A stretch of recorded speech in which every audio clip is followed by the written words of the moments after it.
Niggas throw rocks and then hide their hands. So I gotta keep grinding to make this plan work. I hear the whispers of them hating on me. I left the windows open that way the hate be free. Nothing about Z-Soft, please don't tempt me to spit flows and lies and leave things empty. I done did time, kid, don't resent me. What I went for, just know I did sin me. Oh, oh, oh, smell the blood. Oh, oh, oh.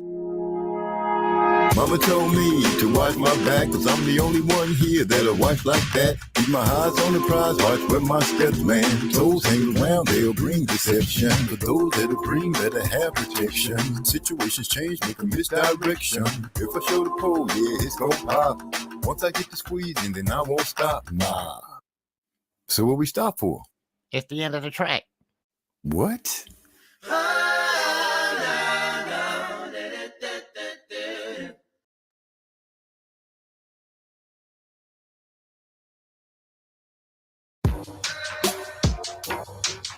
Yo, yo, yo, yo, yo, yo, yo. When it comes to my lyrical thesis, don't be facetious. Calculate what you're going to say, aka speeches. You can play this message for everyone that it reaches. I snatch the pits from their cores, leave you with spineless speeches. I drop landmines like storming Normandy beaches. Wait while you recover, attack you while at your weakest. You a hypocrite like a sinner who always preaches. Talking about the Lord, but you really don't know who he is. We is judge and jury, fuck what your plea is. Stand trial, but C4 planet right where your feet is. Click the button, kaboom, blow you to little pieces. Have the courtroom smelling like burnt flesh and pieces. Jesus, ordering court, judge calling recess. Trying to understand if you witness the shit that we just.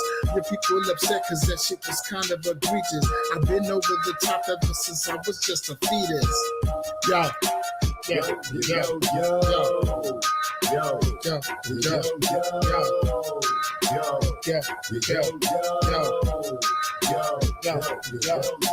I hear that they've been practicing to spit it automatic. Understand there's no practicing when you already got it. Who they claiming that they better if you're writing than it's no.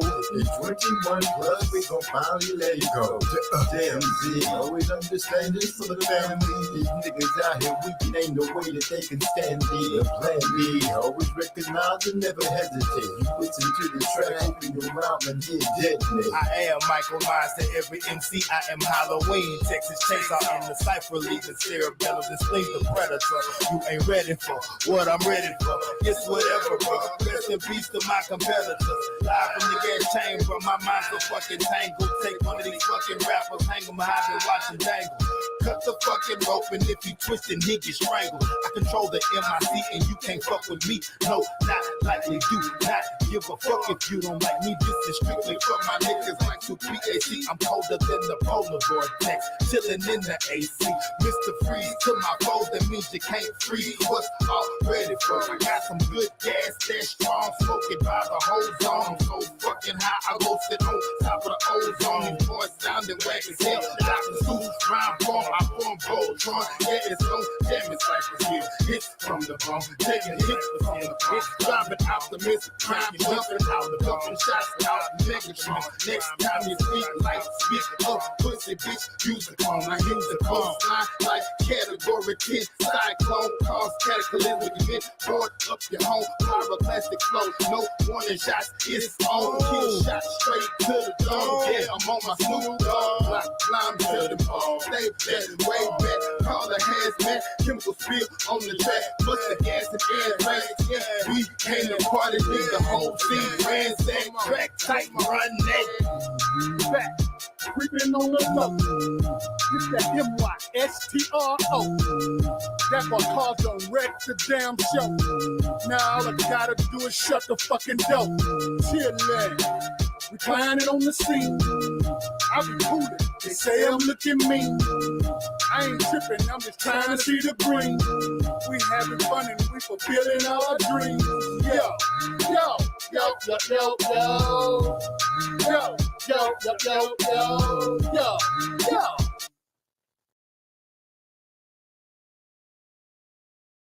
I don't worry about no problems, there's no problems worry me. I don't need no ticket from my windows, ain't there to see. I keep moving, always keep these people in your sight. I keep moving, you never know who's wrong or who's right. I don't worry about no problems, there's no problems worry me. I don't need no ticket from my windows, ain't there to see. I keep moving, always keep your eyes on the prize. I keep moving. You never know who's truly on your side. I'm a rich old and dead white boys. You know the dead ones get stacked up. When you walk into a strip club, tossing up while hoes act up. Niggas look strange, I look strange back. You got a problem, you don't really want that. That alcohol got you thinking. You walked in, don't make me just prove that. Now I'm trying to let you make it, my nigga, just let it be. But that devil off up in you, so you gon' come fuck with me. Now I can make it home and you might not let there be new scripture. If you cross the line, I can guarantee that I'll let that be hit you. I don't worry about no problems, there's no problem worry me. I don't need no ticket for my windows, and there to see. I keep moving, always keep these people in your sight. I keep moving, you never know who's wrong or who's right. I don't worry about no problems, there's no problems worry me. I don't need no ticket for my windows, and there to see. I keep moving, always keep your eyes on the prize. I keep moving, you never know who's truly on your side. I keep on moving like soul to soul. Penetrate your mind, let your conscience flow. Like water from the aquifer. Look you in the ocular and see the sea. Put it in the sea, take a sip. Know these liquor go quick full of hot tip. Got the mic with the front grip when I spit. Got brothers like a little shit. Niggas killing me with this mother shit that you hear. Inability to speak with clarity, it's so unclear. But I'ma need you to step your game up. Cause if not, you a trunk that's a lame duck. I'ma call you super dead cause your game suck. Pack your shit and keep it moving, nigga, ain't truck. What? Worry about no problems, there's no problem worry me. I don't need no tears upon my windows, and there to see. I keep moving, always keep these people in your sight. I keep moving, you never know who's wrong or who's right. Worry about no problems, there's no problem worry me. I don't need no tears upon my windows, and there to see. I keep moving, always keep your eyes on the prize. I keep moving, you never know who's truly on your side. I said, Niggas killing me with this mother shit that you hear. Inability to speak with clarity, it's so I unclear. said niggas be talking crazy, hold up, who make them wait? I don't chase after hoes, I really maintain your play, let's get that straight. Back to the grill, when these niggas got beef, yes man, gon' bring your stage. By the time you realize we got a problem, then it's too late.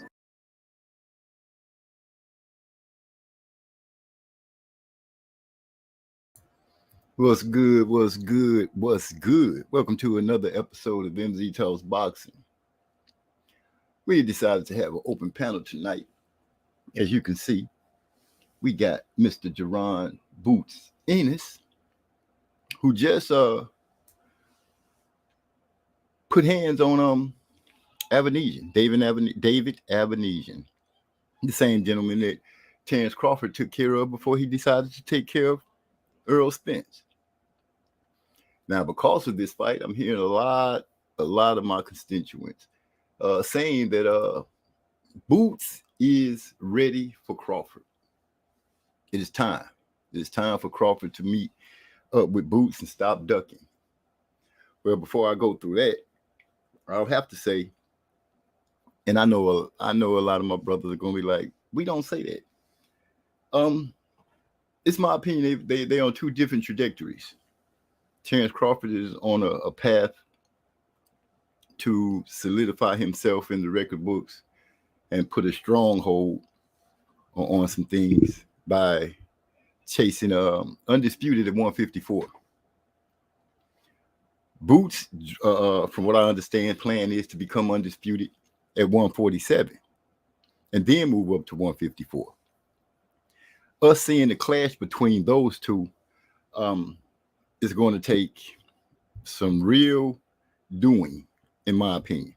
Some real doing. How do you make either one of these men or talk either one of these men into changing their plans of what it is that they're trying to do in order to face each other? Yes, it would be a good fight. We would summarize and we would think, we would dream, we would hope. But Are the cards really there for that to happen? That's my question. I have to wait for my brothers and few sisters to fall in so we can try to get that question answered, because I want to pose it to you guys instead of it being posed to me. For me, I think they are do well off going on the path that they're going. Boots trying to become the king at 147. Let Terrence continue trying to be the king at 154, and we'll see how things move off after that. Now, yes, I know Boots just had a fight, which puts him pretty much free, and Bud has a fight coming up in less than a month. And after his fight, that would set him free. And I'm sure everybody will be clamoring, saying that should be the next fight made. Boots versus Terrence should be the next fight made. But honestly,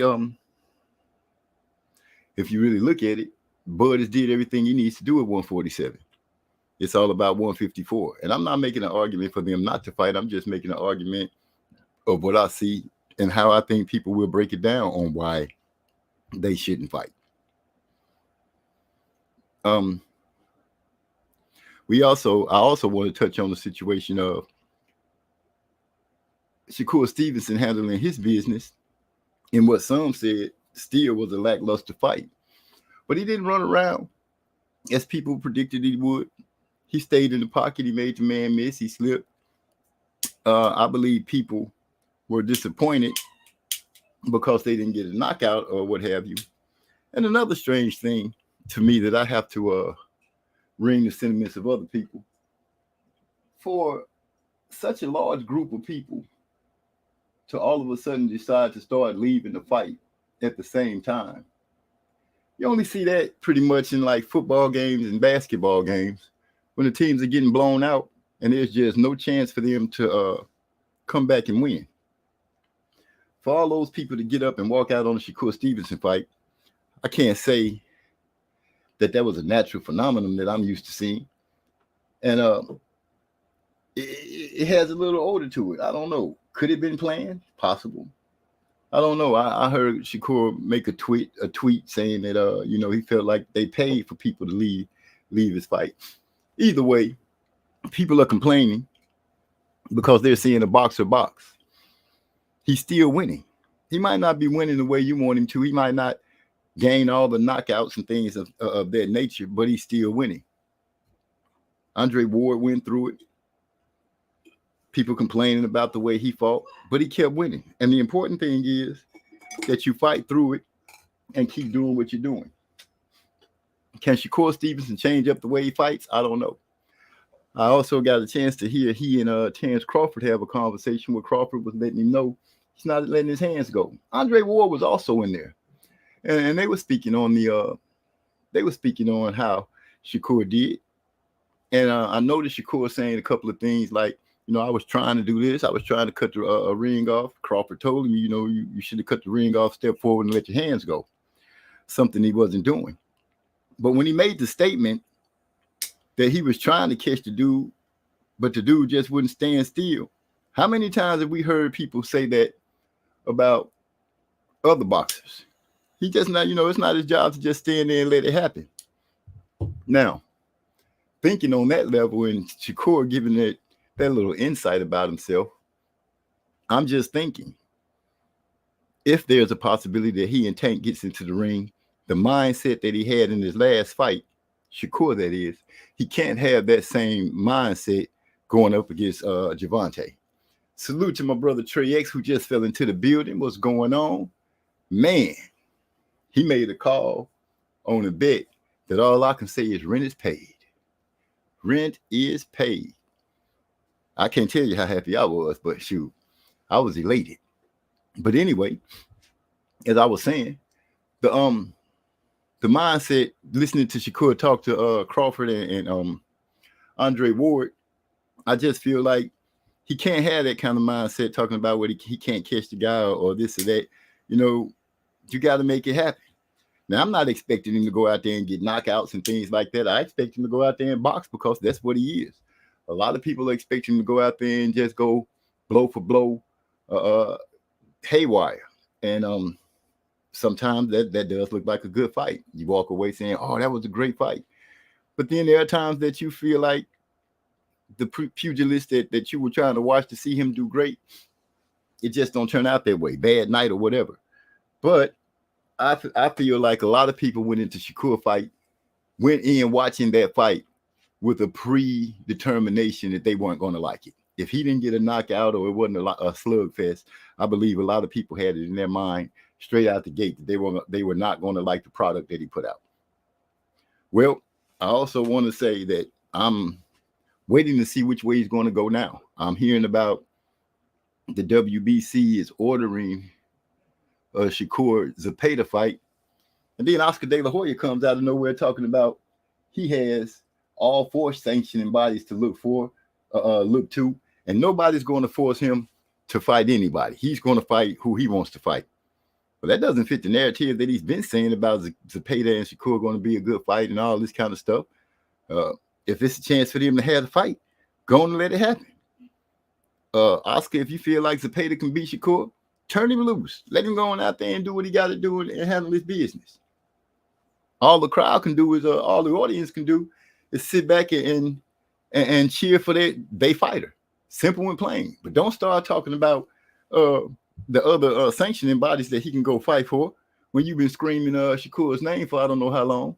Let's get the fight going, man. Forget all that other nonsense. Nobody want to hear that old. If you got the chance to make the fight, go on and make the fight.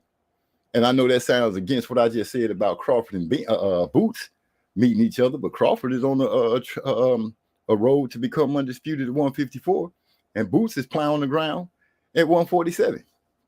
So to call those two guys away from what it is that they're trying to do, I think it's a mistake. Unless the Turkey Al Sheikh steps in and make an offer that neither of them can refuse, I really don't see the fight happening. But, that's just me. What do you guys think? I don't know. I'll wait for you guys to start putting it in the comment section. Other than that, we got AJ's fight is getting ready to come up as well. And man, I don't know if you guys have seen, but I am really enjoying the way that they are advertising the fight for Madrimov and Terence Crawford. I like the little trailer clip that they put together. It's nice to see Terence Crawford starting to get promoted in such a way that fits his personality.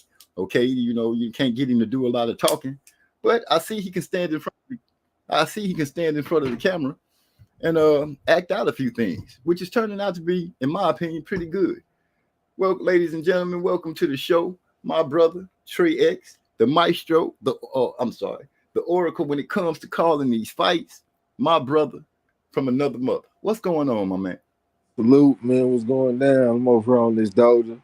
I said, man, fuck, let me jump on, go ahead and talk some boxing, you know what I'm saying? So if I'm talking slow, I apologize, but I want to talk some boxing. Do you think? Yeah, but I was hearing what you saying about Shakur, man. I agree with what you're saying. I think people came in with their mind made up on how he was gonna go. If he don't get no knockout, we're gonna have something negative to say. Number one, the guy that he went against, that's not the type of guy that you knock out easily. You know what I'm saying? Sometimes you have a fighter like a special fighter like Tank that might knock him out. But unless you like that, you ain't gonna knock out no guy like no fucking Haratunya.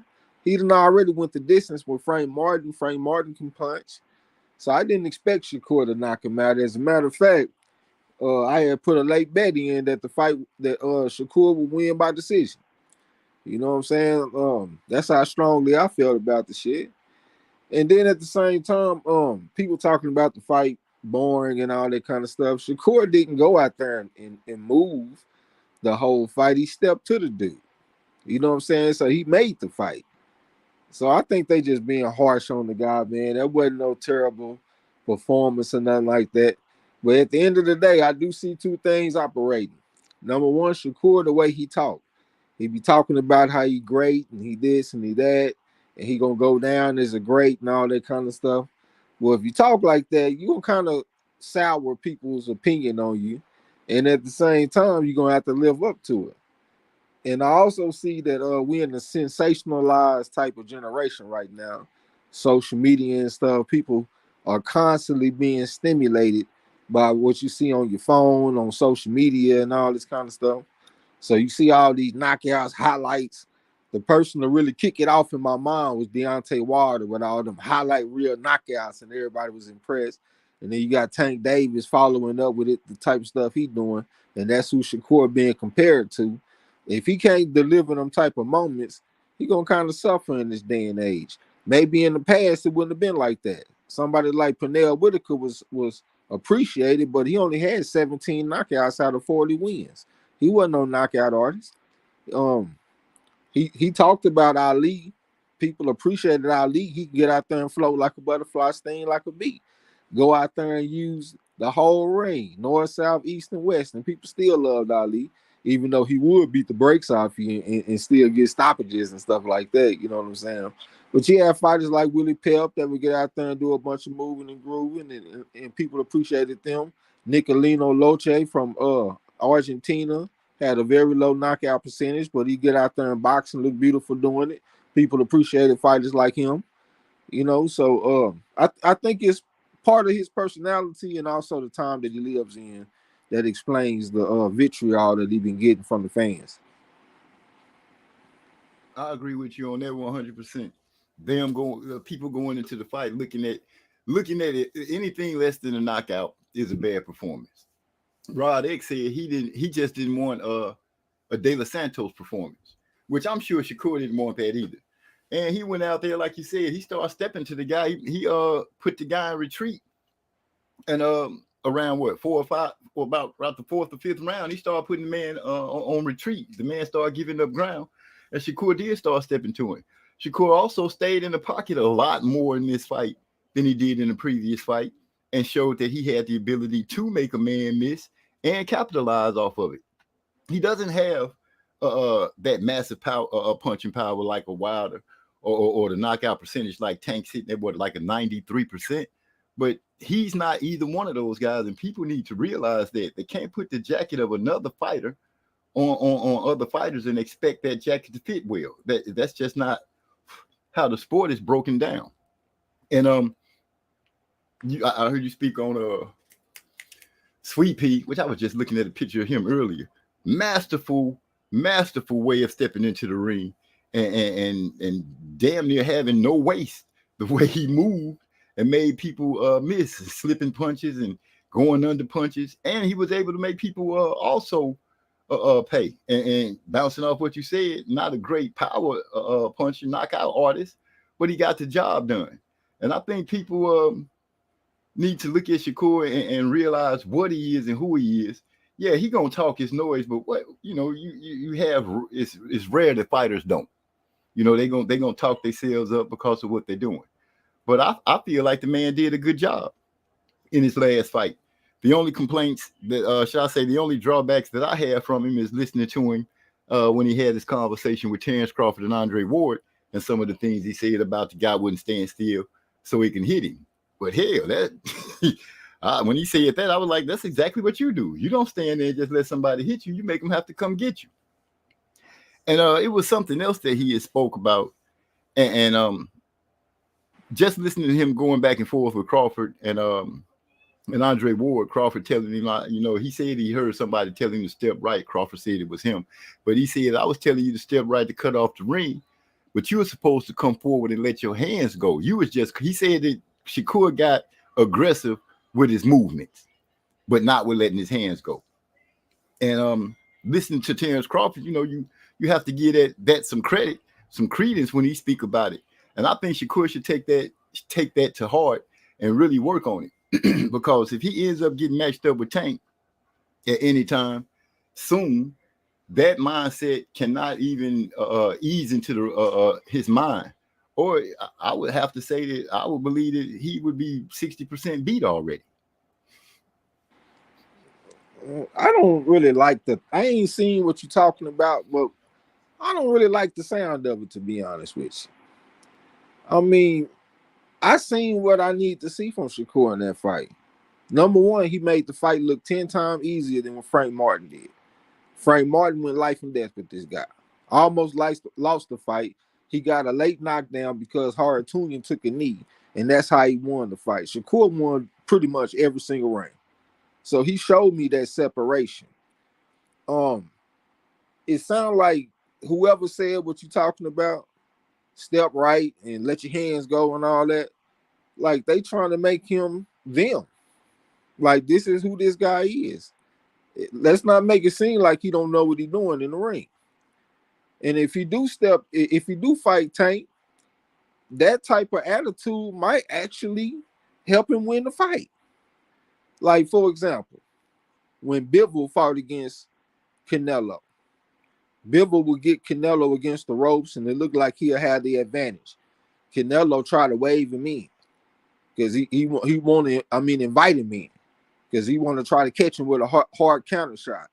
But Bivol was like, he was defensively responsible, like he was aware of everything that was going on. So when Canelo would do that, Bivol would take a step back and call him off the ropes. Like he ain't trying to fall in no traps. So like the average boxing fan would be like, jump on him and put hands on him, Bivol. And people that's critical would be like, man, he ain't even go for the kill. He ain't even do this. He ain't do that. Maybe another fighter might say the same thing. But that type of discipline in the ring, I think, helped him win the fight because he didn't give up nothing cheap. Like in football, they say don't give up nothing cheap, nothing deep. So Shakur the type of dude that's not gonna give up nothing cheap. He's not gonna get greedy and step to you like Bam Rodriguez. That's my guy. You know what I'm saying? That might be my favorite fighter right now. And he took a cheap knockdown, got kind of lazy, was having real good success with the offense, stepped to the guy, boom, took a right hand, got his first knockdown, suffered his first knockdown in his entire career. Shakur not that type of guy. He on top of that shit. You know what I'm saying? So I say let him be who he is. Like, they didn't have those moments where nobody coming telling them what you need to be doing. Like, if it was Crawford that said that, did anybody explain to him why he got hurt by Gamboa and how to not get hurt again? Or did they just let him figure his career out and figure out his style? You know what I'm saying? Ain't nobody put them on blast. Andre Ward got dropped early in his career against a guy. I can't think of his name. If D-Lo in here, I know he know what his name is.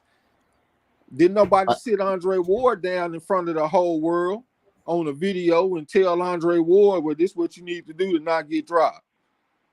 Like, come on, man. They ain't gotta do that shit. Like, they could tell him what they want to tell him, but you ain't gotta tell him in front of the world.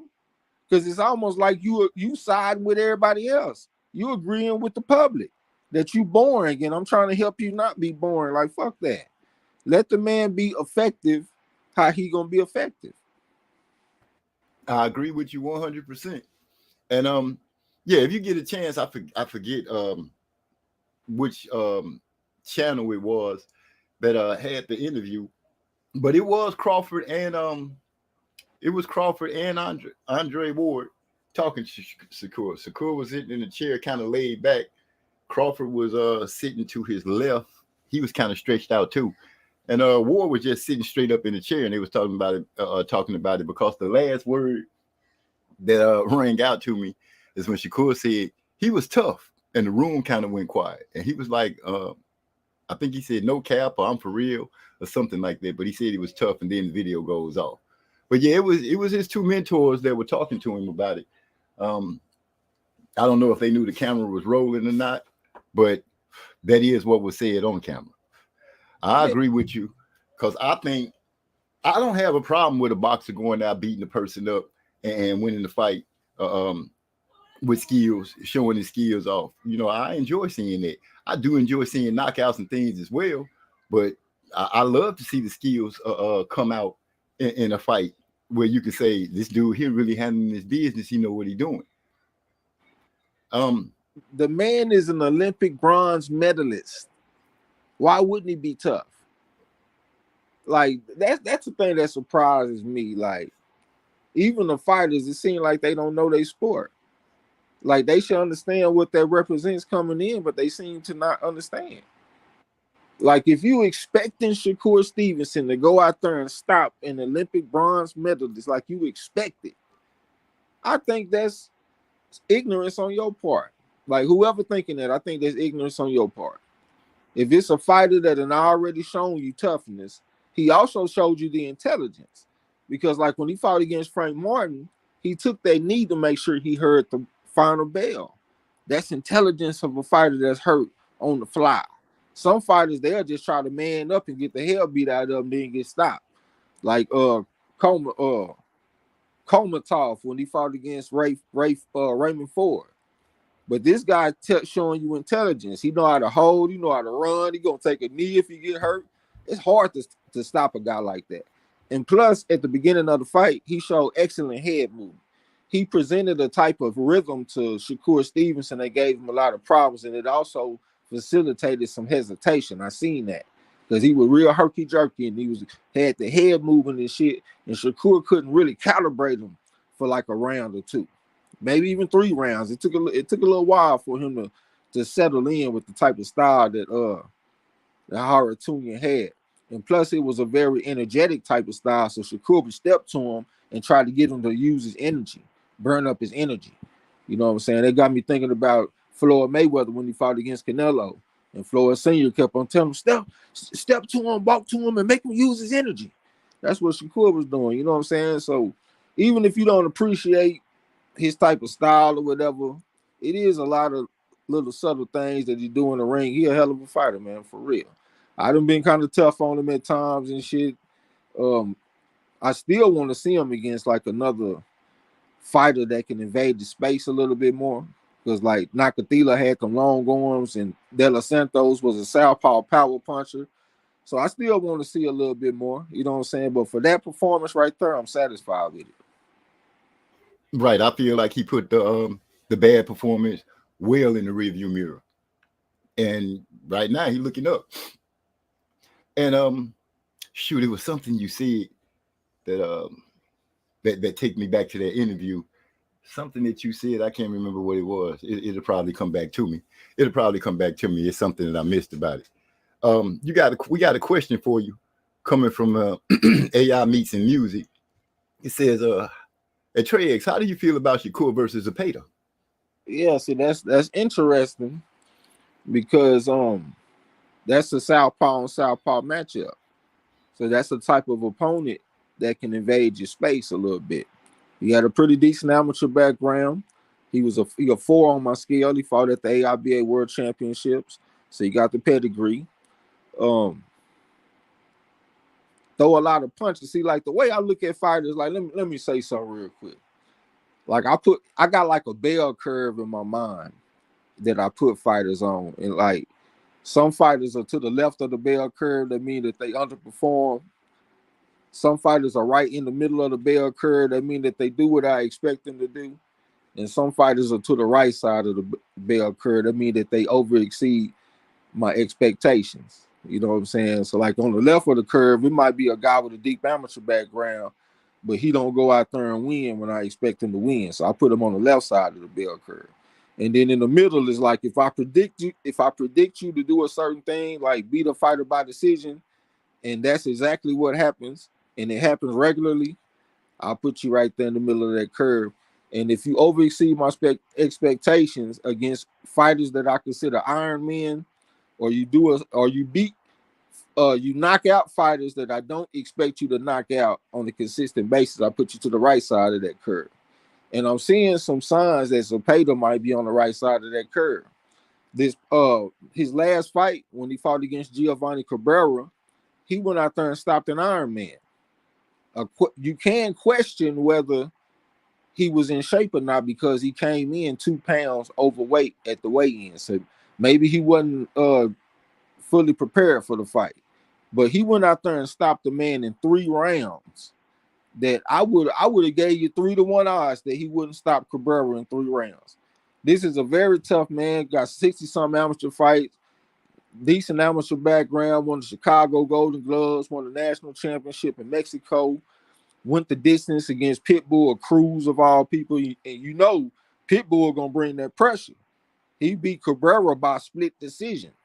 This guy also got a win over Gabriel Flores. But Zepeda went out there and stopped him in 3 rounds. That was one of the biggest surprises of the weekend. We lost our money. I got everybody betting on that shit. Me, Yasi, MZ, we done lost our money on that shit. You know what I'm saying? So that really opened my eyes. That was also a southpaw on southpaw matchup, and it got me interested in what Shakur versus Zepeda looked like. Shakur said that he feel like Zepeda bring the best out of him. So obviously Shakur sees something in this guy. You know what I'm saying? So I know he gonna throw punches. The lane's gonna be open southpaw on southpaw. He upstairs and downstairs. As a matter of fact, he stopped Cabrera with a body shot. You know what I'm saying? So he'll multi-dimensional type of attacker. I think it'll be interesting, man. And maybe 2 years ago I would have said Shakur all day. But now I'm thinking it might be 60-40 Shakur. I'm going with Shakur, but I think about 60-40. Okay. I'm gonna go with something that you said in the past that's ringing the bell in the Zepeda matchup, and that is Zepeda is a southpaw. And from what it sounds like, he might have a little thump in his hands, especially if he stopped a couple of guys that you didn't expect him to stop. And if they hadn't been getting knocked out or stopped in recent fights. We came to a conclusion that when Shakur meets not just somebody with power, but somebody with power shooting out of the southpaw stance, that's when we usually not see the greatest offense of him, but more of a defensive-minded fighter. And you know, that would be the fight for him to overcome that one situation that keeps popping up. But if it came down to it, I'm riding with Zepeda. But like I said, Oscar De La, I was speaking on it earlier, Oscar De La Hoya. I'm sorry, it's Oscar De La Hoya, but from what I'm understanding, the WBC is so-called calling for them to fight. And Oscar De La Hoya comes out and makes a statement about there's 4 sanctioning bodies that Zepeda could fight for. Nobody's going to force him to fight anybody. And I'm like, I thought this dude wanted to fight. Yeah. I'm gonna tell you a fighter that I think could give him all some problems, but he's just a weight class above, and that's La Avispa. What's his name? I can't even think his name. The dude that just beat Alberto Puello. Ooh, they lucky they ain't got. Yeah, they lucky they ain't got to fight him because he's southpaw and his arm so long. That's the fight that's the fight that you will see the shit that I'm talking about coming into play. That's how he beat Gary Russell. Southpaw on southpaw, he got them long ass arms. And like I'm pretty decent. Like I'm pretty good at seeing patterns in boxing. And I'm seeing that when you got the southpaw on southpaw, the length of the arms comes into play because that's something that they ain't used to, number one. So simple shit like exchanging jabs goes to a different level. Like I seen that with Earl Spence versus Terrence Crawford. I seen that, like I said, Gary Russell Jr. versus Alberto Puello, and that's why we put that bet on this weekend and got 20-1 odds. Suleiman Sagawa versus Ruben Villa, because that was southpaw on southpaw. Villa is 5'6" with a 66.5-inch reach, and he going against a 5'8" man with a 69-inch reach. 4 against a 3.5, and yeah, we went out there and hit that bet because I recognized that pattern. Like, I'm like, man, I done seen this before. Like, I got the smaller guy going against the bigger guy with the longer reach. It's, you know, mainly the reach is what I'm talking about. Right. And I'm getting 20-1 odds. Like, man, you ain't got to beg me. You know what I'm saying? We're going to take a shot at that shit, nigga. Without a doubt. Hell, I wish I would have parlayed that shit with that damn Jaleel Hackett bet that we made, nigga. We would have made a bunch of money doing that shit. I started to do that too. I promised to God I started to do that, but I was like, you know what? I'm just gonna be conservative and just keep them separate. But I knew both of them was gonna win though. I swear. We stay on this street, I'll probably be able to come up out this hole a lot sooner than what I thought. And that's the truth. Yeah, for real. Right now, I have to say you a godsend right now. That boy, AI Meets and Music says Zepeda is a pressure fighter too. Kind of got the right style of Trouble Shakur, in my opinion. Zepeda gonna like he throw punches in bunches and he gonna step to Shakur. But I don't think Shakur is gonna really give him the chance to do that. I haven't seen him run out of gas when it comes to needing to move to excuse me, when it comes to using the ring to stay out of distance or stay out of harm's way, I think he ended up picking Zepeda apart. Maybe Zepeda get frustrated. That's a long shot in the dark, but maybe you can frustrate him where he can start picking on him a little better throughout the fight and win it hands down. But, you know, as always, we got to see him step into the ring. And going off what you was mentioning about the jab, as soon as you said two lefties trading jabs and the one with the longer reach, that, you know, that comes into effect. As soon as you said that, bro, I promise on this blunt that I'm smoking right now, that the first thing I thought of was Earl Spence when he ate that first power jab that Terrence hit him with, and how shocked and surprised he looked about it. And then they, you know, as they went on through the fight, I saw him try to they traded a few times. It looked more like Terrence was just timing Earl's jab, because as soon as Earl started letting it go, he shoot that power jab out there. It was a thing of beauty. Yeah, like, it was. Let me tell you though, don't count out Zepeda when it comes to Shakur though. Pressure fighters been giving boxers trouble forever, for decades, for hell, maybe even centuries, nigga, when it comes to this fight game. Like the first person to beat Sugar Ray Robinson, one of the greatest of all time, was a pressure fighter. What's my man's name? He beat him 6 times. But the first time, Jake LaMotta. Jake LaMotta beat Sugar Ray Robinson. First person to beat Ali was a pressure fighter, Joe Frazier. First person to beat Sugar Ray Leonard was a pressure fighter. Manos Del Pietro, what's his name? Roberto Duran.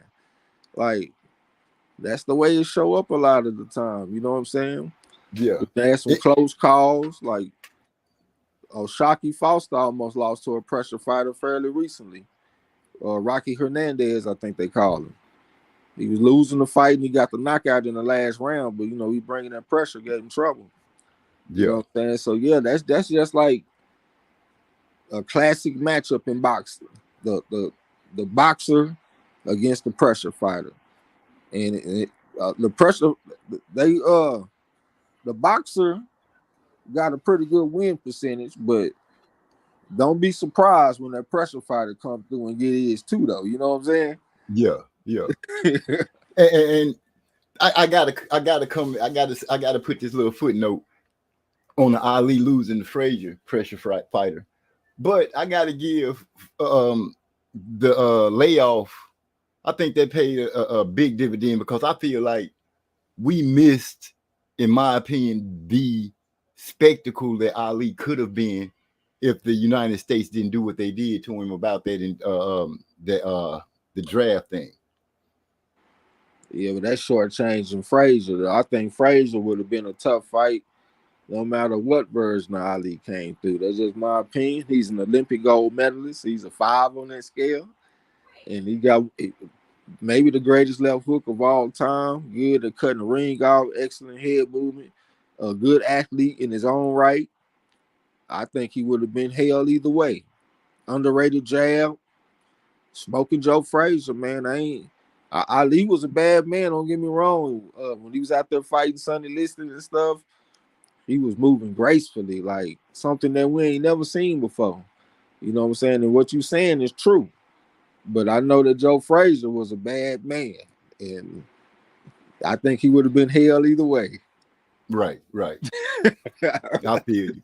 But it's two athletes. It's two athletes that I've always felt like that, Ali being one. And I felt like Tyson was the other.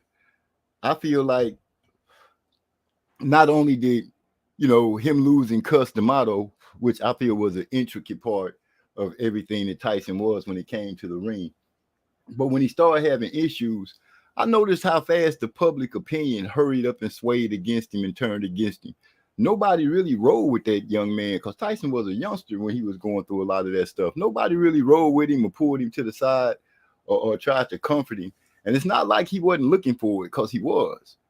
I feel like he is the other athlete really that we had a chance to get a serving of, them disappear and come back, and we got a chance to get a serving of them again. And they still end up winning spots in our hearts. through that break. But I just wanted to throw that out there. Yeah, I feel you. The boy D-Lo 404 boxing in the house. He says salute all. Salute. Then he says Zepeda who? Shakur who? Oscar ain't having it. And then Rod X said Castillo gave Floyd hell when they fought. Jose Luis Castillo, one of them underrated fighters. But yeah, he gave Floyd hell. I thought Floyd won the fight. A lot of people say they think he lost. I thought he won. Then he came back and beat him in a rematch.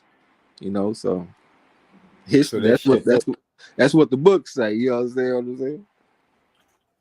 That's right.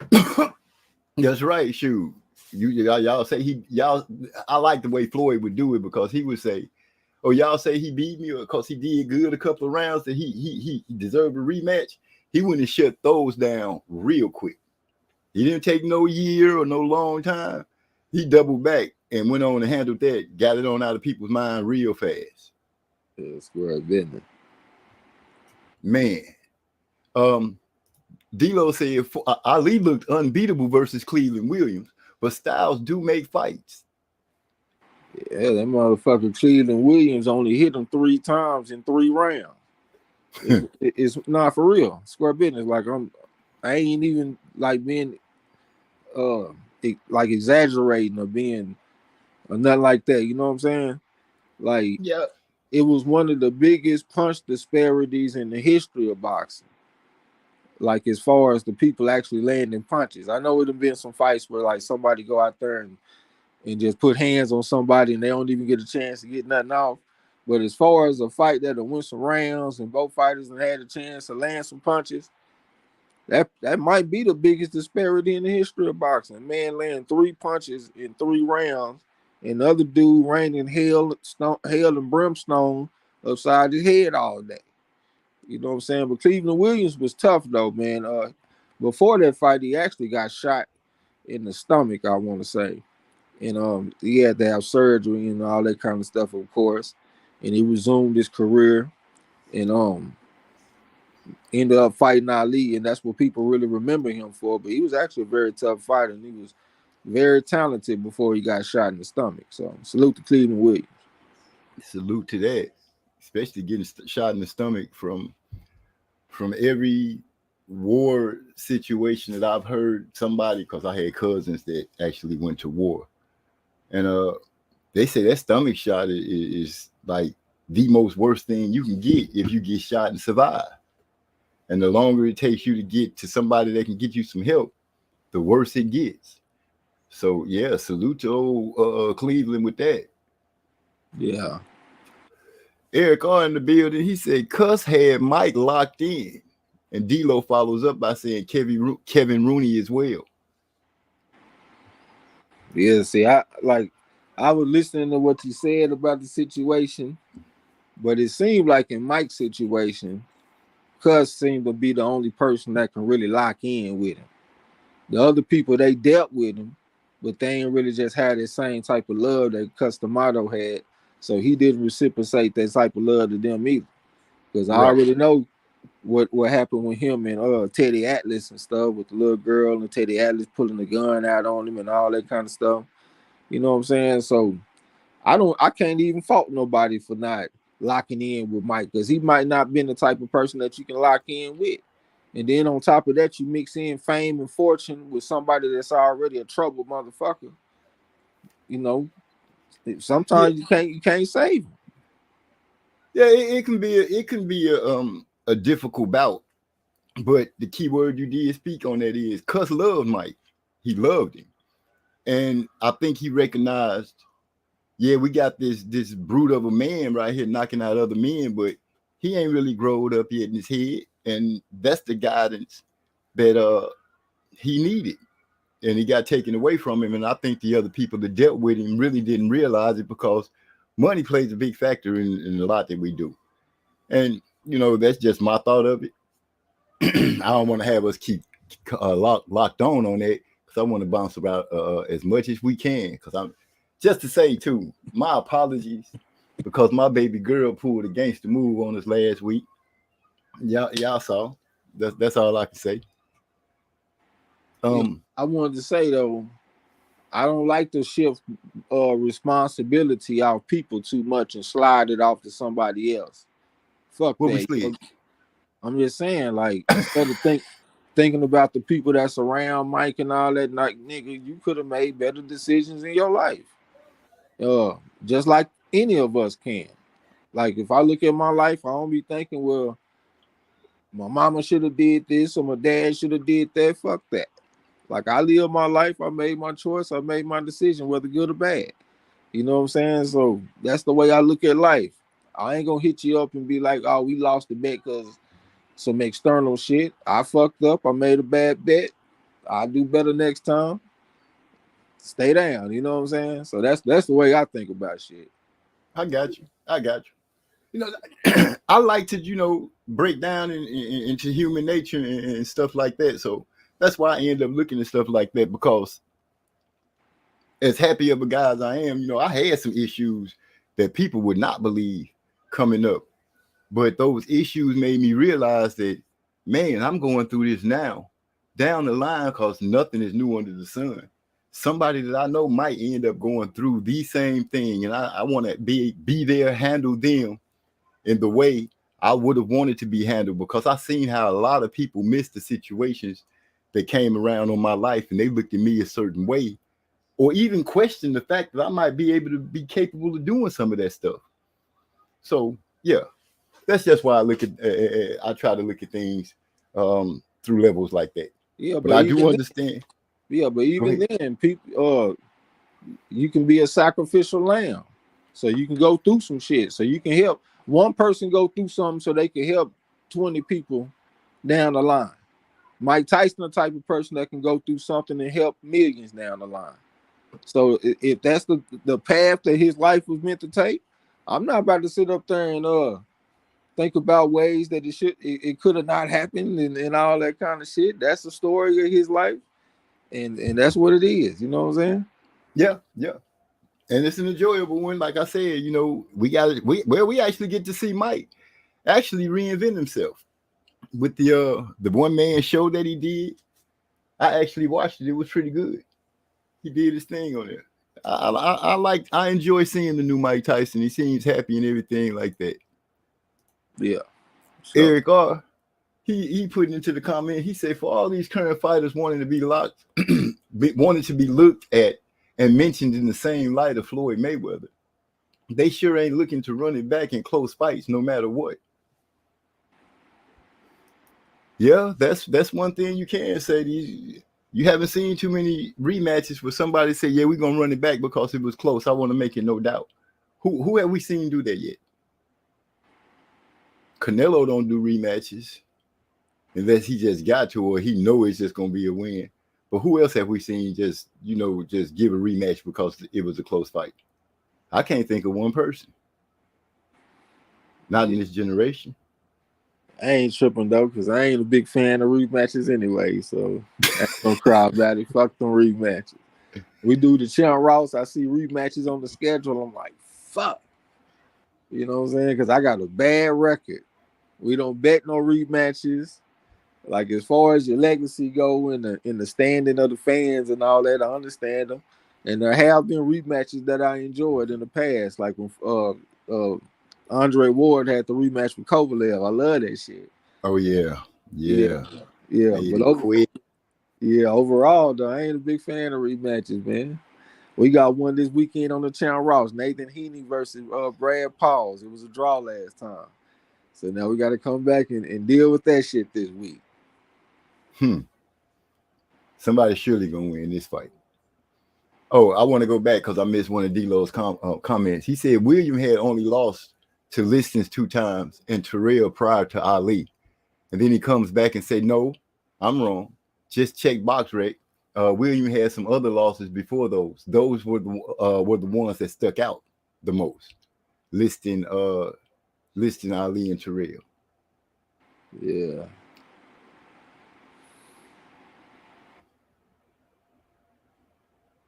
He said, who did D-Lo come back and say Mike was the embodiment of a man child at that point. Yeah, You know, that I guess that's what I was kind of pointing at too. That's what I seen of it. Eric Ross said part of Mike died with cuss. I wouldn't doubt that. He did seem to be a little different after Cuss was gone. Yeah, he didn't say it himself how much that affected him. So obviously that should have affected him immensely. Yeah, especially when you feel like nobody loves you, and then all of a sudden somebody show you their love. They take you into their house, they let you sleep in their house, they feed you, they treat you like family. Man, I can't tell you how it speaks volumes. Man, that the story of Mike Tyson, it sounds not too much different from stories I've heard in the past. You know, like Tom Molyneux, for example, the guy that should have been our first black champion, but they robbed him from it when he fought against Tom Creel. But when he went and got with Bill Richmond and started winning fights, and then after his robbery against Tom Creel, he got famous and he had people wanting to back him, and you know that means to invest in his career and stuff like that. Went to his head. He started going out, being with the women all the time and fucking around instead of concentrating on his training, and he fell off. Same thing with Mike Tyson. He had the meteoric rise, and then he wanted to start doing things the easy way. Got away from Kevin Rooney, started having these trainers that'll let him do what he want to do. People that was fans more than trainers, and they took it easy on him. He started fucking up. He started getting his ass with it. Hell, that don't sound too much different than what happened with Deontay Wilder. You're doing all these things, then have a little adversity, lose your trainer, go get your friend to train you, a fan that you literally knocked out before. Well, quote unquote knocked out before. Yeah, ghost punch. And then you can do what you want to do because you know he ain't gonna tell you shit. He a fan. You know what I'm saying? It's just that's the same type of shit that you see all the time. That's why, like, we see somebody like Mayweather, he was able to stay like to steer and swerve all that kind of shit. Like he stayed disciplined. He kept the continuity with his team. He always had him a Mayweather in the corner. He never cut corners with his training and all this kind of shit. Yeah, he enjoyed the women, but he didn't get out there and fuck off with the drugs and alcohol. And he didn't let the women keep him from training either. You know what I'm saying? Like he did everything the right way. So he was like an outlier as far as his career. But for the most part, you know, fighters are fighters. They risk takers by nature. They kind of wild and shit. That's why they like to fight and all that, do that for a living. So they don't always make the best decisions. Like we're gonna always see this shit as being part of the sport as long as it's around. No, I agree. Great commentary on that. Dio said, I do pretty good at picking rematches, but that's about all lately. He said even he do good in Champ Ross picking them. He said Mike had Mike had a corner full of fans and friends versus Buster Douglas. I can't remember what fight it was, but it looked like a rubber glove with cold water in it, not even ice. They didn't have an end swell or anything in one fight. It was just ridiculous. That was the Buster Douglas fight. That was? Oh my God. Yeah. That was the most ridiculous thing I'd ever seen in my life. I'm like, how are these people even in the corner while going through shock that Mike's eye was swole up and Buster Douglas was off the ground boxing? Yeah. I mean, like you gotta have a trainer that can crack that whip, man, but at the same time, it gotta be a balance. That's why, like father trainers, they do well when their kids are young because the kids understand that type of relationship. They still father and son, so they got that authority over them. But as they get older and want to rebel, the father, he gonna have to pull back on the authoritative type shit, give him more freedom. Like even somebody like Floyd Mayweather, he said that when his father trained him, it was train and go to the room. But with Roger, he'd give him a little bit more freedom because he was getting older. So that's why a lot of father and son relationships kind of fall off. Unless the father is wild like his son and shit, like Angel Garcia. We love the strippers. He had the strip club with him, you know what I'm saying? So he ain't gonna be that authoritative type motherfucker. So their relationship can work long term. But you gotta have a little bit of a balance of that shit, though. You know what I'm saying? Cause like for some people, it's better to be trained by a father than a friend, and with some people, it's better to be trained by a friend than a father. You know what I'm saying? So it just depends on the fighter, but you gotta have that balance in there, though. Right. I agree with you 100%. It You ain't is a got to say delicate that all the balance. time, man. No, because how I'm finna break it down, you gonna feel me. Because you spoke on the father situation, and I'm like, yeah, the father do have to be able to have that authoritative time and moment, but he has to realize too that once that son starts to mature, it's some of the reins that he has to lighten up on and loosen up on. And now the conversation that you have with that son is more like, if you don't want to give up the reins of daddy, it's more like a father and son conversation. You having more of a man-to-man conversation. You let him know what you think, what you feel, what might could happen, and so forth. You give him some options to work with. You can't just always be like, it's my way or the highway.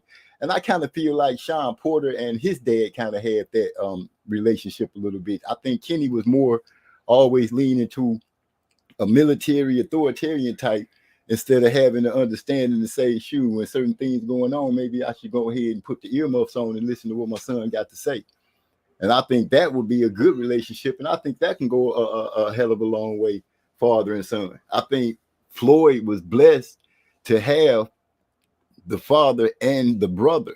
You know, I got daddy and uncle, 2 uncles actually, because what's the other one name? The dark skinned one?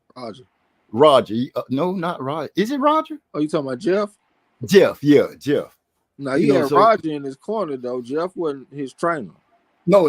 What I'm saying is, out of the lot, all your uncles boxed. Everything that you consuming around you, as far as the men in your family, are pretty much eating from the same table because they were all fighters. Yeah. And by his dad being the fighter, and then he can be able to switch over to his uncle, which you can see his uncle loved him. Just that's the kind of love you want to see from an uncle. This like he loved him like his daddy do, because that's his brother's son. I get that. So I feel like Floyd was in the situation, and he had the personality or the whatnot to conform to it and follow it through, and it made him the mouthpiece, or should I say, a household name in millions of homes and generations of kids that know this dude and like the way he fight or fought. And these youngsters, they could forget doing that. They can do something like that, but they're not going to replicate what's already been done. They can leave that alone and start concentrating on just being who they are, doing what they do, homing in on themselves, they craft, and winning fights. And seeing if they can get to the level that they want to be at, a superstar. And I'm gonna throw what Rod X is saying. Rod X is saying, I think that's one of the reasons Tank is a star.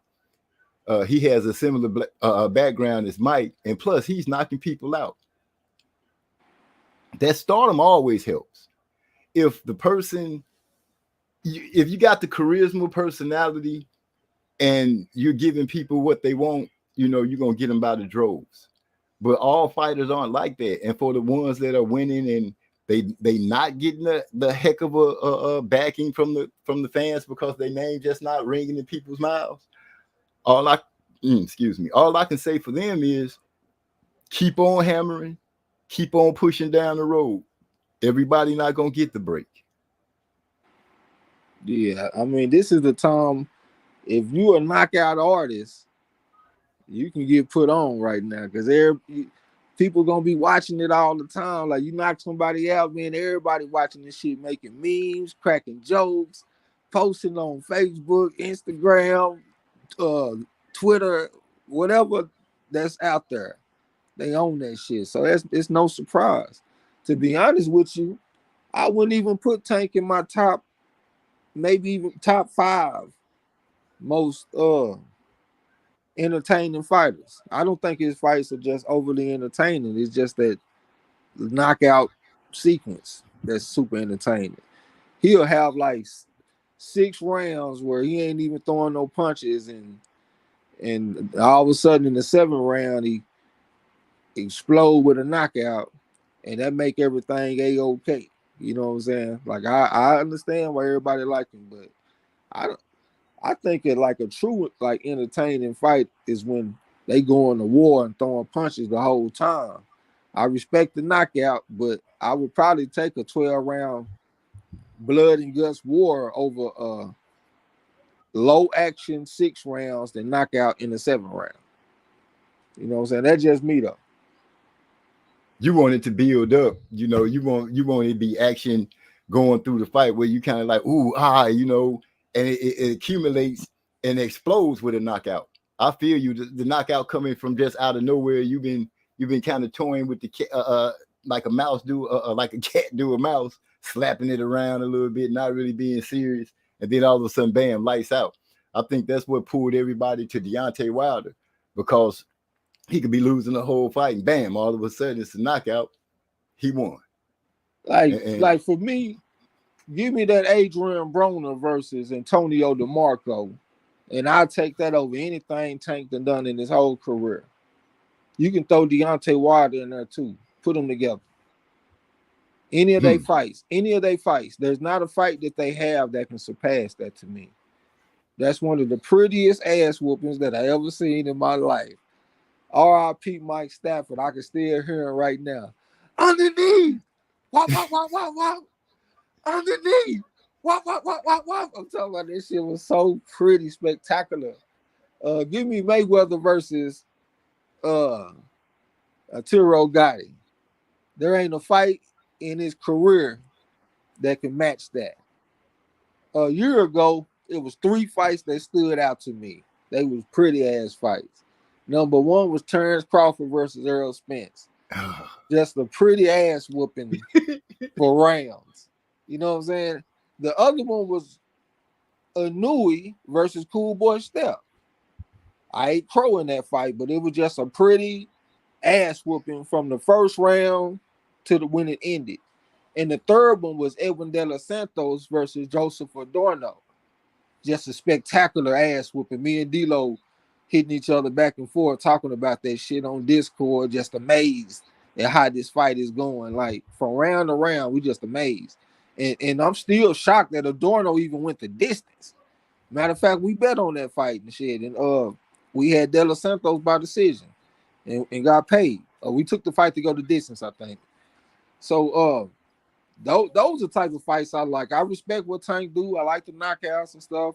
Leo Santa Cruz, that's one of my best fight calls when he knocked the dude out with the left hook, kind of left uppercut, all that kind of stuff. But I like the more action dense type of performances than low action, then knockout at the end. I got you. And I think that's what Shakur is going through right now. He's going through, the masses are like, dude, we get you can box, but can you box and be aggressive and put somebody up out of there? But I don't think that's who he is. And if he changed, I think it'd be detrimental.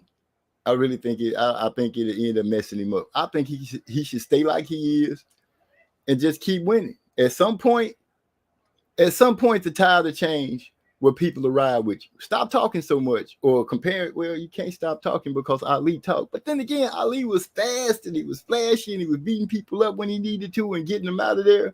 No, he wasn't knocking out everybody, but he would put hands all on you and make you understand that you was in there with him. So I think Shakur is like, he got to fight through it. Like Andre Ward said, he got to just fight through it. That's all he can do. Talking to the people is not going to change anything. You just got to keep getting in the ring. If you feed the people somebody that they're asking for, shut them up by beating somebody that they think will beat you, other than Tank. Man, don't never let nobody talk you into nothing or talk you off of something. You know what I'm saying? Like, block out the noise. That's part of being mentally tough. And by him always having to respond and go back and forth on Twitter, that's a sign of mental weakness that I don't like. And I recognize that shit because I done had that myself. I heard somebody tell me something. Now I'm changing the pick on Chen Ross. Fuck off a goddamn championship. I remember I was in a poker tournament, man, a long time ago.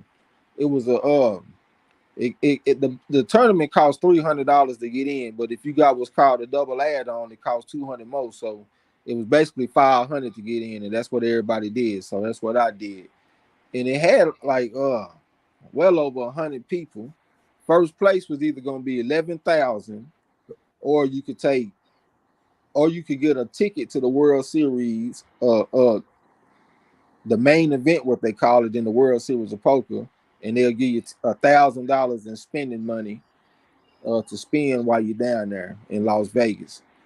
And in this tournament, I had this sequence where I let somebody talk me off some shit because I had this method of picking up chips when I'm off in the tournament. Basically, I would make an aggressive move where I could get like let's say somebody went all in for a small amount of money and I got like 6 callers.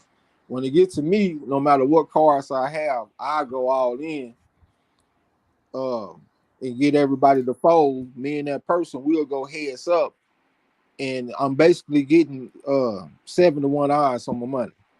You see what I'm saying? So that's something that I would do. So I did that this one time and I won a pot. And after I done that, the dude kept on talking shit to me. You know what I'm saying that was the bad move to make in a tournament, because the person that's all in, we need to make him go through all our cards to try to survive. So the very next hand, I had the opportunity to do this shit again, and I didn't because of what the dude just got on me about. And if I would have done that, the dude that won the hand, I would have put him out the tournament. That motherfucker ended up lasting longer than me in the tournament. I got put out in 7th place. I bought in for 500. They gave me 2,500 for the prize. This motherfucker ended up splitting the main money. Like when it got down to like the last 4 people, they all just split the remaining of the winners. So I got 2,500, and this motherfucker ended up getting like 5,500 or something like that. So I let somebody talk me out off some shit that I knew I should have done, and that cost me in the tournament. Hell, who knows? I might have won the whole thing. You know what I'm saying? Like, fuck letting man, don't never let nobody talk you into some shit. Like, stay strong with your mind, man. Mentally strong. And that message is to Shakur Stevenson, I do believe. Let me roll through the chat. And Gil Colson popped in the house. He says, salute OG and Trey X. Salute. Hyphy is speaking to all the brothers. Big bro in the house. Ernest Davis, Maestro, my favorite producer. What's going on, Texas Timbo? OG, what's up, man? I know I'm getting to him late. That's why I said I'll jump in here. We rolling down, everybody going through. Eric all threw a comment in and said, Tank got that Iverson factor in boxing. He polarizing. I would give him that, you know. People gravitate to him. He bring the stars out, and I guess once you start bringing the stars out, what else can anybody say? That's pretty much the pot, isn't it? I actually disagree. I don't think he polarizing. I think he the opposite of polarizing. He one of the fighters that everybody can agree on. It don't matter what race you are. He the rare black fighter that the Mexicans like, because he gonna get the knockout. You know what I'm saying? So I disagree. And plus, like he ain't like Deontay Wilder to me was more polarizing, because even though he was getting the knockouts and stuff like that, people still would say, well, damn, he can't fight. Look how he fight. That shit don't look coordinated. That shit ugly. He can't fight. But with Tank, you can't even say that. Like, everybody just agreed that he's a pretty good fighter, hit real hard, knock motherfuckers out, entertaining. Like, he gonna give you your bang for your buck as far as the knockout when you buy his pay-per-view. So you get your bang for your buck. I think he's the opposite of polarized. All right. There you have it, Eric. I think he galvanizing. Okay. I just know that he bring out the stars. And you bring out the stars, you got it. I think Mayweather was polarizing. Like, people will buy his fight so they can watch him win, and people will pay to see him lose. I don't think people paying to see Tank lose. I think people paying to see that spectacular knockout. Period. I don't think people paying to see him lose. So, like people like Ali, people paid to see Ali lose. That got to be the textbook definition of polarizing in boxing. Do people purchase tickets to see you win and to see you lose, or do they just pay tickets to see you win? That do trump over that Trump just bringing out the stars. Because I've seen stars come out to see Mayweather lose, openly be in the other person's corner in locker room talking about how they're gonna whoop him. Yeah. If you can split the stars, then you got it going on. Just getting the stars ain't enough. That's the step right below. But it's a good step. Yeah, the only thing I see against Tank is like it's a group of fans that felt like he's scared of Pitbull. Some people think Pitbull beat him. A lot of people call it, well, I ain't gonna say a lot of people, but it's a group of fans that's calling for the rematch against Pitbull. That's the most negativity that I hear people say about him. But outside of that, I mainly see positive things being said about Tank from different groups of people. I hate. Well, he was able to shed a negative coat. I won't bring up all about it, but he was able to shed a negative coat, and he's doing pretty good with himself. That's the best I can give him, and keep him moving. Yeah, I wasn't even thinking about the outside the ring shit. I was just thinking about boxing. But if you factor in that, I guess you might have some more people saying some negative things that I ain't even thinking about. You know what I'm saying? So that's a good point. Yeah. So speaking of Antonio DeMarco, I just knew he was going to beat Edwin Valero. I ate big time crow. I was all on Boxing Scene talking about how Valero was going to get exposed. That's coming from D-Lo 404 Boxing. Yeah, you called in, or did you type? I know it's going to be way at the bottom. Eric, I'll say, what may say cigarettes, hookah, blunts, cherry, coconut. I want all the smoke at Gil Cole's. Oh, I thought he was making a statement. Everybody speaking. Just roll to see all is well. Okay. Yeah. Seems like I don't know how much Houston is getting back together, but I do know my daughters have been able to get here and back. They moving around real well. Actually, one of them and my granddaughters on their way to California to go visit my other daughter. My family been moving around. I've been enjoying every bit of it. Yeah. Congratulations. Okay, Hyphy brings in the fact. What's up, Hyphy? That based on what Lomachenko showed me in his last two fights, I have him beating Shakur if they were to fight right now. I don't think I could take Lomachenko. Naturally smaller man. They got the familiarity with each other because they was sparring against each other and shit. I think I saw signs of slowing down to Lomachenko in his last fight against an inferior opponent in Kambosos. And out with the old, in with the new. That's one thing that reigned true in boxing. I don't think I could take Lomachenko over Shakur right now.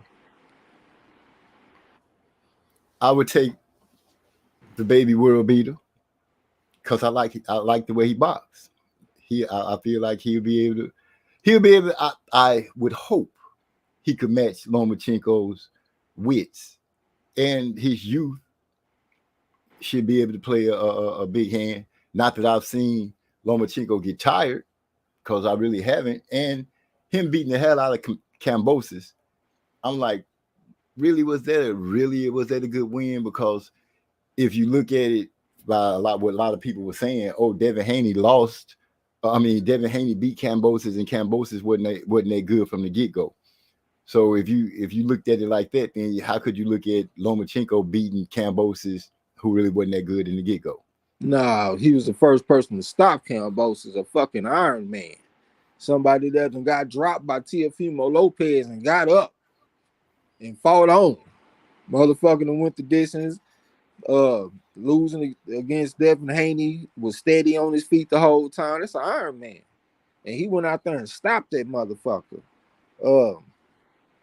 Lomachenko was one of them on the right side of the bell curve type motherfuckers. Like he'll go out there and stop some people that you don't expect.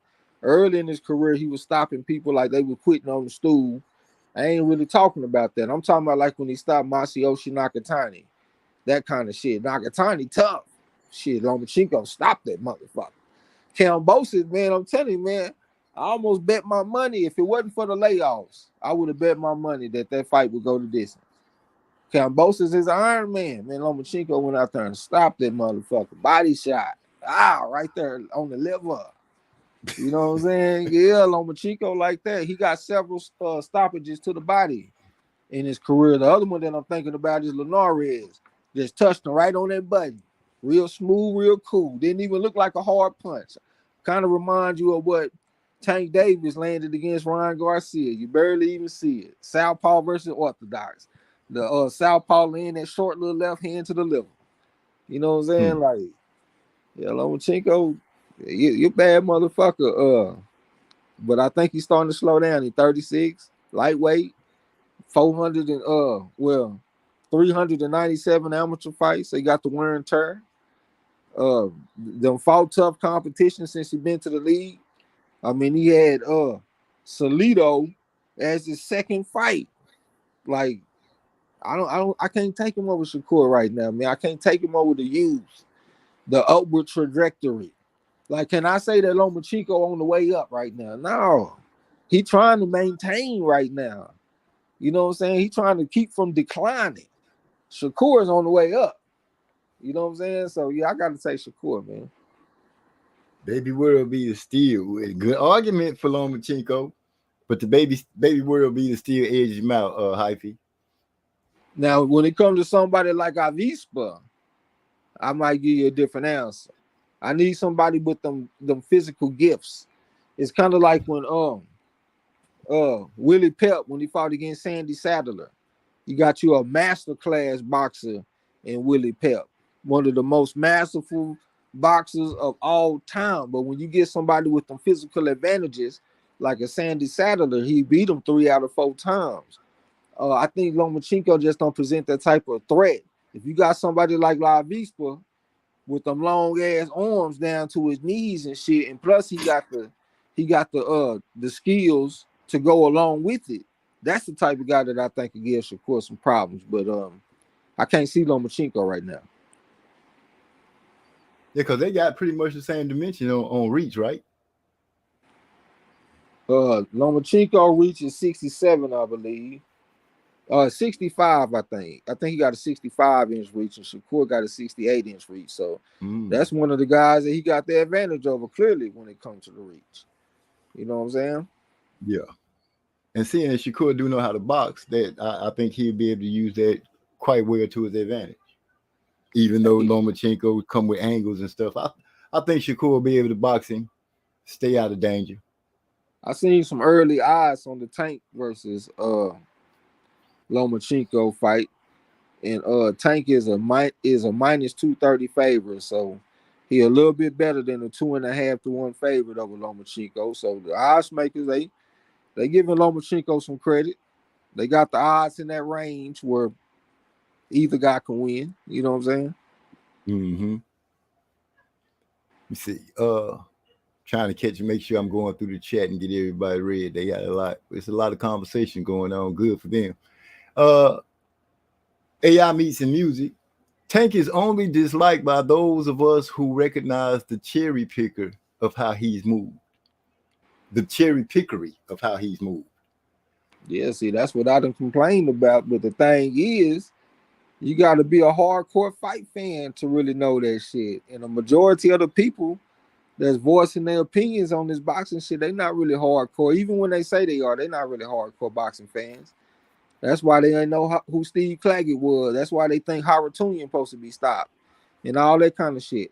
You know what I'm saying? So the percentage of boxing fans that's going to hold Tank accountable to those type of standards, I think are going to be pretty low.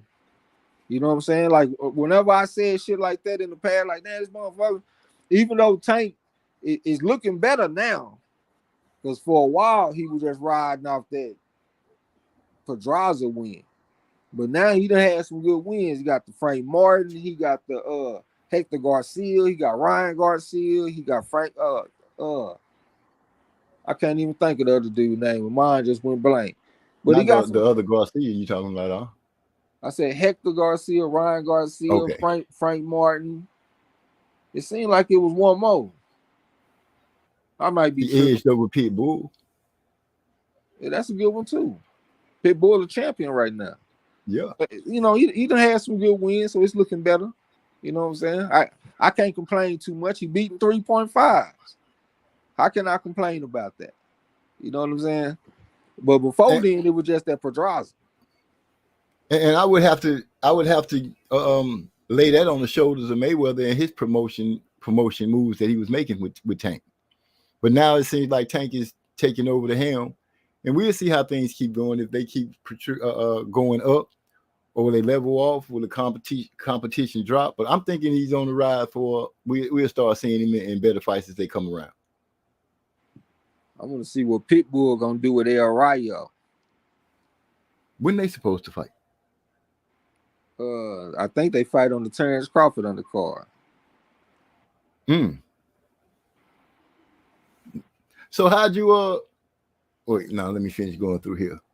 He said Gil Cole asked the question, do y'all want to see Boots stay at 147 or go to 154?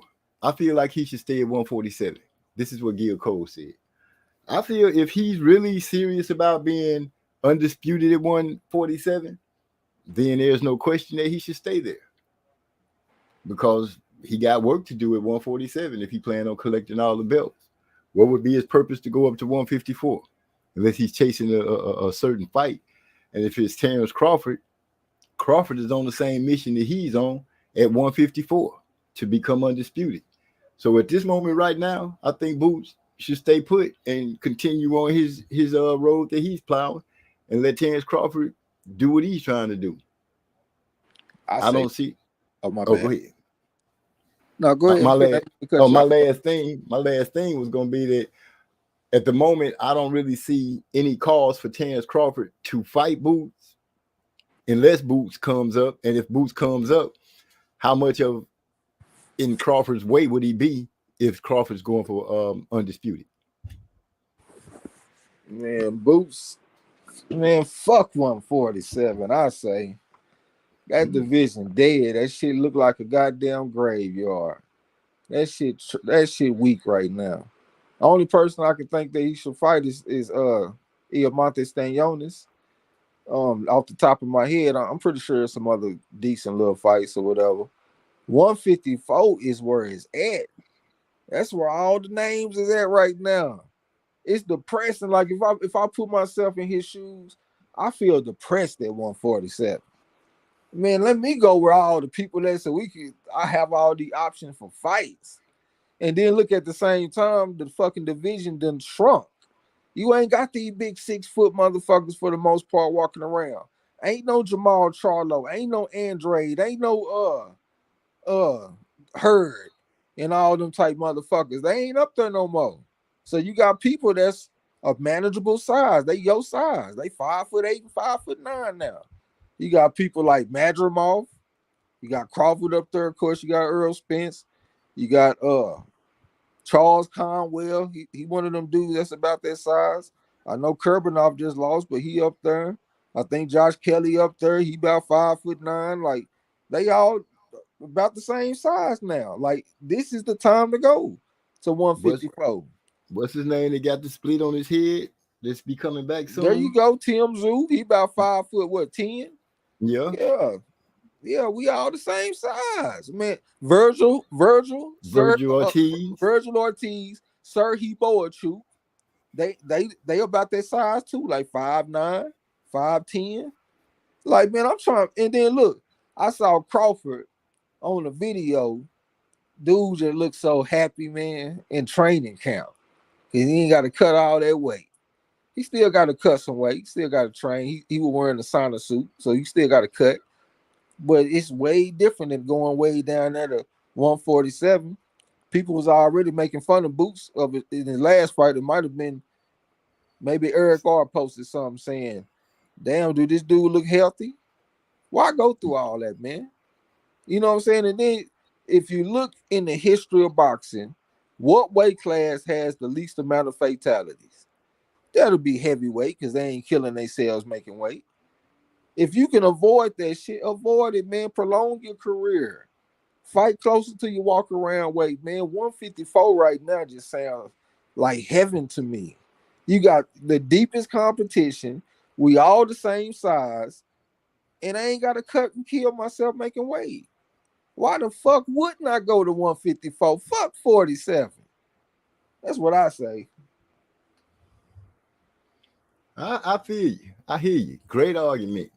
He say, Rod X say, to be honest, I wouldn't have a problem with Boots being undisputed at 147 or go for a Bud fight at 154. Gil Coles follows that up. He said, I like what Bud said about Shakur not trying to put on for the fans and just box. Just know that there's a big percentage of fans that don't care about the sweet science and want to see fights. Yeah, we touched on that. Rod X said, don't forget Norman Jr. Yeah, you know, he ain't just a big name right now. I know he just got that big win and shit in the last fight. He just brought up a bad memory right there, too. Because they had Norman at plus 350, and instead of just taking that, I had everybody take Norman by decision, and he went out there and stopped the motherfucker. Giovanni Santillan is his name.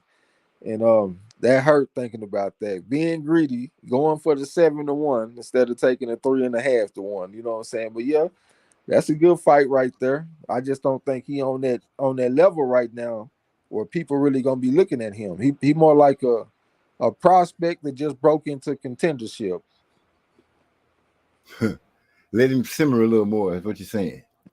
I mean, that's how it is in boxing. The young fighters don't get the opportunity for the most part, man, unless you got like a big amateur background to where they'll put you on the fast track and you might can get some early opportunity like a Teofimo Lopez when he fought against Lomachenko, or even maybe Shakur when he fought against Jamel Herring and shit like that. But if you ain't got all that, you ain't gonna be getting them big fights when you're around that kid's age. I think he about 23. Like, hell yeah, he gonna have to wait a little longer. And that's just the breaks. Dino 404 Boxing says the 147 division looks weak, but Barrios, Stanionis, Beterbiev, Thurman are all step-up fights for Enos. Brian Norman Jr. is also a tough out. Yes, that's some decent shit, but that ain't nothing that compares to 154. I think 154 is one of the most spectacular divisions in boxing right now. I really do. I think that's a crazy division right now. It kind of sucks to me that Charlo loudmouth crazy self is not running around right now, because this would be the perfect time for him to be talking about Mr. Keep Running Your Mouth.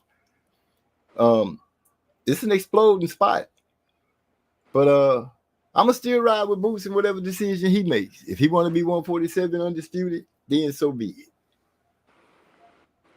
Yeah, but what spectacular fights is he gonna get though? I mean, besides the fights that's been named, Barrios is not a good fight to me. That's an easy fight to me. I know Barrios did what he did against the old ass Ugas. Yeah, I understand that, but man, Vargas is gonna get his ass whooped if he fight against Ennis. I do like the Stanionis fight. I like that fight a lot. Butayev is a cool little old fight, you know. Real good fight, actually, if you look at his amateur background. I just think he don't have the mental toughness. I think he tried to quit against Stanionis. He was going with low blows and shit. And I think he was just trying to quit in an aggressive way. So that made him fall out of favor with me. You know what I'm saying? But I like the Norman Jr. fight, but like I said, he's young. I can't see him fighting no Ennis right now. Like, got to get some experience. Yeah, I like 54 a lot for Boots Ennis. I already seen him have a common opponent with one of the guys at 154. He fought against Juan Carlos Abreu, who went the distance against Charles Conwell, but he got stopped in 6 rounds by Ennis. So I just know Ennis is he different with his offense. That motherfucker there will light your ass up. And I think 154 will be good for him. So you think wait, let me see. Barrios is supposed to be getting old man Pacquiao next. This is coming from D-Lo 404 Boxing. He gonna whoop Pacquiao ass too. He is. It's gonna be bad, man. Pacquiao old, right? Legs old. So he going against an orthodox fighter. He gonna want to use his step around and shit. Like when he was supposed to fight Earl Spence, then Earl Spence get hurt with his eye. Then he had to go from fighting a southpaw that was gonna be more in front of him to fighting Ugas, that was an orthodox fighter. So he tried to use a step around move and shit to get around the lead foot, and he was tired in a bitch coming down the stretch. He was trying to touch gloves for sportsmanship a dozen times around, just trying to pass the time because he was tired. He gonna be tired in a bitch going against Barrios.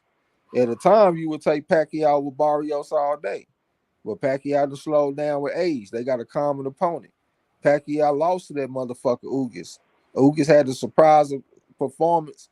Some people did pick Ugas, but that was a surprise performance for me. And went out there and beat Pacquiao.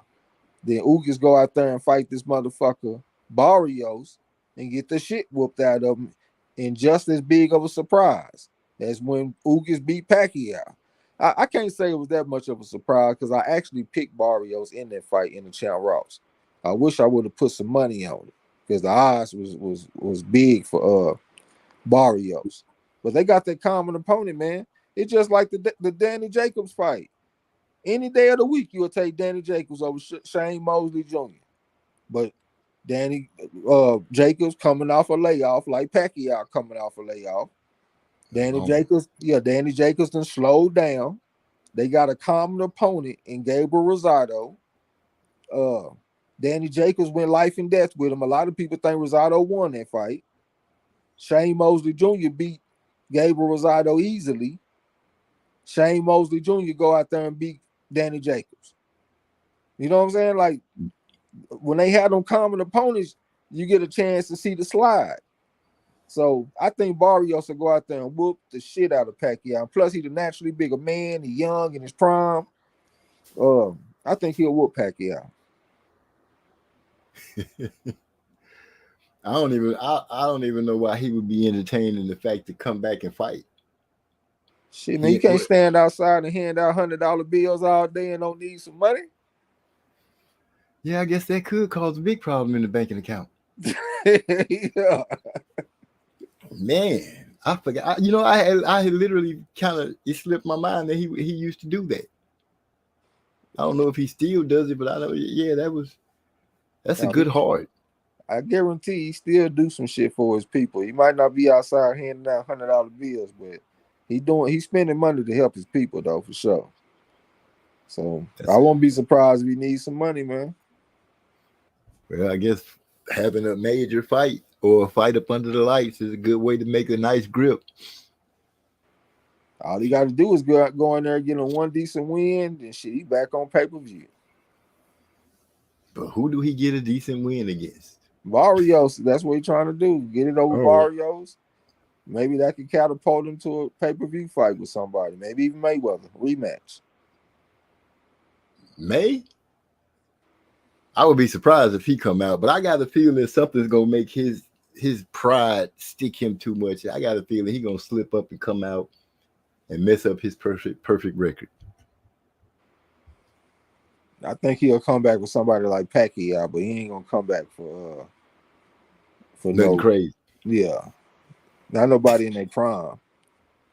That's why I told you I'm thinking about taking this motherfucker Madrimov over Crawford. I saw the Madrimov is 29, and all the reasons I said last time, like as far as the wear and tear on Crawford from fighting at them lower weight classes, 135 and all that shit. He at that age where it might start catching up to you. 36 now. When I look at him, I don't see the same type of youth that I normally see in Crawford. So he ain't just the youngest guy, man. He going against a 29-year-old that got some talent, amateur background, and all that shit. But I will say this though, I saw some shit today that got me doubting that type of thinking. Because I saw him fight this guy. I can't remember his fucking name. Damn. But Madrimov got tired coming down the stretch. And that's the same thing that happened to Mean Machine. Mean Machine was doing well early. It was very competitive fight. And he got tired. Crawford got right on his motherfucking ass. Mean Machine better not get tired against Crawford. You mean Madrimov?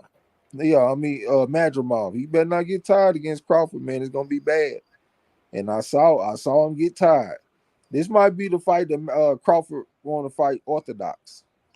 I don't think he is. I think he's gonna fight southpaw. But I saw Mean Machine have some problems from that orthodox stance against this guy that he was fighting. He was able to go to the body and all kind of shit on Mean Machine. Not Mean Machine, but Madrimov. Had What kind of gas Madrimov. you got? Shit, I don't know what this shit is. It's good though. Got you talking like me, messing up the man's name. I mean, I do that shit pretty regularly though. Like I have something in my mind and I call it something else. So that's just part of how I talk. Sometimes I go and listen to myself on a live stream, and I done that shit several times. You know what I'm saying? I feel you know I'm fucking with you right now. It's my chance. Yeah, but they got me kind of changed my mind. I probably roll with Crawford. Okay. But my odds do look tempting though. Yeah, I heard you. I heard you. You see, I was like, what that mean? Yeah, them odds is looking real tempting. 12-1 odds if he win by decision. Whew. Yeah, 8-1 if he win by knockout and all that shit. It's tempting, man. I don't know if Crawford is 13 times the fighter that Mean Machine is, as far as the decision go. Right. That's the only bet that makes sense to me. Like giving up the odds with Crawford, that don't make no sense to me. But taking Madrimov do make sense to me. Well, what they say, it don't make dollars if it don't make sense. Yeah. But at the same time, though, is it profitable? Is it profitable long term to bet against the best fighter in the world? That part. You know what I'm saying? like, man, why wrestle with a bear when you can wrestle with a squirrel? You know what I'm saying? Like, I don't go. Yeah, like I actually for a while I was a profitable poker player, and I can't say I still am because I know people got a lot better since then. I'm talking about like back in 2007, 2008, and all that kind of shit. But one of the reasons that I was profitable is because I don't have no pride when it comes to my money. So if I sit down at the table and I see that everybody at the table better than me, shit, I'm gone. Hell, I'll go find me a game with all suckers, and I'll beat them for real. Like I ain't who. What am I trying to prove? That I'm the best? You know, fuck all that thing. I'm trying to win. So that's what I do. I go find a game where I'm the best, and if it's a good game, like good players and shit, man, fuck that. I'm gone. I ain't gonna even play against them. I forgot the point that I was trying to make. I'm sitting up here on this gas rambling. But, apparently it is. Don't play when you know you're gonna lose. Yeah. I don't go. Oh yeah, I was talking about going against the best fighter in the world. So yeah, I ain't going against the best. I go find me some situations where I feel like I got the better advantage and go right there. So Terrence Crawford, he the type of guy. I just have to let him go. I gotta just let you go, man. You work too hard. You too disciplined. Fuck all that. I don't need that 550 deadlift. All that. I don't need all that in my life. You know what I'm saying? Like that, going against Terrence Crawford is not the type of shit I need in my life as far as betting. Yeah, because we learned a good lesson when we went with Earl Spence. We didn't bet though. Yeah, I am. Yeah, don't put that jacket on me, brother. I did not bet in that fight.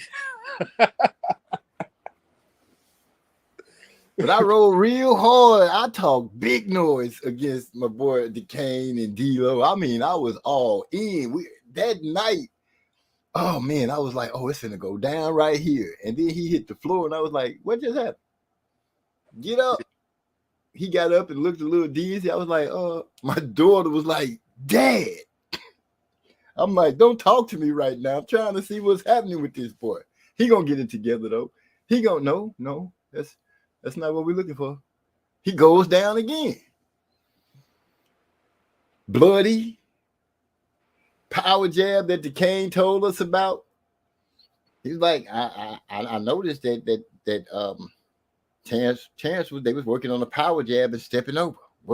And that showed so well because Crawford power jabbed Earl, stepped to the left, and Earl shot his jab up in the sky while Crawford was standing on side of him. That was one of the nicest moves. I love seeing that kind of stuff in boxing when you just see the stuff that you see him practicing and it shows up in the fight. That's pretty. Rod X said, you back at it.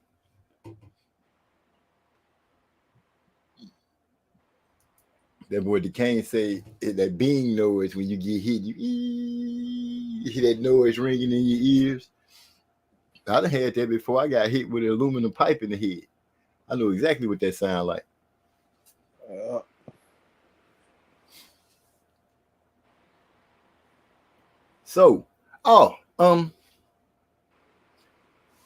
I wish somebody would have told me. So I'm checking out this program called Receivers, right? It's about the football players.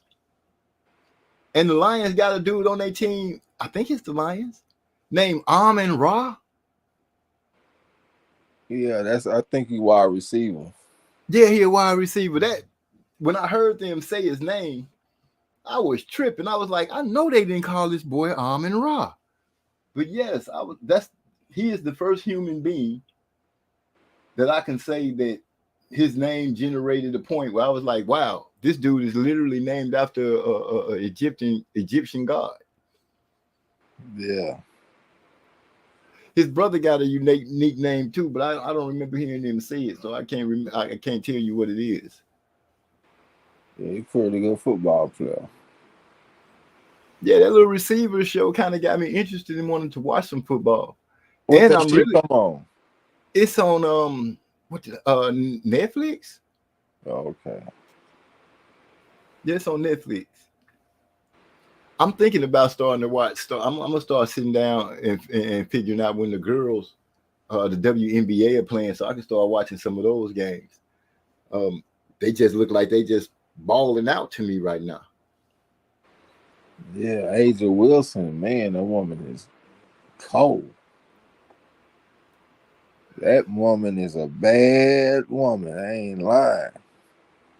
It seems like every time she on the floor, she hooping. That's what you want to see. She the best in the league. She might be the best ever. That's saying a lot. Yeah, the way she play, I wouldn't take no other woman over A'ja Wilson. I don't give a fuck who it is. I ain't taking nobody over A'ja Wilson. No way. Man, you say one of the best, probably the best ever. I'm like Cynthia Cooper. I don't give a damn who you come with. Give me A'ja Wilson all day long. All day. Well, that's serious. You really believe in her hoop game then? Yeah. But yeah, I want to start watching. I heard I've been catching a lot of reading where fans were getting on Angel Reese talking about she trying to pad stats or what have you, because she was trying to keep her double going.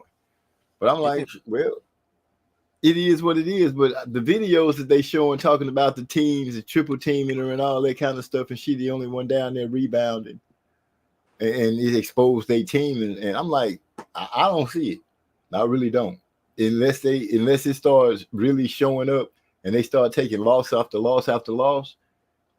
Other than that, if they ball, and let them ball. Yeah, man. Anybody will pad their stats though to keep their streak going. If you got 8 points and you only got to score one more basket, who the fuck wouldn't try to get that basket? Exactly. You know what I'm saying? But at the end of the day, both her and Caitlin Clark doing well. Caitlin Clark, I think she deserved to be the rookie of the year. She hooping like a motherfucker. I give her credit. She's starting to come into form here recently. You know what I'm saying? But the way I look at basketball, I got 4 main categories that come into play. Effective field goal position, the offensive rebound rate, the free throw rate, and the turnover rate. Angel Reese, she gives a boost to your team in the offensive rebound rate. She might be the best offensive rebounder in the WNBA already as a rookie. She like Dennis Rodman with this shit. Great comparison. Yeah, she great with the anticipation where the ball is gonna go off the rim. You know what I'm saying? So I definitely think she deserves the credit that she's getting, and she could be on my team any day if I'm running the team. And Caitlin Clark, she affects the effective field goal percentage. You know what I'm saying? Because she can score threes. Like she had a game here recently where she went 5 for 9. Yeah, she been having trouble like adjusting, but I know it's coming though. You know what I'm saying? So she gonna be good with the effective field goal percentage. She able to set up her teammates with assists and all that kind of shit. So that's gonna help that number as well. She kind of hurts her team with the turnover rate. But a lot of the best players that handle the ball a lot, they have a high turnover rate. So she's not too much different from people in the past. But this season right here, she in front of the whole league staggeringly with her turnover rate. Is she a point guard? Yeah, she's the point guard. So she's gonna have to get that shit together. Right.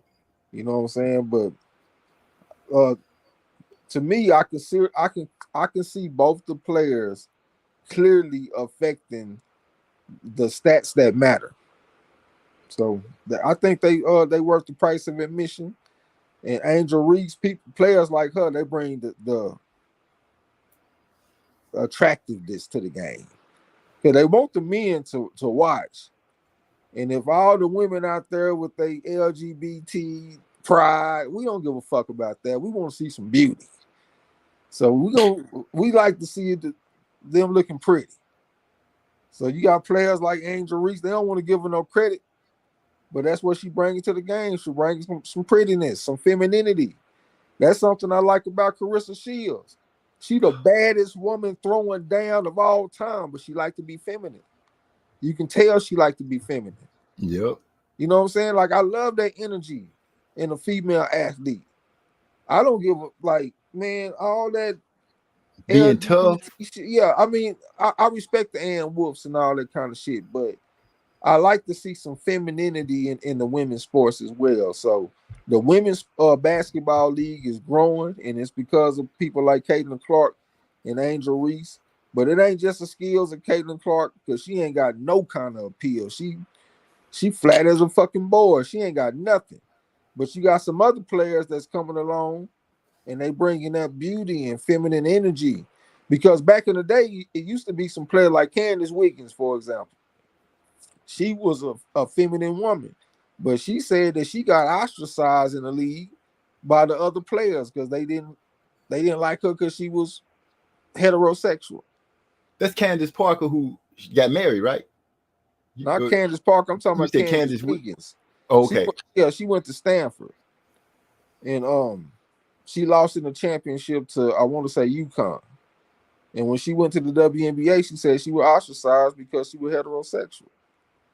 So the LGBT been running that shit, and they trying to take advantage of this attention that they get now. That's why they were big with the Pride Month, pushing that shit in everybody's face. News flash: us heterosexual men don't give a damn about your Pride Month. We don't care. Show us them pretty women. That's what we want to see. We want to see the ones that can hoop, and we want to see the pretty ones. The rest of that shit, y'all can go on about your business. Here. But yeah, AI Meets and Music chanting in. He said, I've been trying to figure out how to catch them WNBA games too. I love watching them play. It's not a fast break 3-point contest. It's the game I recognize. And I think that's why I'm liking them, because you get to see the inside game. Yes, you do see a few 3-pointers, but they don't go overboard with it. They drive to the hole. They take the mid-range shots. You see them battling for position. You just see the game the way I learned it. I see correct blocking out, going up on the boards, two hands, posting up, putting your arms out, turning. I see all that in their games. So that's what's really got me interested in it. But going to Candace Parker, she does give a boost. She gives 2 boosts, actually, because she gets the rebound for the team. Offensive rebound, she's really strong at, which gives the team a second chance and sometimes a third chance. I'm hoping, because, you know, she is a rookie, next year that she works on her presence when she's in the paint, because she misses a lot of easy shots once she gets a lot of easy putbacks. She goes up too strong and ends up shooting a lot of times to the other side. I see her shooting a lot of times where her ball bounces off the opposite side of the rim that she goes up on. And I feel like that's just a little lack of concentration, because I think she's trying to go up so fast for no one to be able to block it when she really has time. If she works on that, the rest of the game, I think she'll evolve in just great. Yeah, she's gonna be good. I'm gonna tell you though, man, I don't know what it is, but the WNBA can't fuck with college basketball though. College basketball been better than the WNBA for as long as I can remember. At least going back to 2010. They can't fuck with them games. Like it's good basketball, and it's like more passion and all that kind of shit. Like, man, especially when March Madness and all that shit come around. That shit must see TV. I be watching them Baylor Bears and shit with my mom. My mom love them Bears, boy. Okay. Yeah, we stayed watching them tournaments. Going back to Brittany Griner when she played for Baylor and all that shit. That team I told you about with Stanford, that was my favorite team that season with Candace Wiggins.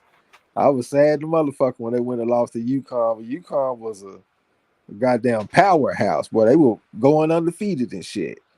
You know what I'm saying? But them South Carolina Gamecocks right now, they've been hooping their ass out. That's who whooped Caitlin Clark ass in the championship game. They went undefeated last season, if I'm not mistaken. Don Staley is the coach. Man, that shit, I prefer the college women over the college men. Any day of the week. Like, that is a fun game to watch. Women's college basketball. I'm not bullshit. Man, that's a statement right there to say you. Excuse me. I couldn't get to the mute button fast enough. I just sneezed the idea out my head. That's real talk. I like the NBA more than the WNBA, but I like college women's basketball over men's college basketball. Oh, that's what I was gonna say. That's a strong statement to say you prefer to watch the girls over the guys in college. Oh yeah, they just mean they putting it down. But shoot, the game. As soon as I figure out how to watch the games, shoot, we'll watch them. Even if we have to,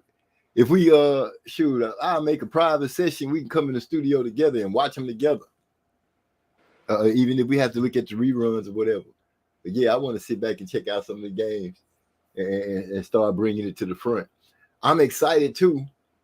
Clarissa Shields going for a heavyweight championship. Yep. This is number 4, the 4th division, right? Shit, I think so. I think she been at 168, 160, and 154. Okay. Yeah, she making her mark. She is making her mark. I give the Madrimov and Terrence Crawford. I don't know how anybody else looking at it, but the promotion video that they showing, I'm feeling it. I'm feeling the way they made it like it's a movie. Yeah, that ain't the first time they done that. They did that with the 5-on-5 too. Your Excellency Turkey Al Sheikh, he not sparing no expense when it Right. comes to his children, that he calls it. That's how he refers to his events. He said they're like my children. So he not sparing no expense when it comes to the promotion and the presentation. That motherfucker is great for boxing. I second that. Well, for whatever reason, I think for Crawford, excuse me, for Crawford, I think it's a better way to promote. We're getting a chance to see him because he don't talk much and things like that. So by then putting him in this little format, I'm feeling it. Like I said, it's got me interested. I can't wait for the fight to come around, so I can see how he gonna put up. I want to see the footwork that Madrimov that DeCane was speaking on. I want to see this footwork and see if Terrence is gonna be equipped and ready to deal with it. Yeah, he can get kind of sloppy though. Like when he be reaching for shots, he can miss bad. Sometimes he'll throw a punch. He orthodox, and next thing you know, he's southpaw. He do that kind of shit. Like he switch and all that kind of stuff. That might be what get him fucked up. Trying to switch southpaw with Crawford and shit. That's the number one way I see this motherfucker getting knocked out. It kind of got me thinking back to the Hammer and Hank Lundy fight. In the build up to the fight, Hank Lundy kept on talking about you can switch southpaw too. He had a good start in that fight against Crawford. I gave him the first few rounds. Then all of a sudden he wanted to switch southpaw and show Crawford he can go southpaw. And he was knocked out about 30 seconds later. Bouncing off the rope. Yeah, Madrimov need to just stay orthodox. Do not go southpaw with Terrence Crawford. That's one of the worst things that you can do. I done seen him out southpaw, a real southpaw Olympic gold medalist. I done seen him do this, and he beat him easily, patting them all on top of the head and shit. Got the referee. Man, stop doing it, man, like that. Goddamn, just box. He just sunning that boy. Sunning that motherfucker out there. You know what I'm saying? Don't go southpaw, Madrimov. Keep that shit orthodox. And that's gonna give you your best chance to win. Unless he get frustrated and be like, ain't nothing working this way, let me switch. Bam.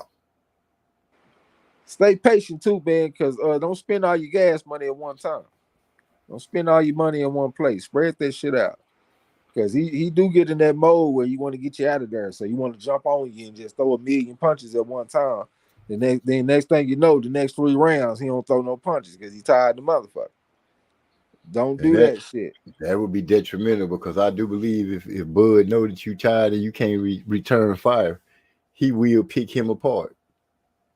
See, but that comer was experienced too. So like what I saw with that was early on in his career. He done had some fights and shit since then. So he's more of a seasoned type of fighter.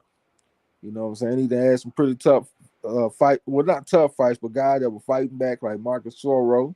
He beat a 5 in his last fight. Magomed Kurbanov that come from, I think, Kazakhstan. Not Kazakhstan. He come from Dagestan. Dagestan. Yeah, he beat that motherfucker in his last fight. That was like in March. Knocked him out in 6 rounds. So he coming in hot. I want to say Crawford coming in hot too. Hell, he beat Errol Spence, but it done been almost a year.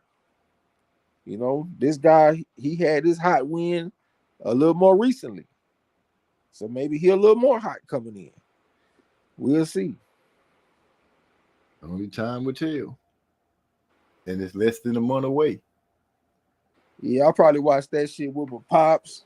We're gonna order some of that bubble hash, man. You gotta try that bubble hash, man. That shit good, the motherfucker. That's some bad shit. Huh? I said a Lucky Elk. Yeah, they got that shit at Lucky Elk. I ordered some of that shit last week. Cause Yasa was like, me, you gotta try that bubble hash. When that bubble hash had me. Nigga, that shit there is on another level. But we're gonna order some of that bubble hash and we're gonna watch the Crawford fight, man. I'm happy for Crawford, man. Crawford is headlining the most significant card of the year. One of the most significant, the best cards, like recent cards, like a throwback card. Because we got to where we had pay-per-views that were top heavy. It just be about the main event, then the undercards be trash. This is more one of those event like cards where it's good all throughout. So I'm happy for Crawford. I feel sad for him that they lost the Tim Tszyu versus Virgil Ortiz fight, because that just made it on a whole nother crazy level. So I feel sorry that they lost that fight, but it's still an outstanding card. And yeah, I'm probably gonna buy that one. Okay. Got something coming in. It's fresh off the press. Okay, I just found out that you can get the WNBA subscription for $12.99 a month or $34.99 per year at WNBA.com League Pass. Good looking out. So I guess we will be watching some games. Appreciate that from you. Appreciate that. Dang, I need to find.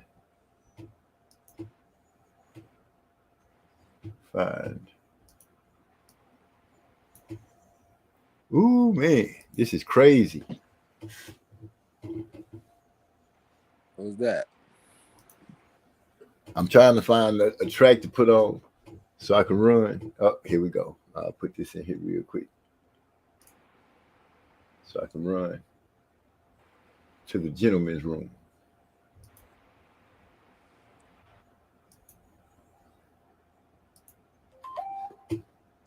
So with that being said, let me see if I can smell the blood to roll. Let me know if you got sound over there, bro. You got sound? Yeah. Okay. Here we go. I'll be right back.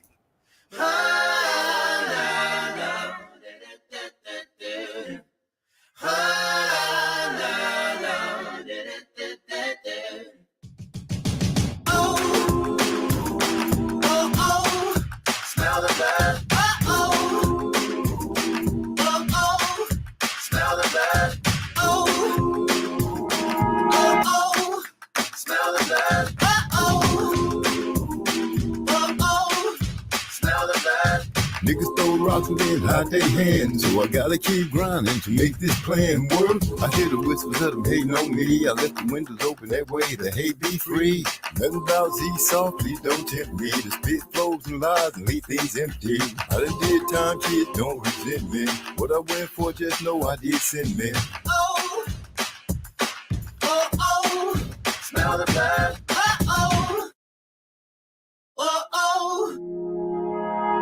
Mama told me to watch my back, cause I'm the only one here that'll watch like that. Keep my eyes on the prize, watch where my steps, man. Those hang around, they'll bring deception. But those that'll bring, better have protection. Situations change, make a misdirection. If I show the pole, yeah, it's gon' pop. Once I get the squeezing, then I won't stop, nah. So what we stop for? It's the end of the track. What?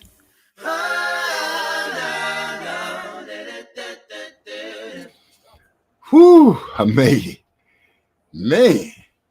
Okay, so I'm back. Hot about the WNBA.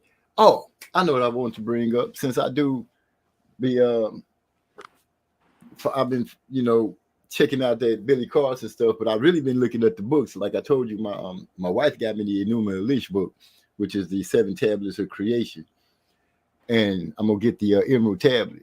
But what I wanted to touch on, my wife and I decided to sit back and watch the Eternals Marvel movie. And I was surprised at how many references in that movie are about these tablets. And some of the characters in that movie are characters or names or entities from these tablets, which I found kind of fit the narrative where I understood where a lot of people, when I first went to watch the movie, because my wife and I went and watched it at the movies as well, and a lot of people were complaining about the way it was done. And my boy, right on target, AI Meets and Music say, man, that Eternal was bullish. Trying to keep it clean. Y'all know I cuss too much. And then he also put in, before he made that comment, Angel Reese. What is that?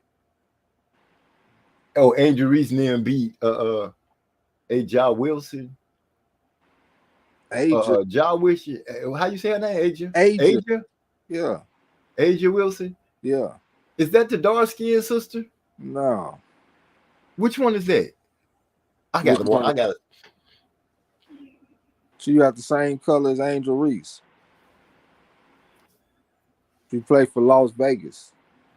Okay. The only team that I'm really sure of, and I was struggling trying to make sure if that was them, was the Shy is the Sky, which is Chicago. But then the Spurs, we got the Star. I think they the Stars. I ain't gonna sit up here and cap like I know the name of them teams. Because I damn sure don't. I will be learning about them pretty soon because I'm gonna take up on that. I'm gonna start watching their games. The highlights that I get to see, or what I do when I catch some footage of a game, it's always excuse me. It's always intriguing to me. So I gotta start watching the girls. But I'm excited for Clarissa Shields. I am so excited for her.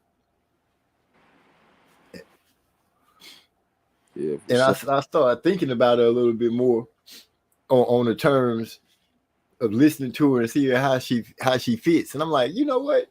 She'll fit like perfect right in the group of my daughters because she their age. Yeah. I got a little sister her age. So I feel the outfits that she be wearing, you know, she stay girly. She got her little moments, which I have equated to every girl in the world that is born, unless her parents are just super 100 million% strict, have this age range where everything has to be tight. Yeah. It's like it's in their DNA. I'm not shooting at them because I got 4 daughters, a wife, some sisters, a hell of a lot of nieces. I'm just speaking of what I see out of the girls that I've seen. No matter how strict, you know, or tight the bond is, which has been pretty tight, they all have that. It just happened. One day you wake up and it's happening, and you don't know. You don't know how to stop it. As a dad, you like, wait, what's happening? Why is this happening? How do I make it stop? But once it starts, though, it's bloom. They turn it into their own people then. Yeah. So it was a statement. It was something harsh that I wanted to ride on, but I can't remember what it was. My boy DeCane shot down the Eternals movie, which I was just bringing up, you know, a fun fact that, you know, they got some stuff off these tablets that they incorporated into their storyline of this movie. Yeah, I done listened to Billy Carson, man. People done started exposing that shit. Right. And then I done started back reading my Bible. Because people will tell you anything. That's a good thing. You gotta go crack that thing open and read it if you want to know what's off in it, or whatever kind of religion that you in. You know what I'm saying? So I've been reading my Bible, man. I ain't about to rob no Billy Carson. That motherfucker look like the devil. Only thing I want to do is read the tablets. That's what I asked for. That shit. Fuck them tablets too. Read the Bible. Well, my Bible ain't going nowhere. That's right on the side of the bed on the nightstand. I don't need nothing else. The Bible is sufficient. I'm cool.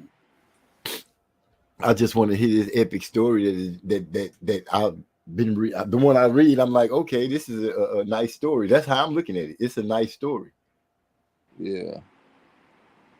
Yeah. He said you got to show it while you got it, especially in the world where women are judged on beauty. Y'all were just talking about how men even want to watch the athletes be pretty, laughing out loud. That's coming from AI Meets and Music. Well, I'm gonna be honest. It's how can I put it? It is human nature that you can look back as far as you can on the games, and at some point, the outfits, the wear, beauty, men started the we had some times where it was some not so pleasing looking women athletes, but that started changing. Is how what humanity started to change. You start seeing it in the Olympics. Volleyball was really one of the first things you really start seeing it in, and it just bled over to other sports. It's gonna always be there. It's not, to me, it's not being some kind of way against women and their rights or anything like that, because if you don't want to wear it, you don't play. Simple as that. But you got some perverts, but then you got people that actually just watch the game, but they it doesn't hurt to see a pretty girl out there handling her business on a baseball diamond or boxing or playing basketball. It just don't hurt. It's a pleasing effect. You get to see beauty going out there and playing the sport that you like. And if they playing it right, that's just that much more of a pleasing effect in that sport, in my opinion. Yeah, I mean, people can try to sugarcoat shit or whatever, but it ain't surprising to me that a league full of gay women been losing money every year of its existence. We don't give a fuck about that. I remember when Serena Williams used to wear them cat suits back in the day, playing tennis. They said she get paid the same amount of money as the men. Yeah, niggas they were trying to see her serve them aces, but they were trying to look at them cat suits too. It is what it is. Them track and field women. A lot of them be fine as hell. And been fine for a long time. Nigga, I always like watching track and field for them women. Shit, I was a young nigga off in high school, nigga. I'm going to different school, going to the volleyball game. Yeah, nigga, you catch me at the volleyball game, shooting my shot, nigga. I'm waiting in South Dallas. I'm at South Oak Cliff and all kind of shit, nigga, shooting my shot at the volleyball game. You know what I'm saying? Like, yeah, them sports with them, they not struggling with that beauty off in there. And as far as the WNBA go, they ain't gotta just be wearing tight clothes and nothing. I just like the attempt to be feminine. Right. I just like the energy. Like, yeah, that's basically all I need. Just give me an attempt. Trying to get me to love watching dykes play basketball, basically. You're not gonna win me over with that shit. It just is what it is. I don't care about that. You know what I'm saying? If they can hoop, okay, I'm gonna watch them hoop. That's what's up. I'm gonna watch them hoop. But if I got my choice to watch a pretty woman or a woman that's feminine to hoop, or this other type woman, give me the feminine woman all day. Right. And I was laughing at you, bro. I was laughing. My stomach was hurting. I was trying not to overlap. But when you said you was at the volleyball games, yeah. I ain't gonna even lie to you. My wife's first sport was volleyball. I was at all the games.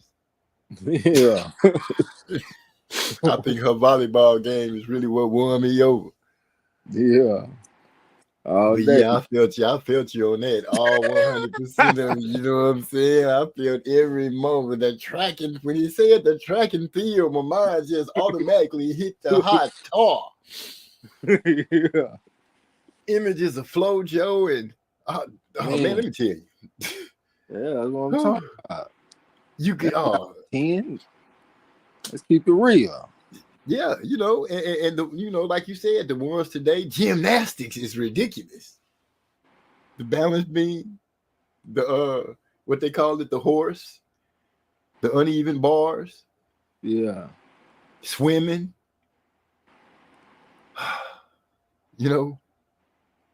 I can only go down the road so far. But yes, beauty is a big enhancement to a sports event. Yeah. In WNBA, niggas want some beauty in that shit so much. Niggas think Liz Cambridge is sexy. She got her OnlyFans and everything. Oh, you talking about the big Australian girl? Yeah. Yeah, that's kind of wild to me. That Tia Cooper though, she nice. Oh Very yeah. nice. Oh yeah, Cooper. I think she used to play for the Spurs, man. I mean, not the Spurs, for the Stars.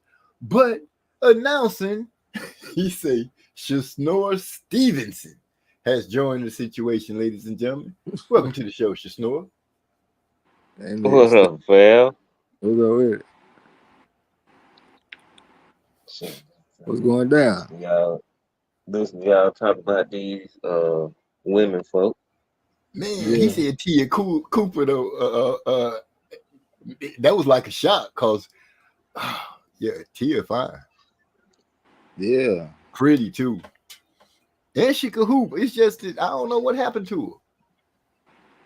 These girls stepping up with more game. You know, either your game evolve with what's coming in, or you slowly go down the line of the bench.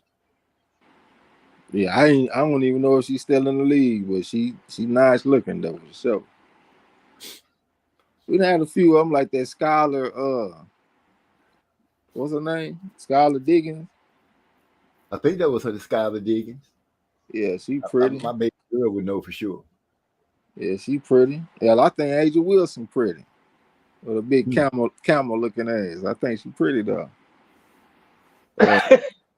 Man say with that camel looking ass. But I think she's pretty though. I do. I think she's pretty. Shit. I started running through my mind points of references. Is it a cartoon with a head the camel looking kind of cute? She want to be feminine though. I done seen her all made up and stuff. She got a commercial where she walking down the sidewalk with some women and she all dolled up and shit. So she want to be feminine. I can dig it. Oh, I love that. I love a feminine woman. Yeah. Wait a minute. Hyphy, he always coming with something. My WNBA fighters are who? Shamika Hawkinson, Dawn Staley, and Skylar Diggins. Yeah. Skylar is the only one I know. But like I said, I'm gonna make a dive into watch. Hey, DeCane. Shasnor. You plan on getting a subscription? Yeah, man. You saw the comment I left in the chat. I read it. Oh, okay. Yeah, I didn't hear if you read it or not. But yeah, man, I already did. That's what I was telling you about. I just did while we was on the broadcast. Oh shit! Look at him moving fast. I mean, $34 a year. I mean, how you gonna pass that up? Yeah. Oh shit! That's the whole. I'm tripping. Yeah, I'll go ahead and handle that. That way we could watch the games and break them down in segments after some good fights. Mm-hmm. One of y'all niggas let me get the password, or that's just on the subscription for the cable. I don't know yet. No, I haven't even do it. It's a web-based thing. It's like an app. Yeah, something like that. I signed on my computer, so I don't know if they got an app or not. Yeah. Okay. Yeah, I'm gonna do it on my computer because it's got a nice screen. I can sit down and watch in my little studio/office and keep it moving. Yeah. So DeCane, what's going on, man? You slid in here, Shasnor. I know you got something to bring to the table. You ain't just coming in here and getting quiet on me. I was just popping in right quick, man. Y'all kind of moved out the topic. You know what I'm saying? We talked about so. Which topic were we on? Because you know we can always revisit. You were talking about you said your daughters go through a stage where they be wearing tight clothes. Oh yes, and I feel like I actually feel like it's encoded in women. Period. And it's not just black little girls, it's Spanish little girls, it's white little girls, it's just girls, period. All of them go through the stage. My wife went through the stage. I done seen pictures of my older sisters is younger, and they was kind of going through the stage. I was like, this is just a natural event.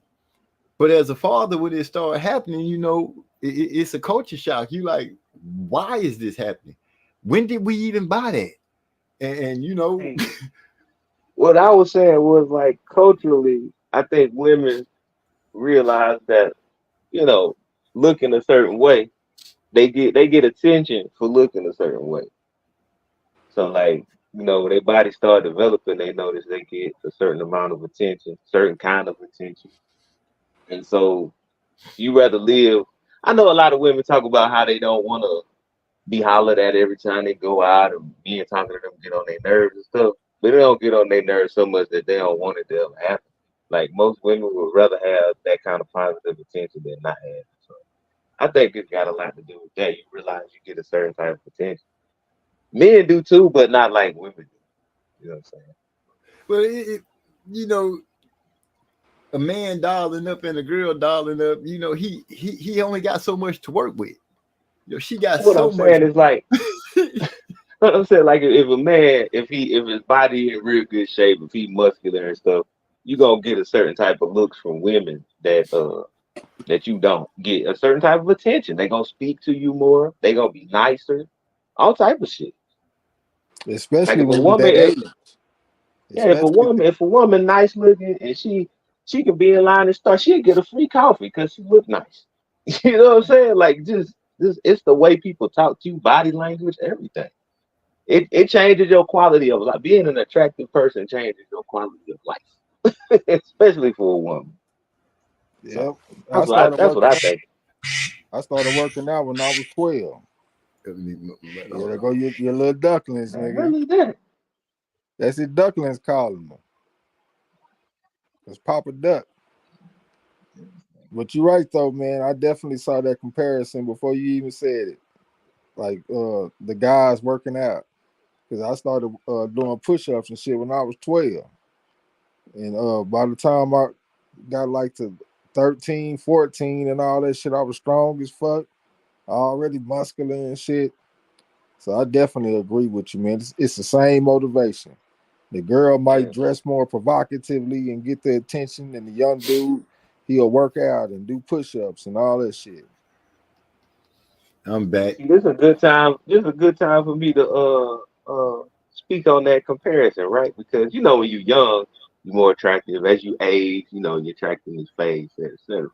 Like I always stayed in pretty good shape, but recently, like I've been kind of working out a little more, you know, buckling down more than I ever have as far as working out. So today I wore a little tighter fitting shirt, right? And the women at work was way more nicer to me than they usually are. Like I could just see the difference. And one of them even commented, she was like, "I can see your muscles." I'm like, okay, yeah, like she couldn't contain it. Like she had to say something, but you know, just all of them was so much nicer than that. Like the boss, I got a black woman boss, right? She ride everybody. Today she was laid back. Like she wasn't fucking with me. Yeah, damn. Like I said, that shit really changed your quality of life. Being an attractive person. I see why women do that shit. Why they dress the way they dress. But shit, working out though, it changes your body chemistry in ways that you won't even be thinking about. Body be emitting signals that you ain't even aware. Yeah, for sure. So yeah, I definitely love to stay in shape, stay in the gym. I got y'all in the gym. That motherfucker talking about he done dropped like 15 pounds or something. I mean, lifting weights and all that kind of stuff. You know what I'm saying? So yeah, I'm a big proponent for staying in the gym and just keeping that masculine energy, keep that testosterone high. In my defense, I run on side of the bed. Yeah, I'm just saying, you know, I run on side of the bed. I got one of those things where it's my son. He let me use it. It's a treadmill thing. Where you it got the little mountain settings and all that, where you can set it like you're going on the trail, and you set that mug at a speed, and you can get a nice workout on it. So yeah, I run on side of the bed. Well, that's still considered. Yeah, that's still considered low intensity, steady state cardio, though. I'm talking about some shit that's more intense that's gonna boost your testosterone, because that ain't gonna do it. That's gonna get your calories up though. get your steps up, so you can cut weight like that and stay in some pretty good shape, cardiovascular health and stuff. But as far as boosting testosterone, you're gonna have to have like some HIIT training, high intensity interval training, or some weight training. That's the best thing, especially when you work exercising your biggest muscle groups like your quads and all that kind of shit. That's gonna give you the biggest I can't even think of that fucking word, but that's gonna cause the biggest changes as far as the chemistry in your body. You know what I'm saying? And them compound exercises and shit too. You know what I'm saying? So that's the shit that I'm talking about. But I do understand that you probably ain't able to do a lot of that shit though. Yeah, I was gonna say if it's some ways that I can work the upper body, it's almost impossible. I can't do a push-up balanced. I can't curl. Oh my gosh, I can't curl. It's a lot that I get to lack on. So I'm like, working out is really gonna have to be for me to step to a scientifically way that I don't end up making myself look, deformed. Yeah, but you can work out your core though, and that'll help you as you get older and shit. Slang in some sit-ups. Yeah, do some sit-ups, man. Get you some ankle weights, like 20 pounds if you can. If you don't want to buy that, get you 4 sets of 5s and put them on your ankles when you do your sit-ups, and that's gonna naturally keep your feet down. Don't put the bottom of your feet flat on the ground either. Keep them at an angle, and that's gonna keep the tension more on your abs than your hip flexors. And that's an easy way. And if you want to increase the intensity, hold a weight on your chest. Maybe even hold a weight behind your head or something. You can do that with one hand, and that'll help you get your what's called progressive overload, so you can get stronger. Yeah, okay. I can work with that. Because see, it's a plan that I'm after something. I'm always trying to stay on top of my game in a certain way. So yeah, I'm taking all this straight into effect, straight in the call. Yeah, you can look up some ways. Like Deontay Wilder say, Google that shit. Don't everybody believe in Google? Wow. You gotta keep your diet in check though. Cause nigga, I had fucked around and got fat. And I was still working out. It's just that my diet wasn't. Oh shit! I'm ordering. Yeah, I'm ordering DoorDash and Uber Eats and all that shit. Eating unhealthy. Got up to like 200, and that's big for me. But I'm back down to 182 right now, so I'm a lot more manageable. You know what I'm saying? So stay on top of that diet, man. I be eating steel cut oatmeal and 3 eggs every motherfucking morning. You know what I'm saying? Strictly. Yeah. I ain't gonna lie to you. My metabolism always been effectively high, because it's almost impossible for me to get fat. Because you're an ectomorph. You got ectomorphs, mesomorphs, and endomorphs. You are most definitely an ectomorph. And I heard the Kane describe his dimensions before, so he's an ectomorph too. So y'all metabolism gonna be high, and it's gonna be hard for y'all to gain weight and put on a lot of pounds. You know what I'm saying?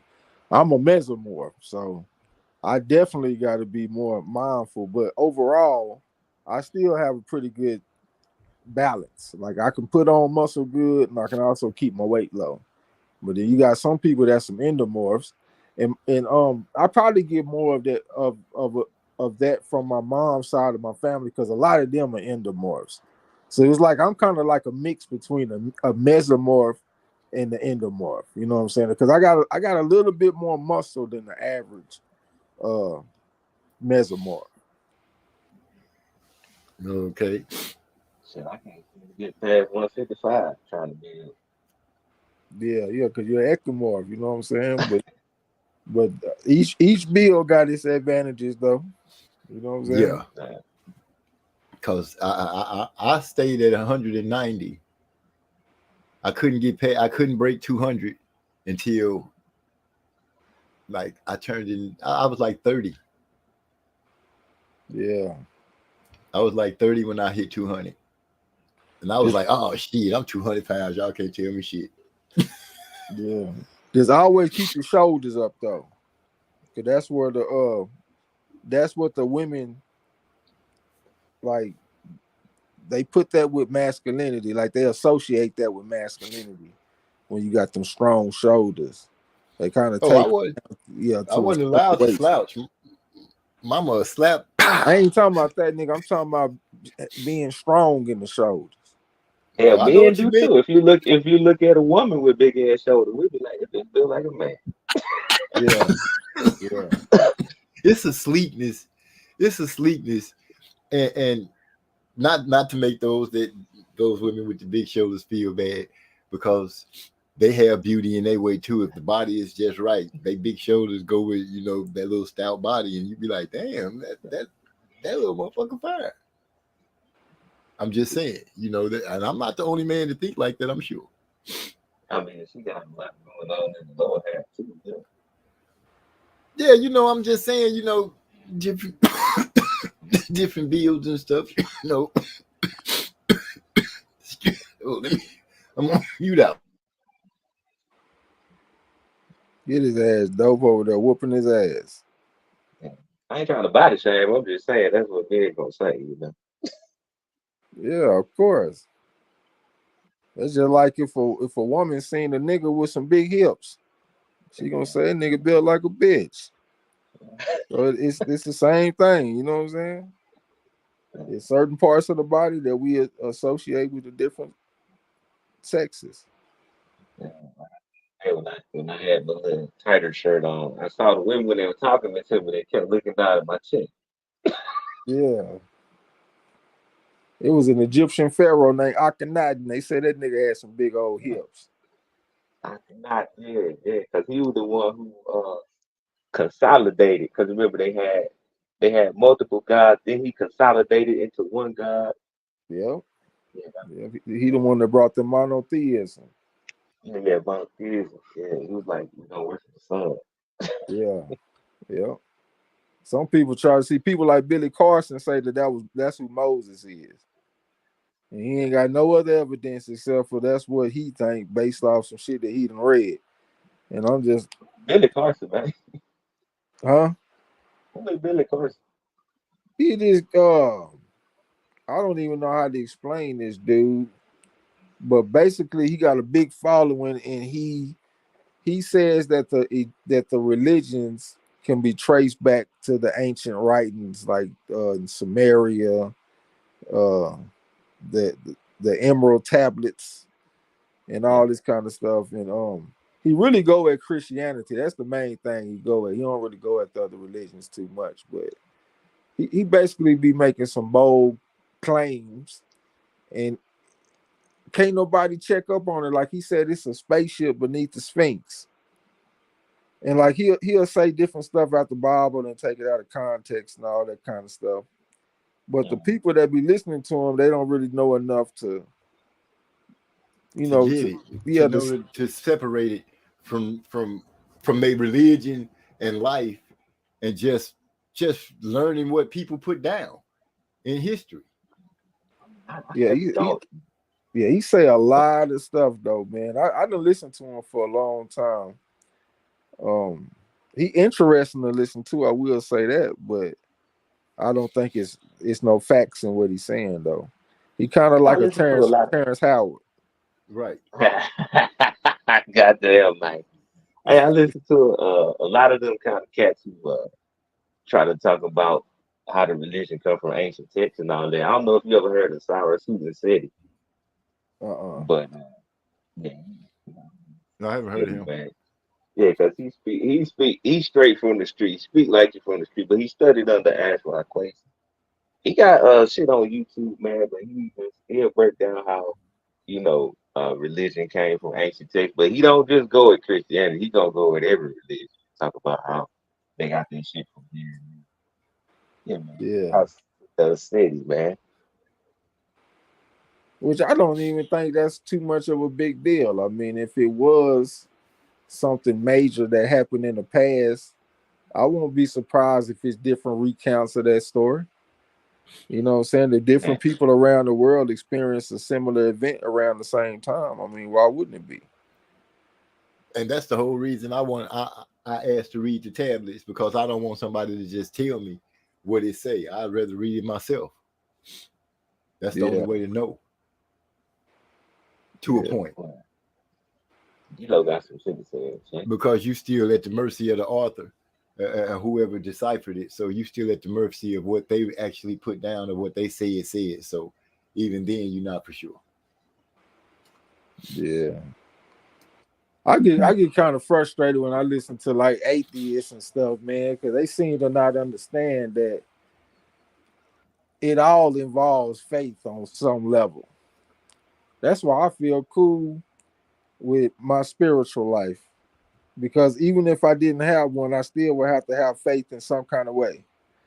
If I go to the doctor and he give me a prescription and I go pick up my prescription, I don't know what's in that medicine, but I gotta have faith that they put the right things in there that's gonna help me. And that's what most people do. Don't nobody go do get no medicine and send it out for no analysis before they take it. You have faith in the doctors, you have faith in the pharmacy. If a scientist tells me that they discovered a planet that's 1,400 light years away, and they got these certain elements in the atmosphere and they got this type of gravity and all this kind of stuff, 1,400 light years away, I can't verify this information. But if I want to value this information, I'm just gonna have to have faith that this scientist and this instruments know what the hell they're talking about. And a lot of the atheists, they are very scientific that they claim, but they don't understand the amount of faith that they actually have in these scientists. Because a lot of the stuff that the scientists are saying, they can't verify that. They say that the speed of light is 186,000 miles per second. Okay, how I know that? How I know it ain't a different speed? I just got to have faith in what you told me. That's why the damn history, the science books change every year.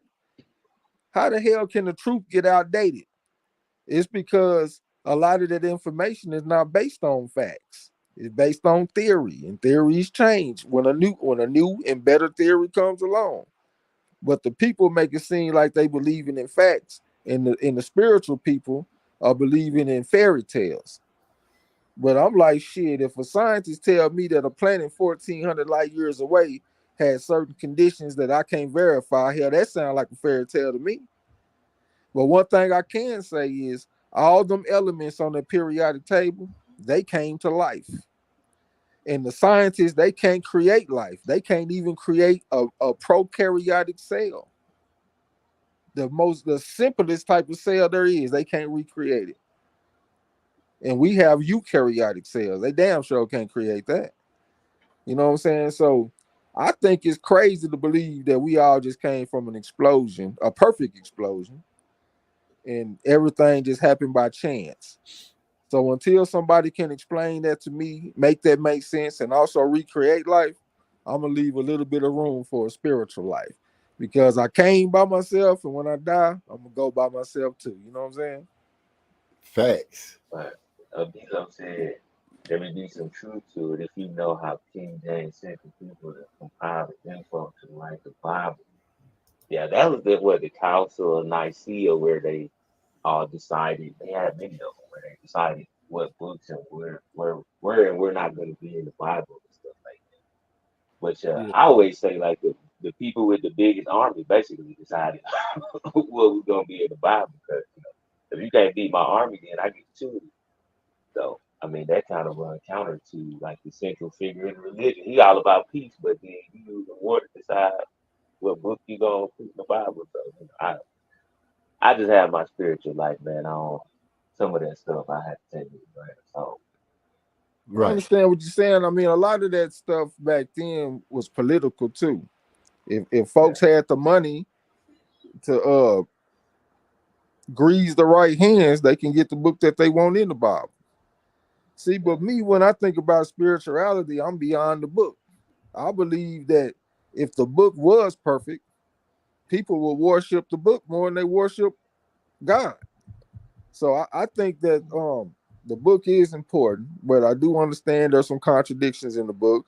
For example, when Jesus rose from the dead, the books, the gospels, they contradict each other on who was present when they saw Jesus. They can't all be right.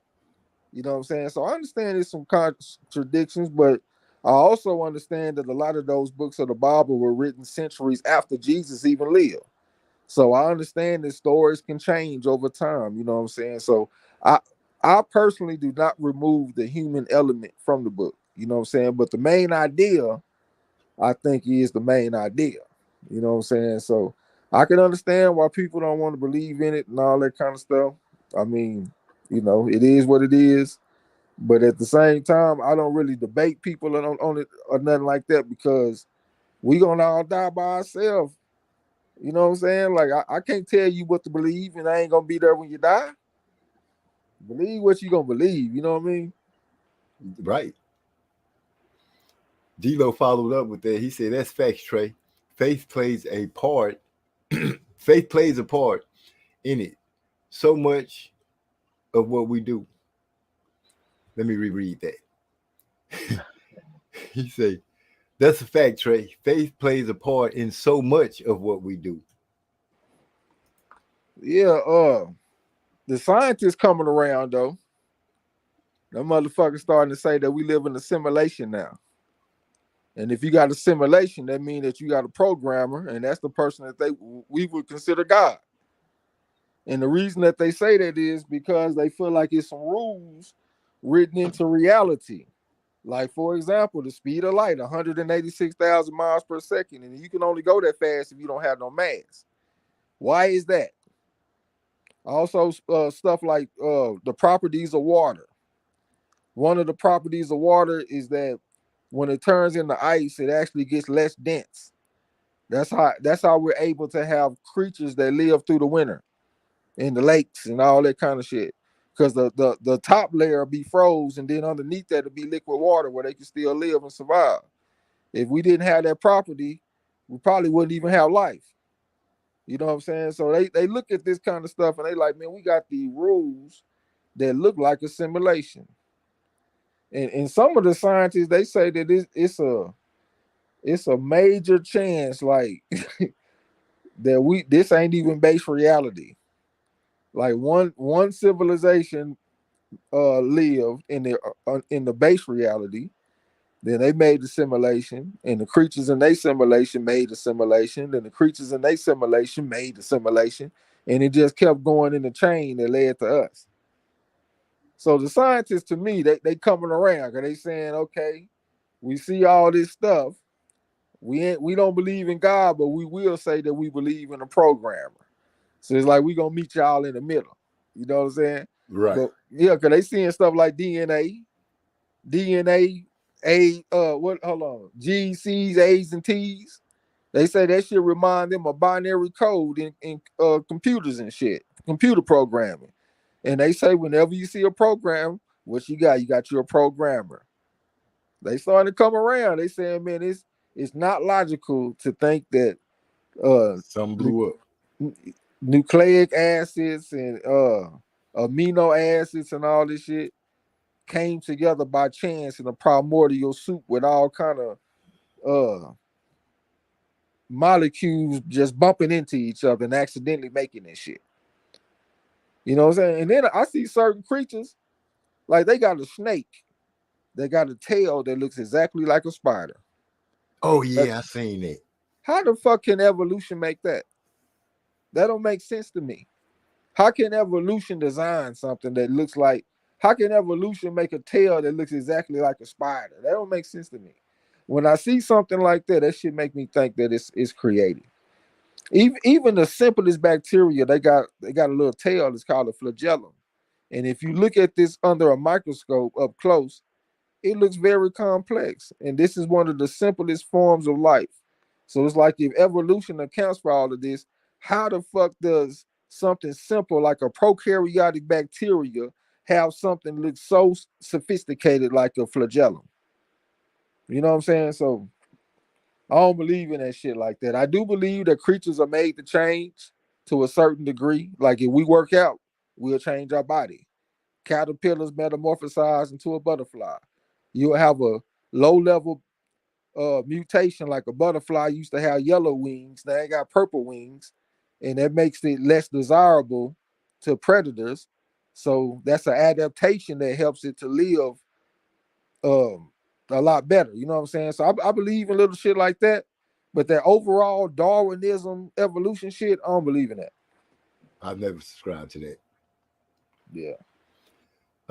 I was supposed to add, or if a scientist says the planet is no longer a planet, kind of like Pluto. When my kids told me that Pluto wasn't a planet, I was like, wait, what? When they changed that? Because that blew my mind. You know, I had been out the loop for a minute, but I didn't realize that Pluto wasn't a planet anymore. Yeah. He said they can't be in certain things, so now they want us to believe that we live in the Matrix. Yeah, we live in the simulation. Then he spoke and said that there are fish that have lures made onto them. I've seen a turtle that has like he wiggles his tongue and it's like a worm, and that's how he catch fish. He can sit real still with his mouth open and he wiggle his tongue and it look like a worm, and they just come on in, like it mesmerizes them. Next thing you know, they decapitate it. And that shit happened by accident. Nah. Like, come on, man. I don't think so. Oh, shoot. That is one of the smartest animals on the planet. He said we can learn a lot from studying the octopus. The octopus is so smart. And from what I can remember, they say his bones are like liquid, so he really don't have any. He can squeeze through the smallest of spaces, figure out mazes. I remember watching a documentary. They were talking about octopus and octopi, and this guy had shrimp in one of his tanks. This scientist, and they would wonder every time they would come back to work, some of the shrimp would be gone, but they wouldn't know where the shrimp were going. So they cameraed up the lab and left. And when they went to work, went home, you know, the camera filmed all night. And it literally caught the octopus moving its lid, sneaking out of its tank, going across the floor, crawling up the leg of the stand that holds where the shrimp were, getting into the tank with the shrimp, eating, and then getting back into its own tank and closing the top back. That was the most amazing thing I had ever seen an animal do in my life. Yeah, that is crazy. They say that octopus might come from outer space and shit. They say this motherfucker might be some aliens. Huh? I was gonna say that. Been around a long time. Yeah. Yeah. They had the ability to lose a limb and grow it back. They actually can feel with every sucker on every appendage, feel, smell, and taste. That's amazing from all limbs. Man, I'm so amazed by the amount of life that we have on this planet. Like, if we go to outer space, we can't find no life. Everywhere we look, we can't find them. We thought we found some signs of bacteria on Mars. They said that was a blip, a bust. But on Earth, you can't get away from life. I don't give a fuck if you in the air. I don't care if you go to the bottom of the ocean next to the hydrothermal vents. If you go in a volcano, nigga, you gonna find sulfur-eating bacteria in the damn volcano. You can't get away from life. If you walk outside and go to your front lawn, you have more living creatures than any number that you can imagine. Just the amount of bacteria, the amount of protozoa, the amount of plant life, the amount of insects, all that kind of shit. If you just calculate that number in your front yard, it's a number that you can't even fucking fathom. Yeah, you can have 1 million bacteria in one little period from a pencil. A million bacteria can fit off in that little space. So imagine how many bacteria in your front yard right now. Like it's a fucking number that you can't even comprehend. Like it's so much life on this planet. It's so many living. Like if somebody said, "What is the how many living creatures are on Earth right now?" Like you can't even imagine that number. You know what I'm saying? Yeah, you can't put a number on it. The shit's crazy, nigga. You might as well say infinity. You know what I'm saying? It might as well be infinity, the amount of living creatures on this planet. That shit's amazing to me, man. Like the earth is just such a close to perfect place to be and to live. I hate people that litter. Oh, If you the type of person that I'm gonna tell you, littering, throwing trash on the ground, and throwing bottled water on the ground with water still in the bottle, or throwing bottled water in the trash, I literally think about killing you. damn. Like I'm for real. I love the earth that much. Like I literally regularly pick up trash and be mad than a bitch too. I'm talking about wanting to kill these motherfuckers. Like nigga, I love earth. Nigga, I love earth more than any man. Nigga, don't throw trash on the fucking ground. Like it just amazes me all the people that don't have no home training, just some fucking pigs, fucking slugs, want to live in a fucking landfill. And I'm out here picking up trash and all this kind of shit. Yeah, hell yeah, I'll be mad at a bitch, nigga. But I love Earth that much, bro. I feel you on that one, man. I do get agitated when I see trash because I'm like, dang, you literally took it out your way to just throw this outside somewhere. You could have just put it in the trash can because they everywhere. They're everywhere.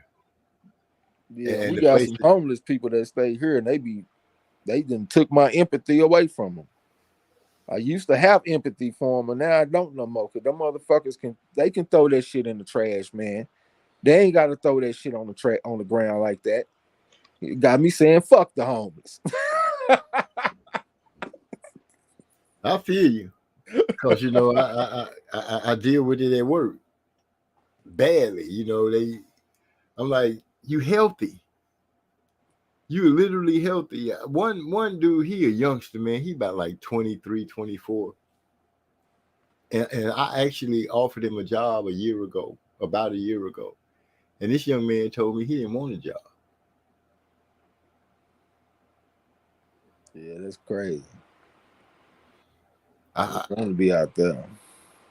I'm every time I see him, my mind always goes back to that. I don't want a job. So, he'll come in the store from time to time. When I'm in there, if you come through the door, you better have some money to buy whatever it is. I ain't giving you a break. For the simple reason you told me you didn't want a job. So that means I don't have to help you. Yeah, see, I don't mind helping the homeless. I'm the type of person that's gonna throw them some money. But if you throwing trash on the ground though, fuck you. Period. I don't feel sorry for that shit. I don't want to live. I don't want to live in no damn landfill. There's some that they go by the code. They try, they clean up after themselves. But then you got those that, like you said, just throw it down wherever. I'm like, because you homeless don't mean you got to treat every place like that. Yeah. But for him, no, I can't do nothing for him.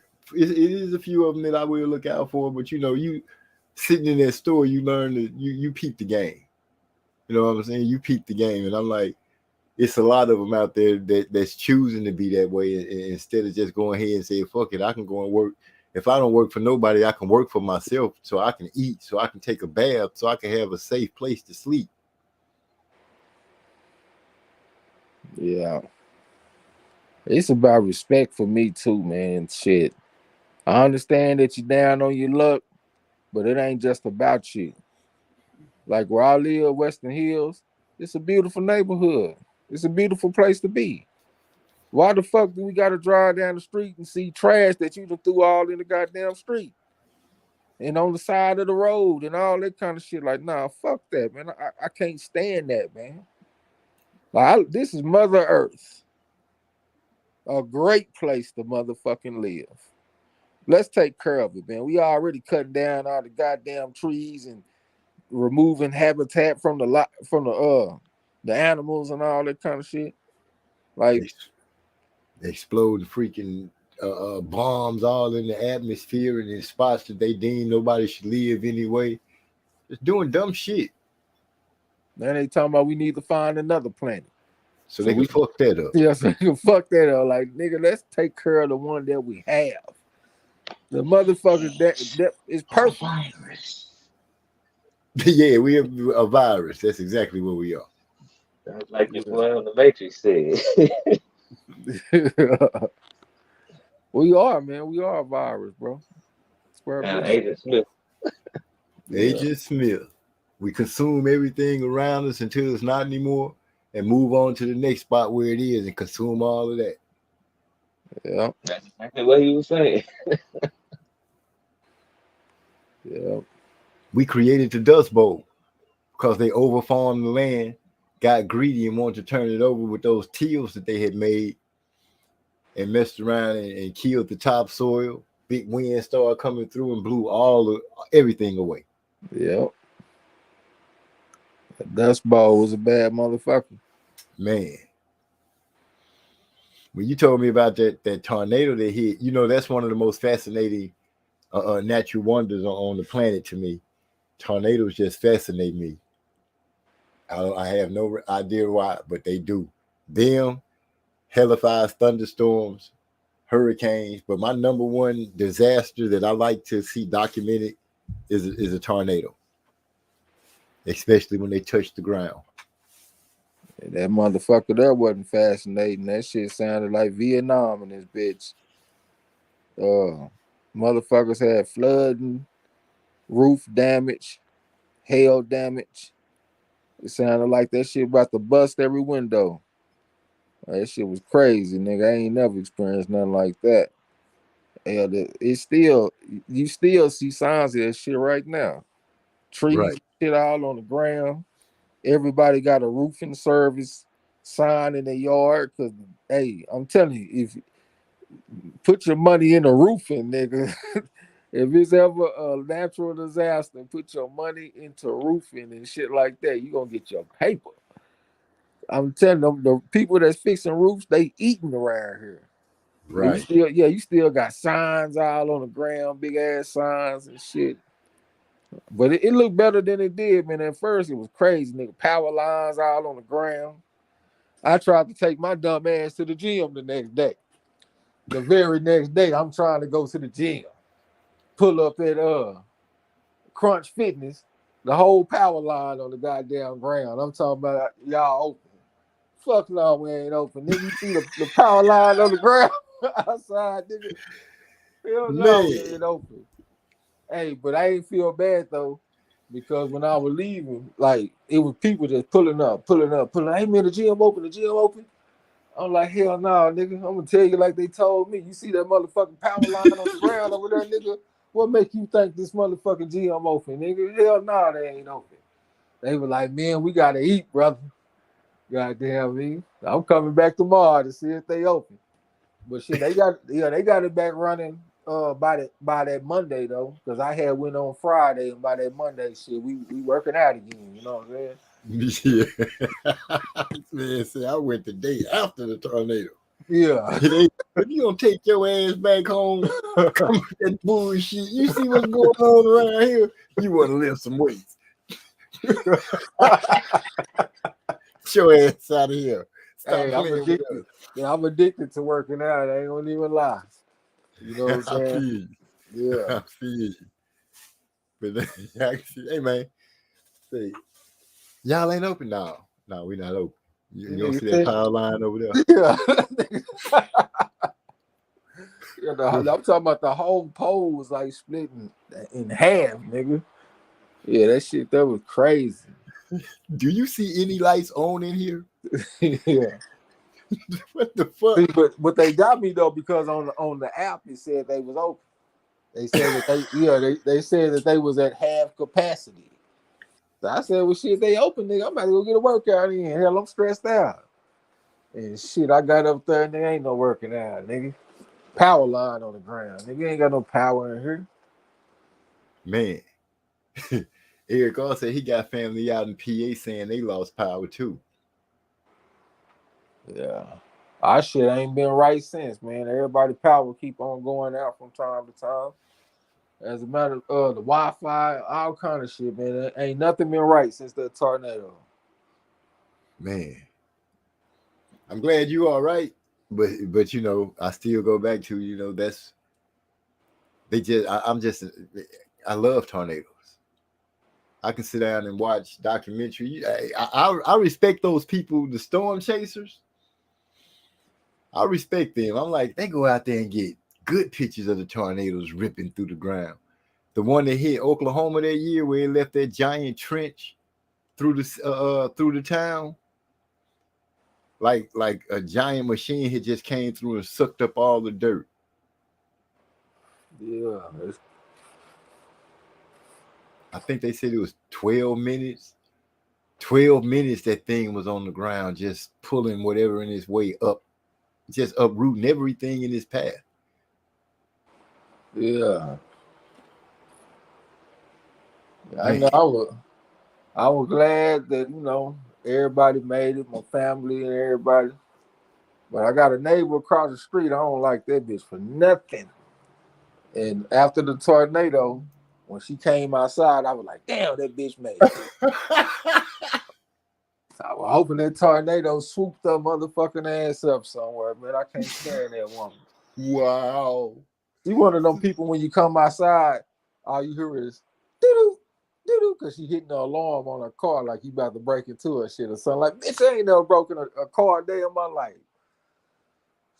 So I don't like her for shit. Like, she, you know, she think I'm a breaking her shit or something because I'm black. You know what I'm saying? Right. I was hoping that tornado got her motherfucking ass. What's funny is when you start saying that, I start thinking about the warden or the dude in Life, when Eddie Murphy and Martin came out. He was like, every day, I hope that you died in your sleep. And every day you disappoint me. That's what you put me in the mind of right there when you said, when she came outside, like, damn. Bitch she made survived. Yeah. Hey, on another note, man, I've been wondering what y'all thought about that play earlier this week.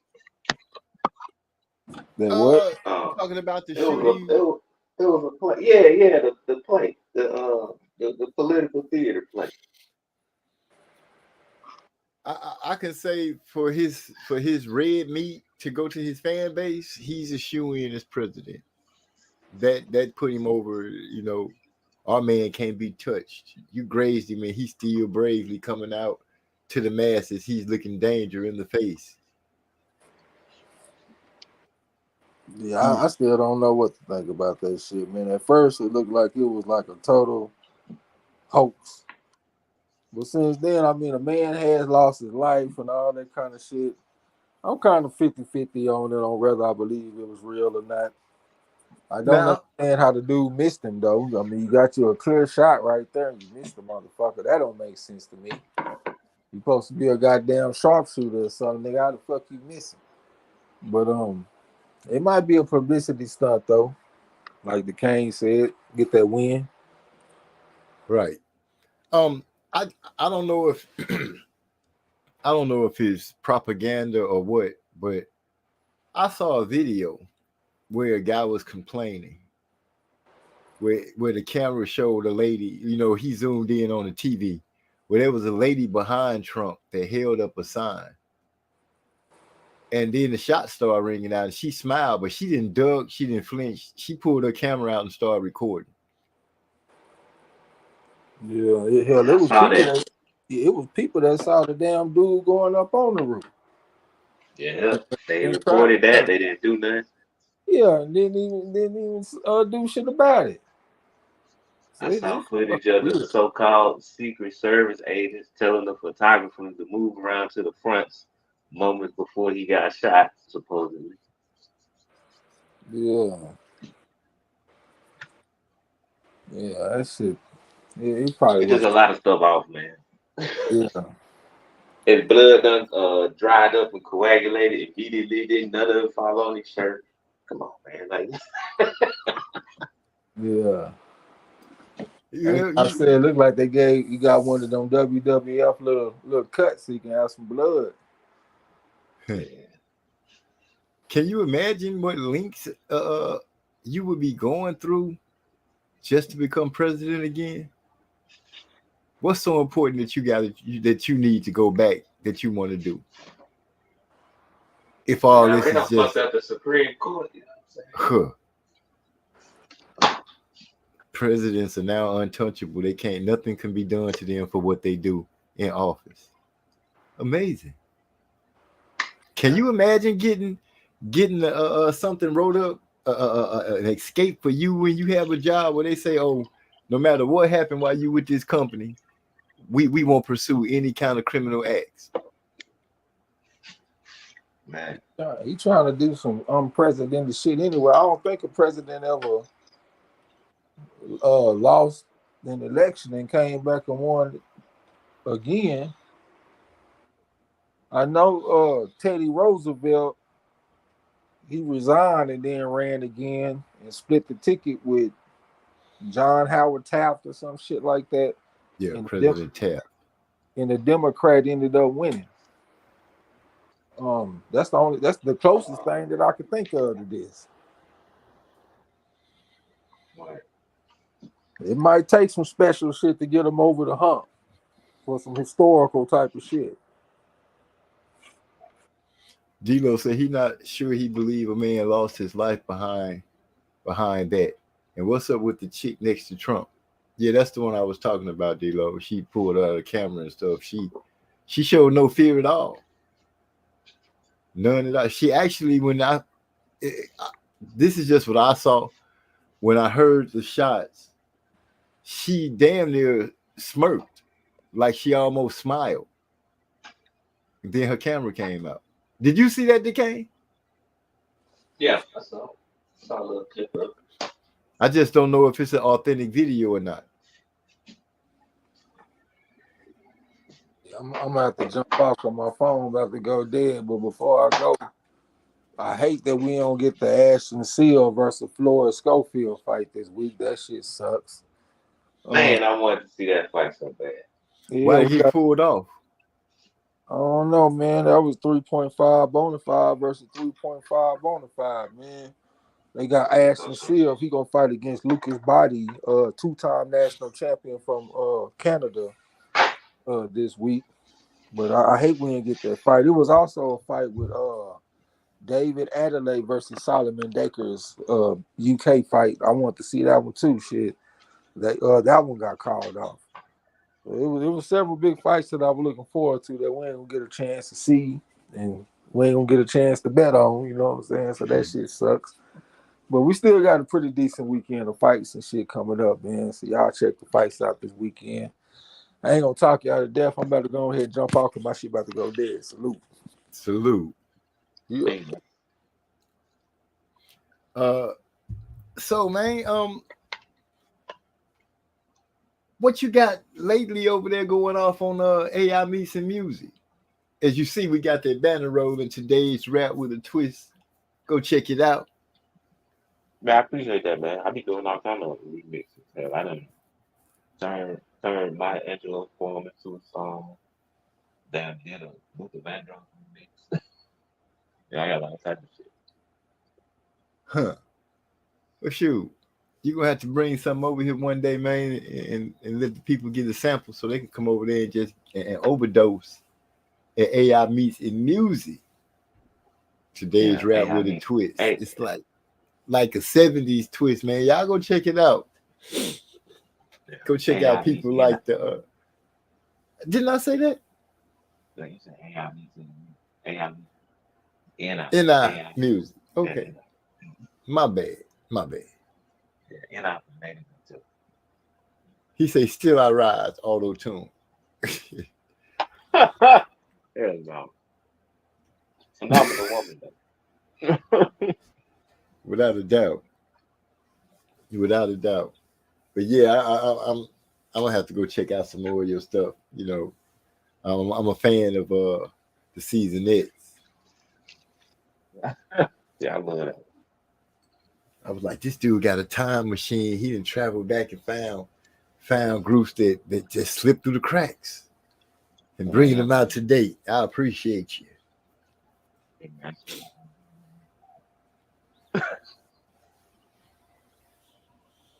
Man, it seemed like this year has shot by so fast. Can you believe it's already halfway through?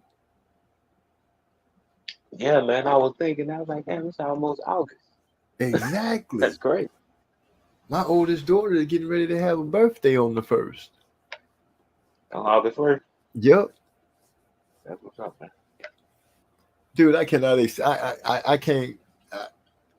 Lately, I've been just enjoying being dad, being granddad, being grandpa, pawpaw, whatever it is.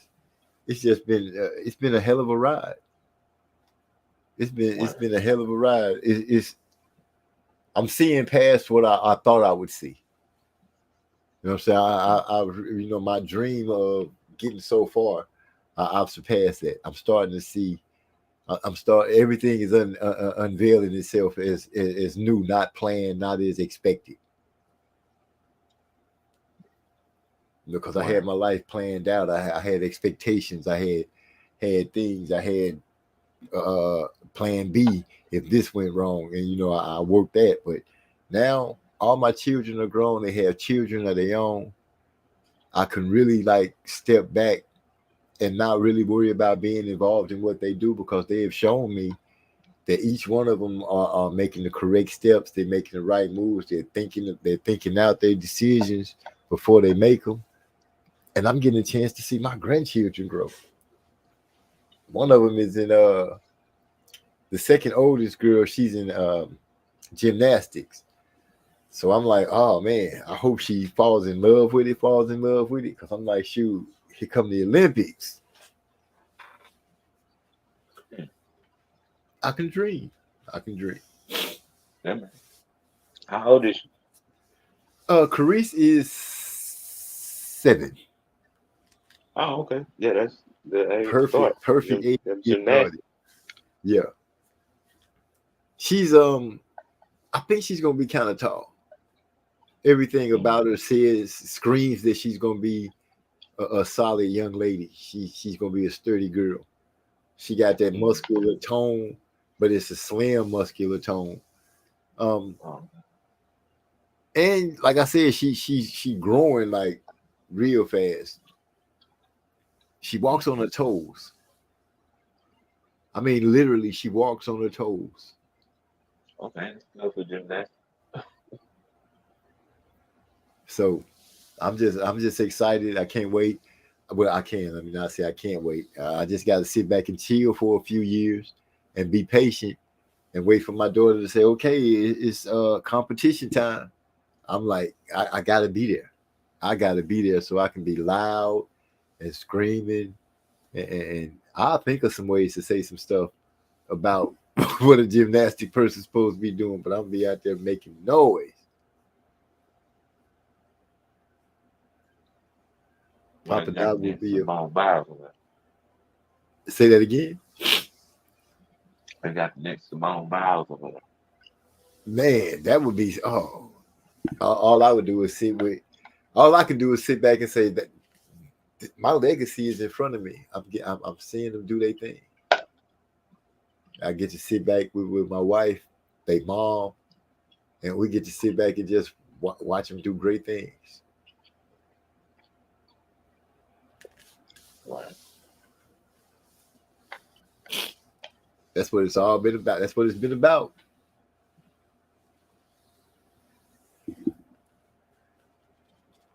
Crazy.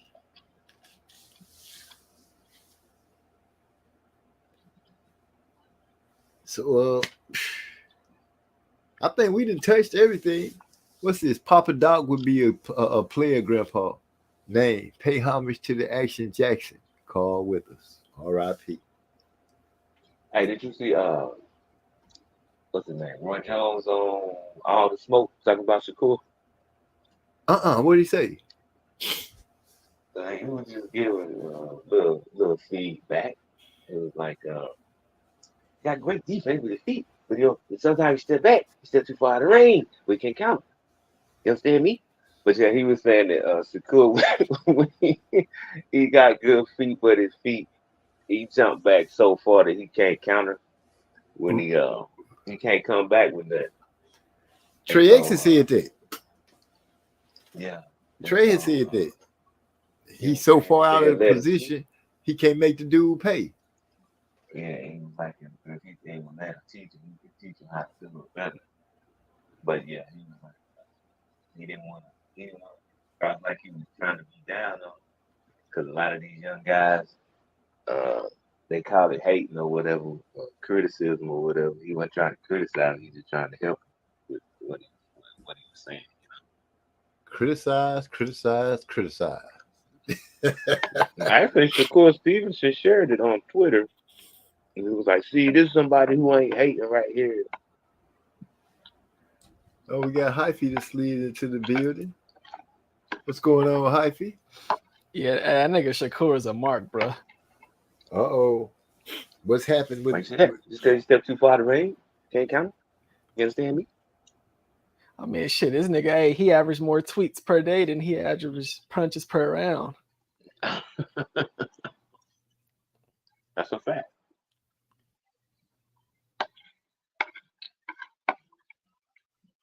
Matter of fact, hey, you lucky, MZ. I don't see the banners, the ticker no more. What ticker? The shit that scroll at the bottom of the screen. Yeah, which one you talking about though? Yeah, it used to be like something that was just loaded up. I was about to cook his ass. I used to have a cold one for Shakur. Oh, I had called myself cleaning them to make space for the other one because he stopped giving me space. Yeah, it's fine. You can make space for that, but you can't erase them boring ass fight Shakur put up. That's still online permanently. Yeah, but like I said earlier, the dude is boxing. People, a lot of the fans that's looking at the fights, I think they went in with a predetermined decision that if he didn't knock the dude out or slug it out, it was not going to be satisfying to them. But he went out there, he stood in the pocket, he made the dude miss, he stepped to the dude, he made the dude give ground. He's not a knockout artist. We can't expect him to knock out people like Tank, but he can box, he can fight. And he went out there and he proved that he didn't have to run around and jump all out of distance. He stayed in the pocket and he fought a good fight. Made the dude miss and everything. And so why was people in his hometown, why was they walking out of the fight? I'm going to honestly say that was the strangest thing to me for a group of people to all decide at the same time at a fight to just step up, get up and say, you know what, we all going to leave at the same time right now. That was the strangest thing I've ever seen because, you can expect to see it in some basketball games if the team is getting blown out or in football if the team is getting blown out. Because, you just know they don't stand a chance to come back. But in boxing, any punch can change anything. But for people to just get up and walk out like that, no, I can't say anything about it except they really were expecting something that they shouldn't have been expecting. Man, hating that top rank paid them people to sit in the audience and walk out, man. I mean, but what didn't they have a reason to expect something he said different? that, didn't he? Do they have what? But you said maybe they expected something different, but then Shakur give him a reason because every day he was on Twitter tweeting chasing greatness July 6th, talking about he was gonna beat the brakes off Artem. He said he was gonna treat Artem like a C-level fighter. He was the one doing all that talking. He told Najee from Cigar Talk that he was gonna stop Artem. Well, that's what I've been saying the whole time, man. It's such a large disparity between the way he talked and the way he performed in the ring. Like Shakur be talking like he just gonna beat somebody to a pulp. I'm gonna whoop his ass, I'm gonna beat him down. But then he go out there and just survive. Like he just survive and win rounds. Like that ain't what you said you was gonna do, man. Like you need to just be like, man, I'm finna go decision the hell out this. Like that's the kind of talk he needed. Well, I guess we got to spend more time listening to what he's saying and let him fight. I think he at the point that the fighting the way he fights is just gonna be the way he fights.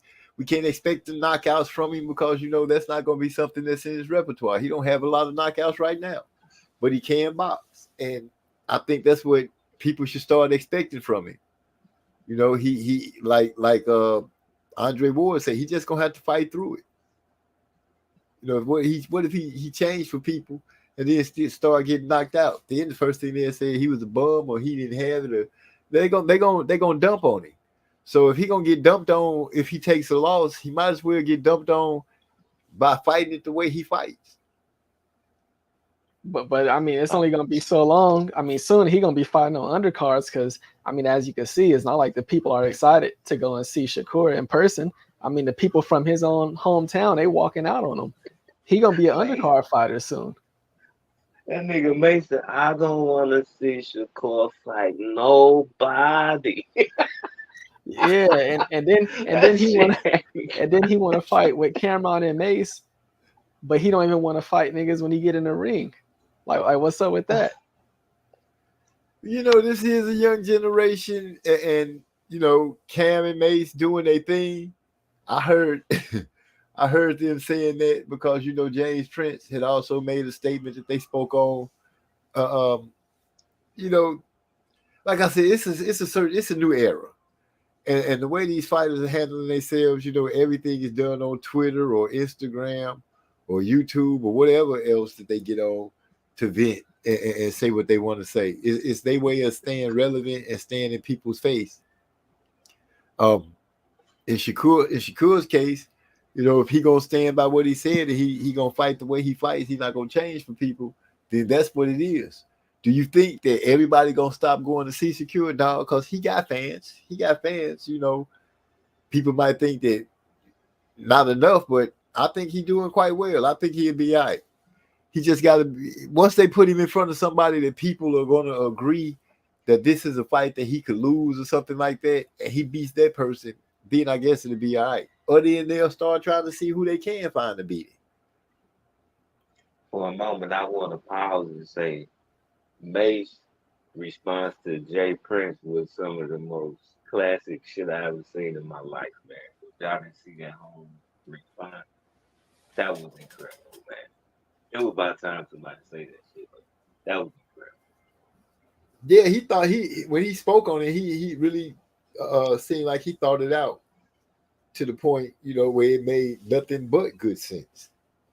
Nothing but good sense. You mad because the product that you are attempting to sell us is not the product that we want. And we have the right not to like that product. And that's speaking on Shakur. People have the right not to like the way he fight. But at the same time, we don't have the right to make him change. How can we? You could say we could start watching this fight, but that would have to be a universal, all agreed by every fan around. But once again, Shakur is not where he is by not having fans. There is somebody that likes him. Hey, check this out, MZ. I got Shakur on record talking about, another thing that he like about the deal that Eddie Herndon proposed is that it don't have to include a fight with Tank Davis. So what's up with that? What you mean? He said the deal, a deal that he likes is a deal with Eddie Herndon Matchroom, and the deal don't have to include a fight with Gervonta. Maybe he meant that we was able to come to a deal where Gervonta wasn't part of the deal. And he said he likes the fact. Yeah, I like the fact that these people are picking me up and paying me and signing me to a contract on my merits and not the merits of Gervonta Davis. They're not trying to say, oh, we assign you if this goes with Gervonta. No, I wouldn't want to sign a deal like that either. Sign me on what I'm going to do, what you think I'm capable of. They don't even have control to make a deal for Gervonta right now because he's making his moves on how he is. So, yeah, I can see I can see that statement meaning that, yeah, I could take this deal because it don't include Gervonta. Not like he ducking Gervonta, just saying that I'm signing this deal on my merits and not his. It do sound like he ducking Gervonta. He said he liked that deal, a deal that don't include fighting Gervonta. He liked that. Did he say, like I said, it could be the fact that I get to sign and Gervonta ain't part of the deal. Kind of like when PBC was trying to get Canelo and they was putting people, you fight this dude, but we want you to fight this dude too, and we give you this much. Maybe that's the situation that he's saying he like. I didn't have to come over here through that. So I wouldn't consider that being a duck. I don't know, bro. Then after his fight in a post-fight interview, he don't even call out brother Abdul. What's up with that? I can't tell you what's up with it. I don't know why a fighter would call out one fighter or not call out a fighter. But I guess he just had a fight and he did what he said he was going to do. He didn't knock the dude out, but he didn't run like everybody said he was going to do. He stayed in the pocket like nobody said he was going to do. Everybody pretty much said Shakur was going to run around the ring and not fight. And this fight that he just had was not the case. Him not calling out Abdul Wahid, I have no reason. I have no answer for that. Not one at all. But for the rest of it, Shakur just got to fight through what it is he's fighting through. He got to fight through the fact that he put a bad taste in the fans' mouth with a bad performance. But he came back with a great performance. But the fans, because his conversation over the internet, social media, has dampened him a little bit. His conversation about how good he is not projecting what people think he should. So he gonna go through what he's going through right now until people just realize that, hey, the dude gonna fight and he fights like this, and we just gotta accept it or not.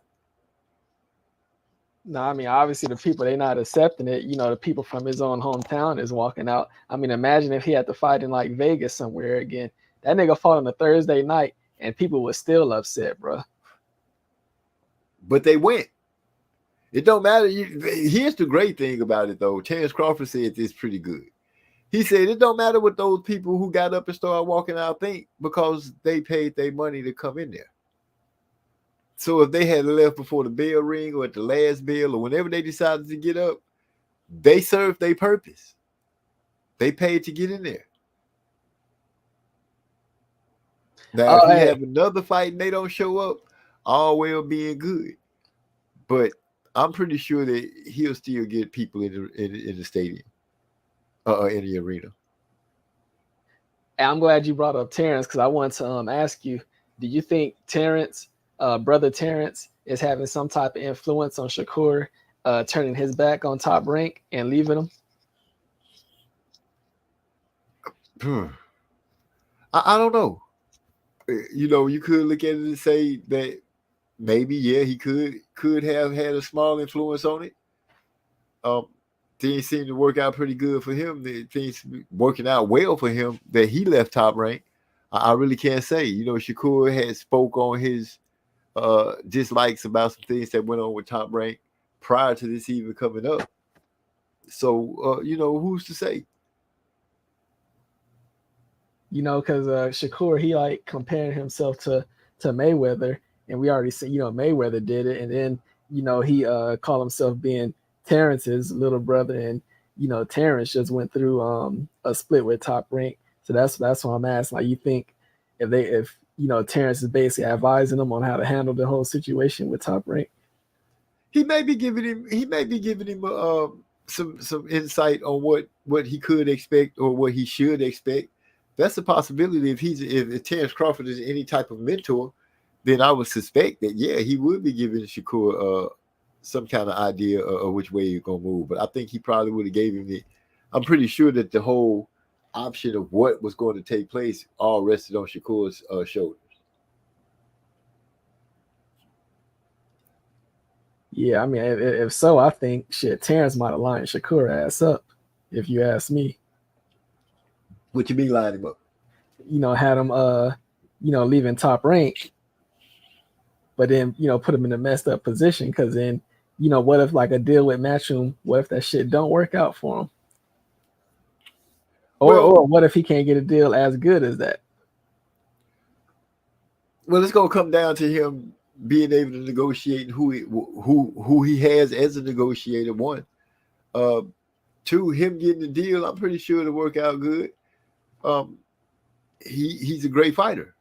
You can't take that away from him. Whatever Matchroom is gonna offer him, he can go over there and shine. He can take a page from Devin Haney. He can work it like that. But damn well, MZ, you can't just be a great fighter in the ring. It depends if you can sell or not. That's what this is all about. Well, then I guess the matchmakers will have to do a damn good job on matchmaking when it comes to him to selling the fight. Because, they always say this is a perfect time. I say that he can lean on this with no problem. No matter who you is, unless you Floyd Mayweather or Canelo, you got to have a dance partner to make people come out there and split that pot with you. So I'm pretty sure they'll find the correct dance partners with this time to get that money rolling in like it needs to for the fights to happen. Yeah, or if you somebody like guys like Brother Abdul, Brother Terrence, even Jaron Ennis, it really don't matter who you put them in front of. They're gonna make it a real good fight. You likely gonna get a knockout, and you're gonna have an entertaining fight. So unlike them, Shakur, it seemed like he got to be matched up, in a very certain way. But to me, it seemed like it probably don't even matter. It's like I feel like the fans are just giving up on Shakur. Like, I mean, bro, like once the people in your own hometown if your hometown ain't gonna support you, then it's like who is gonna get behind you?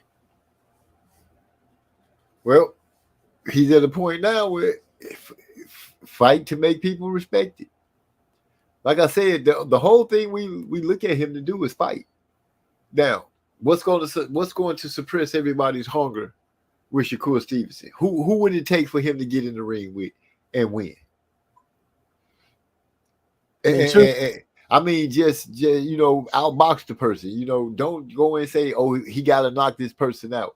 Who would satisfy the hunger of the people that's mad at him? Who would be the fighter to make them say, "Okay, I'm satisfied"? It ain't about the fighter; it's about the way he perform. I think. Yeah, he just took the words out of my mouth.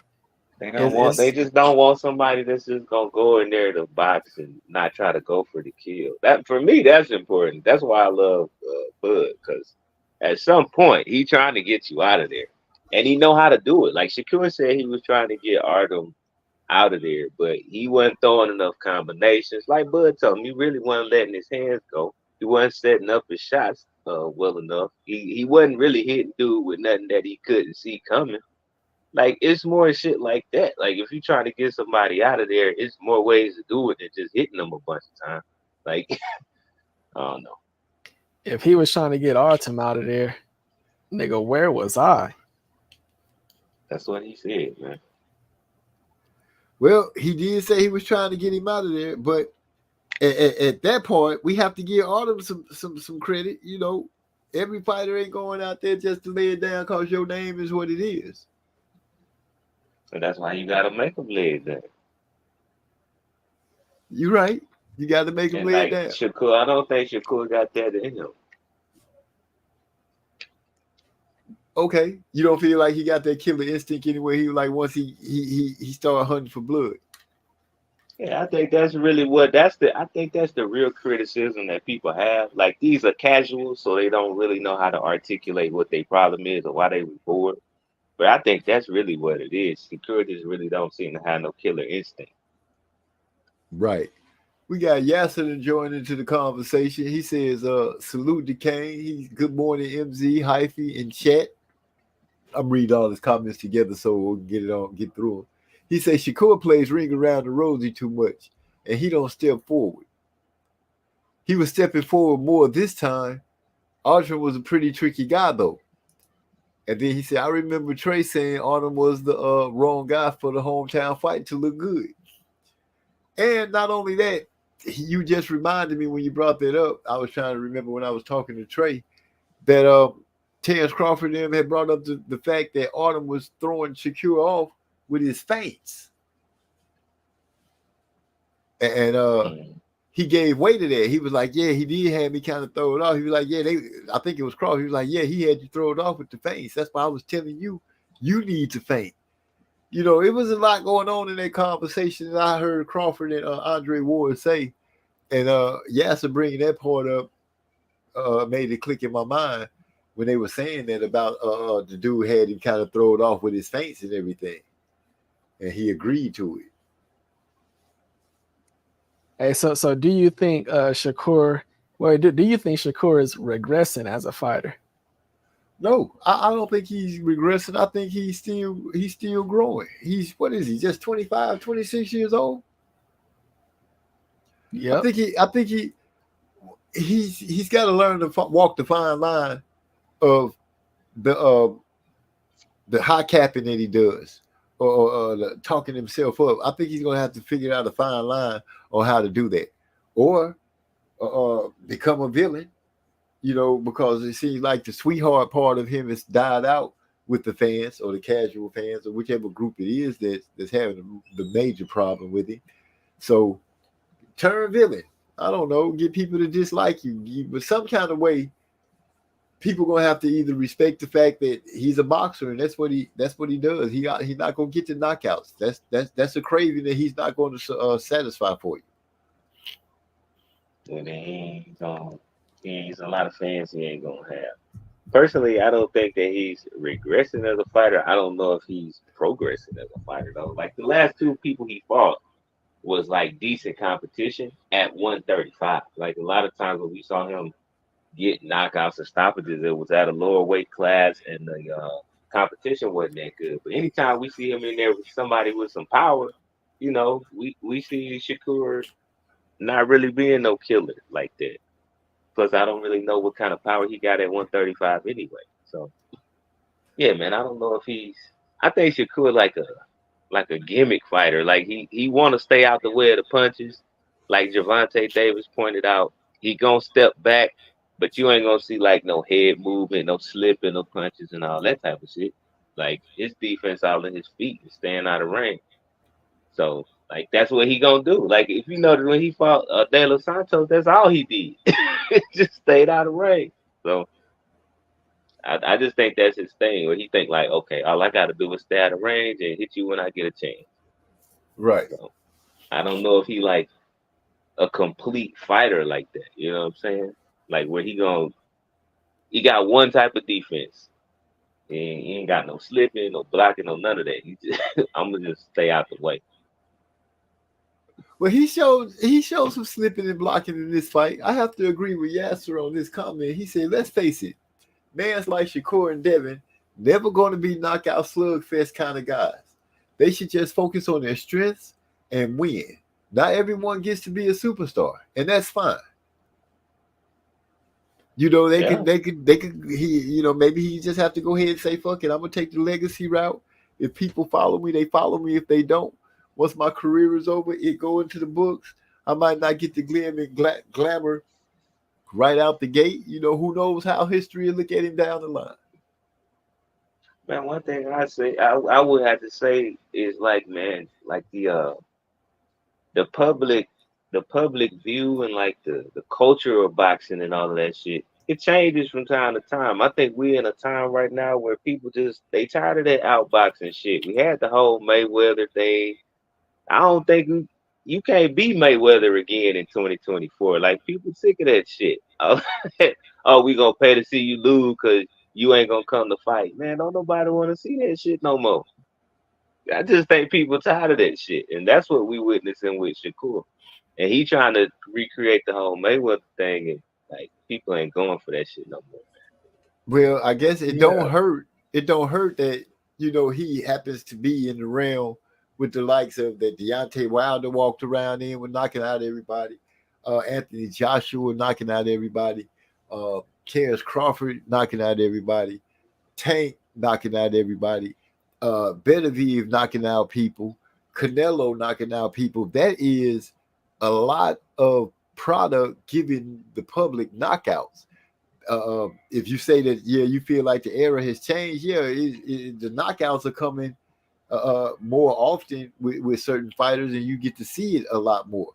And Shakur, he just, bless his soul, happened to be in the wrong era when it comes to that. He don't have that knockout power. He gonna have to rely on his boxing skills. It's just the fact that you can't talk that jibber jazz with all these people running around here gaining knockouts. Yeah, exactly, and that's what we saying. Like Shakur, he averaged like Terrence, the amount of tweets Terrence doing 1 year, Shakur probably doing like 4 days. You know, you got fighters like Terrence, Bam Rodriguez, Inoue is another one. You know, these like fighters, they give you, like, especially Bam and Terrence and Usyk, they give you like the perfect balance of offense and defense. And it's like when you go see them, it's likely going to be a knockout. But even if it's not a knockout, it's still going to be an entertaining fight. Them dudes, they don't be doing all that talking like that. Whereas you got Shakur and Haney, you know, these niggas just live on Twitter. And then it's like when it comes to the fight, they talking about the skills. But then like when you got the, you know, the former boxers and stuff, like Roy Jones was saying, the nigga Shakur don't even got skills like that. He got reflexes and he know how to take a step back. But it's like talking about just like a super duper highly skilled fight. Like Shakur, not even that. He just went on athletic gifts. Okay. The funny thing you say about them other fighters is how like they go get knockouts and stuff. Even when they don't, it's always a point. The guys that you name, Terrence, Usyk, it's always a point in the fight where you think they about to stop the guy. Like this shit just be exciting, man. Like Loma. It's always a point where you think his opponent finna get stopped, whether it's Devin, Teofimo, even in his losses, you thought he was about to stop the person at some point. Not with Shakur. Now, I gotta say, what's up? Lala D is in the house, and she's saying, "What's up, everybody?" But dang, I was gonna jump on there. What we were saying? I'm gonna have to throw this curveball in there. Every fighter that we named is, dare I say, what you would say is from a generation. They're all older and seasoned. We named Devin and Shakur, who are youngsters. Let's just be real. We got to remember, we got to put them in the place that they are. They in the realm of Twitter and getting on the internet and talking noise. It's a lot more noise for them to have to focus through to concentrate on what it is that they need to be doing in the ring. Which you know, I'm not making an excuse or anything like that. I'm just giving you an outlook on what this is, what kind of humans that we're dealing with at this time. We're dealing with humans that are part of this generation. And, you know, look at this generation. They all do the same thing. It just so happened that these two guys, Shakur mainly is the one that we're talking about, happen to be fighters. Lala D say, nah, Shakur is definitely skilled. Well, Schofield is younger than both of them, and he don't be in boring fight. So yeah, Schofield called out Shakur, and Shakur, he couldn't even fight Schofield. He had to go get his little brother to fight Schofield. That's the thing too about Shakur. This the only nigga who's supposed to be so hard and, you know, be this super duper street knowledgeable nigga. But every time he got problems with somebody, he got to go get a little brother to fight a nigga. MZ, back in the day, we used to be able to go get our big brother if, you know, it was a fight that we couldn't handle, or a nigga who was our older brother age. This nigga, he go get younger niggas to fight his battles. Well, he went and got Jay Press. He went and got Jay Press to fuck with Basement. Yeah. You always got to go get somebody. Not your little niggas. Yeah, man. He was like, you say that for your little niggas. Big homies, we don't have big homies. And that nigga couldn't do shit to them niggas. Well, Yasser said Shakur had Twitter sit on his shorts when he fought Autumn. I thought that was funny though. I noticed that too because I was telling my big brother because I was like, man, dude, he got Twitter sit on the back of on his shorts. Like, so he took that to heart. He took that, people making fun of him on Twitter. He took that to heart and actually put it on his shorts. This is the generation that we're dealing with. Moves like that get made. Yeah, nigga has Schofield, they told Shakur, hey, we'll break your face. This nigga, oh, let me go get Abdullah Mason. Because first he tried to get Keyshawn. That shit didn't work out. Okay, I'm going to go get Abdullah Mason. Like, nigga, you always going to go get somebody. Scary ass nigga, man. That's what Mace told that nigga, man. He was like, yo, my big homies would tell me we don't have nobody put in our work for us. You cause a problem, then you put in your own work. Like he said, this where the game got fucked up. Like Shakur always wants somebody else to put in his work. Yeah, but you don't put in no work when you get in the ring. Well, he did dig this hole for himself. All I can say is I can sit back and watch and see how he scuffles his way out of it, and if he gets himself back to standing like he think he should be. Because this is really just a battle of what's in his mind of who he should be and the respect he should get against the people that consume the sport that he takes part in. Who's going to win? I have no idea. Lala D said Shakur does want the most skill in the division. He tried to get Haney, Loma, and Tank, and the Dominican. So if you mention Schofield, mention them too. He didn't. Yeah, I do have to ride with her on that because he was trying to get a lot of names. Like I remember they had to go down the whole list of ranked opponents and had to stop at number 6 or 7 when they got De Los Santos because nobody wanted to fight him. But I mean, a lot of people don't want to deal with a guy who ain't really trying to engage. He just want to keep stepping back. You know what I'm saying? So I don't know. If you ain't got the right style for that, then that's just a hard style to fight. Wow, but look at those names. That's Haney, Loma, Tank, and the Dominican. Oh, and Frank Martin. She threw that in there too. Those are some names that when you bring them up, the argument has to actually, you have to turn the gun the other way and ask those guys what happened. And to tell me that, I don't feel like chasing him around the ring. You are elite. You're supposed to be able to cut the ring off, and everybody, all of you guys said y'all can beat him. Every one of y'all said y'all can beat him. So with that being said, pointing the gun in the other direction, y'all tell me what happened. What made those fights fall apart? She said you got to point the finger at, whoop de whoop. Okay, let's keep them names coming in. What about my nigga? The nigga I fuck with tough. Sugar Ray Muratalla. What's up with that fight? He been calling Shakur out. Robert Garcia, his trainer and manager, that nigga made a call to Top Rank, to Bob Arum, about seriously making a Shakur fight. And as soon as that fight was made, that nigga Shakur, he said, oh, I already got an opponent lined up. As soon as them niggas make a call to fight you, you got an opponent lined up now. And you went and got a nigga that's not even on y'all side of the street. So that's one nigga they running from. William Zepeda don't want to fight Zepeda. That's another nigga. Wait a minute before you say that, because it didn't. I have to bring this up. Didn't the WBC order them to fight?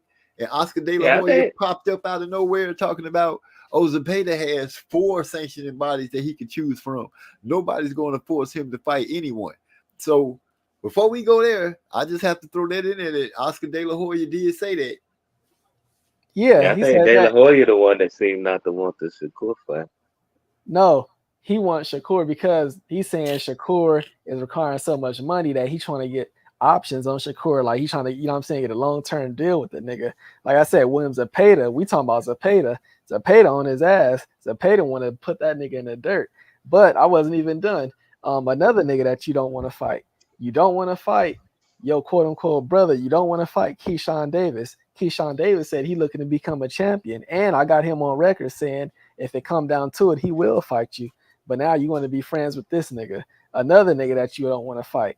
The nigga who slapped up your quote-unquote little brother 4 times, Andy Cruz. Why you don't want to fight Andy Cruz? It's all types of niggas out there for you to fight. You just don't want to fight them. It ain't nothing to be gained from fighting Andy Cruz, though. Why not? He said he beat the shit out of Keyshawn. You could go get your little brothers when you need a nigga to go fight a nigga, but he can't go get you when he needs you to whip Andy Cruz. Obviously, he can't do it. Nigga, one hand scratched the other. if you're looking for respect of the people, like nobody gonna respect Andy Cruz, even though he got the amateur background and we know who he I is. bet his But little brother will respect it. yeah, he would. But like Yeah, but I as thought the far as getting the argument, public on the side. I thought the argument was for little brother to go and handle his own business. The big brother can't even handle his business. He always got to call the little niggas. I feel you. I just can't. You know, I can't just throw Shakur Ray away. I just can't do it. You know, I like boxing. I could watch a dude that outskill somebody. I don't have to get the knockout all the time. And I do feel you guys by saying that, you know, Usyk and Crawford and all them, at some point in the fight, it gets to an exciting moment where you think, even if they don't get to stop it, you think that they might be getting ready to put somebody away. I don't know if Shakur has that kind of power. It's easy for us to say Devin doesn't have that power, but at the same point, who have we ever heard say Shakur is hitting like that? You know, maybe that's something that he wasn't blessed with, and so he's gonna have to depend on his skills and elusiveness. And if it's just reflexes and being able to take a step back, as so Roy Jones say, then that's only gonna last for so long. Well, see, here's the thing, man. Like we mentioned Andy Cruz a second ago. When Andy Cruz, when he first came on the scene, he wasn't getting no knockouts, but that motherfucker in the ring just so cold. Like I really enjoy watching him fight. I don't get that when I'm watching Shakur, man. Like I'm with Mace. I don't want to see him fight nobody. Like it don't be exciting, man. Like the nigga be stepping back out of range and don't be caught. Like, man, it just don't be exciting me, bro. I'm sorry. Like I wish it did, man, but yeah, I just don't get nothing out of it. It's like, but it's fighters that I do love to watch box though. He just not one of them. Hey, it's like when we was watching Dwight Howard, you know, during his time in Orlando, you wasn't watching a cold ass basketball player. You was just watching an athletic, gifted nigga who was, you know, doing his thing during that time. That nigga Shakur ain't cold like that. Well, you know, Lala D says Shakur is guilty of talking too much on social media. And I really think that is about at least 93% to 95% of his problem right now. He has spoken so much that he can do so much. And when he don't accomplish that in the ring on the level that people expect, because once you paint a picture to the audience that's consuming what it is that you're giving, you got to pretty much come as close as you can to that. And I feel the knock on Shakur. But like I said, the man not gifted with the power to knock people out. If knockouts are something that he is going to be trying to go after, he's going to have to figure out how to. He got precision with his punches. He knows where to land his punches at. Maybe he's going to have to accumulate a few more to satisfy the lust of the audience. Maybe he's going to have to shoot off a few more shots when he step on the inside. But I can't take away from the fact that I still saw him in this fight in the pocket, make the guy miss, make the guy pay, make the guy give ground. He just didn't accomplish a knockout. Oh yeah, hey, I don't forget that. Yeah, I think Terrence lined that nigga up though. I think Terrence lined up Shakur. By the man. Why you trying to blame Terrence, man? Come in. No, hey, ain't nothing to blame, nigga. Hey, shit, war is war. You want to play these little weak ass games? I'ma line your ass up. I don't blame Terrence at all. I'd have lined that little punk ass nigga up too. Hey, why you saying Terrence did it though? Why you blaming Terrence? Oh, because look, Terrence. Okay, who Shakur be saying? Oh, you know he be teaching me so much and blah blah blah. He started talking about Terrence, but then I remember when that nigga Shakur was saying, "Oh, I think I'm the best fighter in the world." So that means you better than a nigga that's teaching you everything, and you said whip your ass in sparring. So I think Terrence didn't like that. Then on top of that, okay, now when it comes between Terrence and Jaron, all of a sudden, that's a 50-50 fight. I don't know who would win. Okay, so you're not gonna side with me, nigga? I'm gonna make you pick a side, nigga. I'm gonna line your ass up. Hell yeah, I think Terrence lined his ass up, fucked up his relationship with Top Rank, and now that nigga ain't gonna have no good deal, and he ain't gonna get no good fight next. Yeah, Terrence up that pistol on him. Well, I think thought he- he was talking good for Boots because Boots is over there with Eddie Hearn and them too at the moment. Now What Boots is just his homie, man. Him and Boots is cool. Like he used to go to the gym over there with Bozy and them. Like they know Shakur real good like that. Okay, That's why okay. he So went it's side an with either one underlying. of them. Okay, I got you. It's a real relationship there. Yeah. Yeah, he real And cool with them. so all Like Terrence he had did is talked to say, Shakur. yeah, all Bozy had Terrence talked to did. Shakur after the fight and stuff. Okay. Yeah, that's true. So hey, Terrence, he already see, this nigga, he's starting to get comfortable and buddy with the enemy. So I ain't gonna tell that nigga make a choice. I'm gonna make it for him. I'm gonna put that pistol on his ass. Okay. So Yasser said he should have took the five fight $15 million deal from Top Rank and got the fights. Dang, it jumped on me. That deal was right on his market value. Shakur think he is bigger than he is though. I doubt he will ever become a pay-per-view star. That nigga fight on Thursday nights. Come on, man. They ain't no pay-per-view fighter. We all got to start somewhere when it's time to till the dirt to the path that you want. I'm just saying he's on his path and he got to till the dirt on the path that he on, just like we all have to. The road that you take is the road that you take. If it's hard, then pull out the plow and get the road right. That's all it is. Lala D said, I appreciate his boxing, but that's subjective, I guess. I appreciate his boxing too, Lala. You know what I'm saying? I'm not mad at him like a lot of people are. I do get their argument and understanding of how they are not entertained because they feel like he's just not entertaining to them. I get that, and I won't shoot anybody for it. But at the same time, if Shakur fighting, I'm gonna watch him fight. Hey, she is saying something real right now. She said, you didn't hear all the shit talking De Los Santos did. Yeah, and she said De Los Santos had been chasing Shakur. She right about that. De Los Santos, he put up to New Jersey. He put up to Newark, New Jersey, and was looking for Shakur. Couldn't find that nigga for shit. He was on Shakur ass. Wait a minute. You mean right here where it say she was talking to Yasser? I mean, yeah, she talking to Yasser. Yeah, she ain't lying about that. Yeah, but she did say right there. She said, "Keep it real." De Los Santos didn't want to throw. He was out there. You can't just say Shakur made it a boring fight by itself because De Los Santos was there. He didn't do enough to win the fight. Shakur didn't do enough to lose, and De Los Santos didn't do enough to win. You couldn't cut the ring off? I'm talking about when De Los Santos went to Newark, New Jersey, put up on that nigga block and was looking for him. That's what she talking about. De Los Santos was chasing Shakur. Hell yeah, he was on Shakur ass, and then shit happened to him. Nigga, Shakur ain't got no pull like that in Newark. All that street shit he be talking. That's why Cameron Mays don't even fear the niggas that he rolled with. Well, that nigga Cameron was talking about that. Yeah, they really went hard on old Jay Prince. Even started talking about Whack 100 got real disrespectful. I ain't gonna even bring up what he said. So, I go back. That nigga, hey, Cameron tripped me out when he got beef with you. He called you by your first name. Like when he had beef with 50 Cent, he would call him Curtis. He would call him Jay Prince James. Let me tell you something, James. That nigga be cracking me up, man. Yeah, they went at it.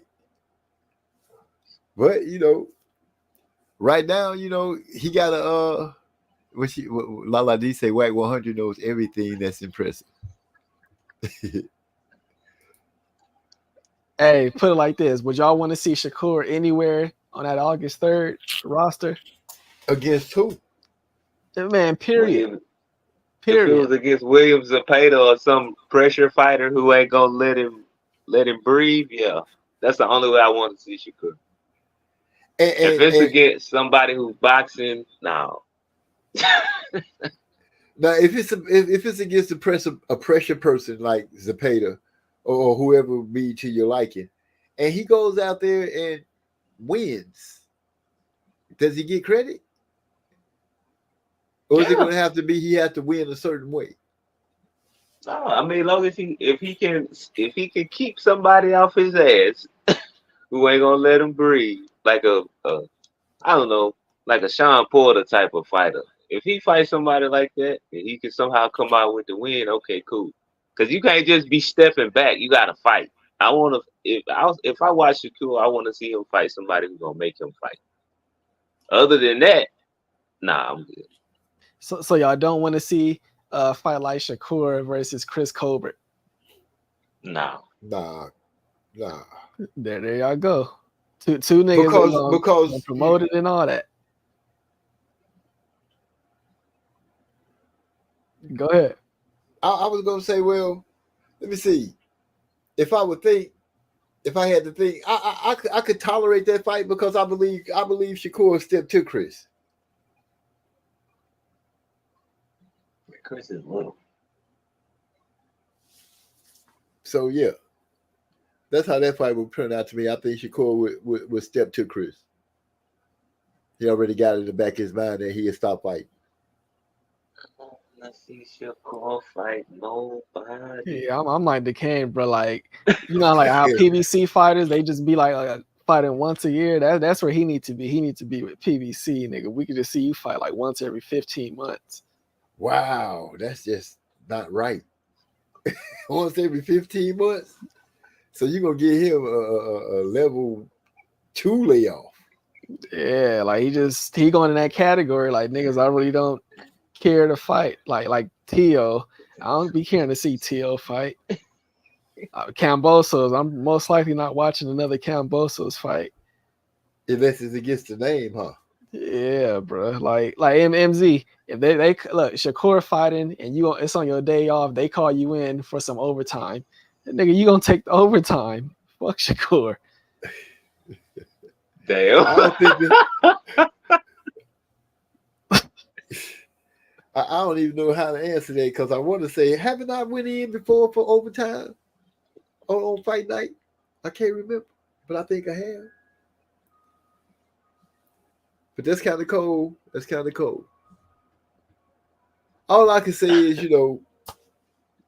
Shakur, get away from the Twitter or X or whatever it is called right now. Get away from it.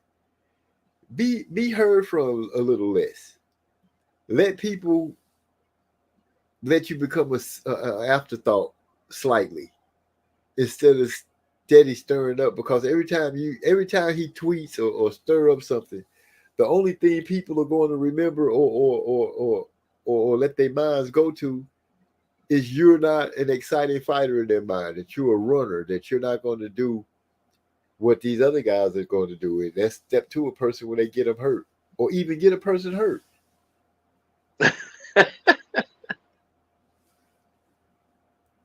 So that's the only information advice that I can give to it. Once again, he the baby world beater to me.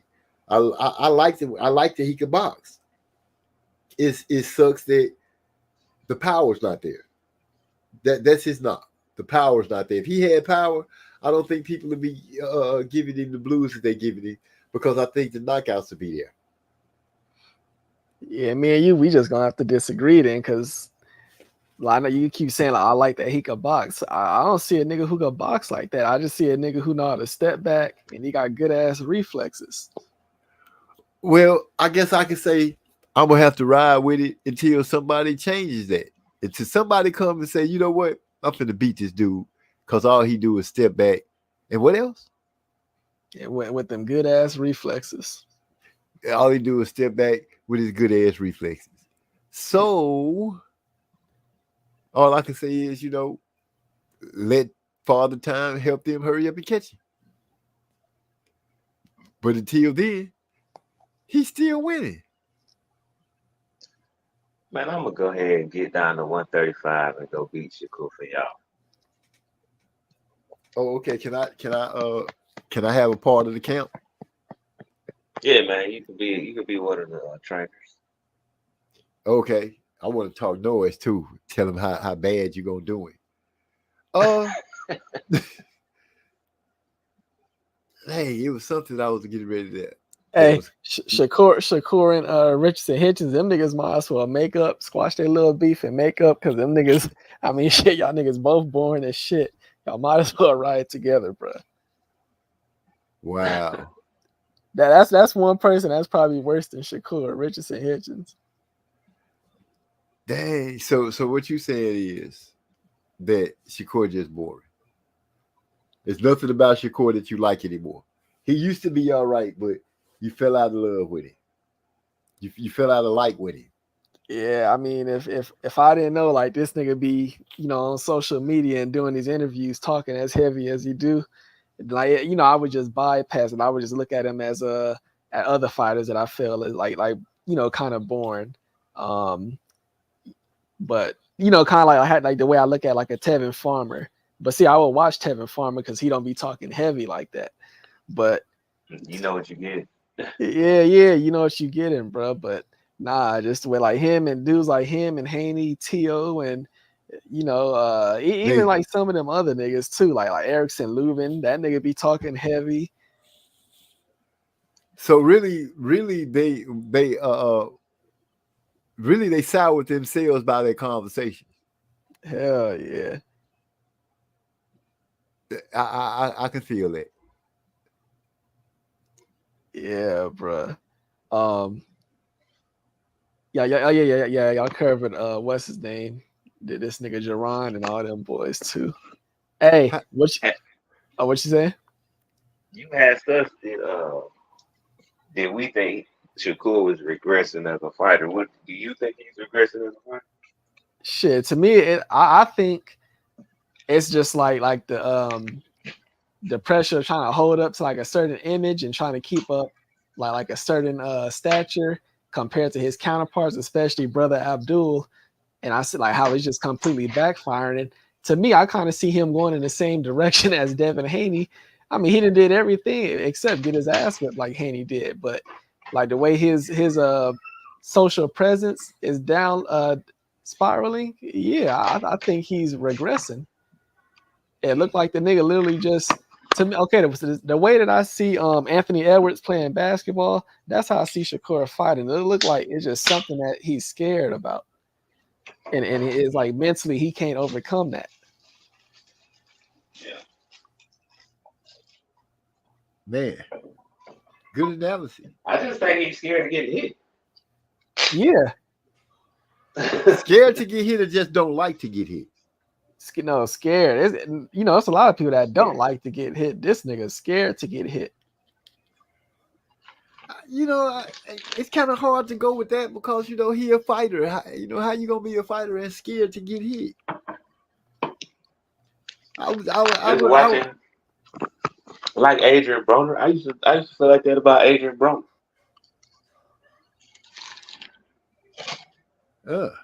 Okay. Cause it's like a certain way that motherfuckers dodge punches, but like, do you see how like Adrian Broner react when somebody flinch at him? It's like he was scared to get hit. Was that prior? Damn it, StreamYard. Was that prior to okay, I see a bit that came in. Was that prior to him facing Madonna? I don't know. When did he fight Sean Porter? Because I noticed it a lot in the Sean Porter fight. He fought Sean Porter before Madonna, didn't he? Correct. Yeah, he fought Porter before Madonna. Okay, so yeah. A couple fights after. Really? Yeah, because when he fought Porter, he already had one loss. Oh, okay. Lala D coming back. She said Shakur wants to show the world, that he can't get touched. It's not his job to get hit. How is he landing more shots, but he gets accused of being the scared one? AB doesn't land more shots. Good point out, sis. How do you combat that, Hyphy, DeCane? How Shakur touching people more than he get touched, but he's the scared one?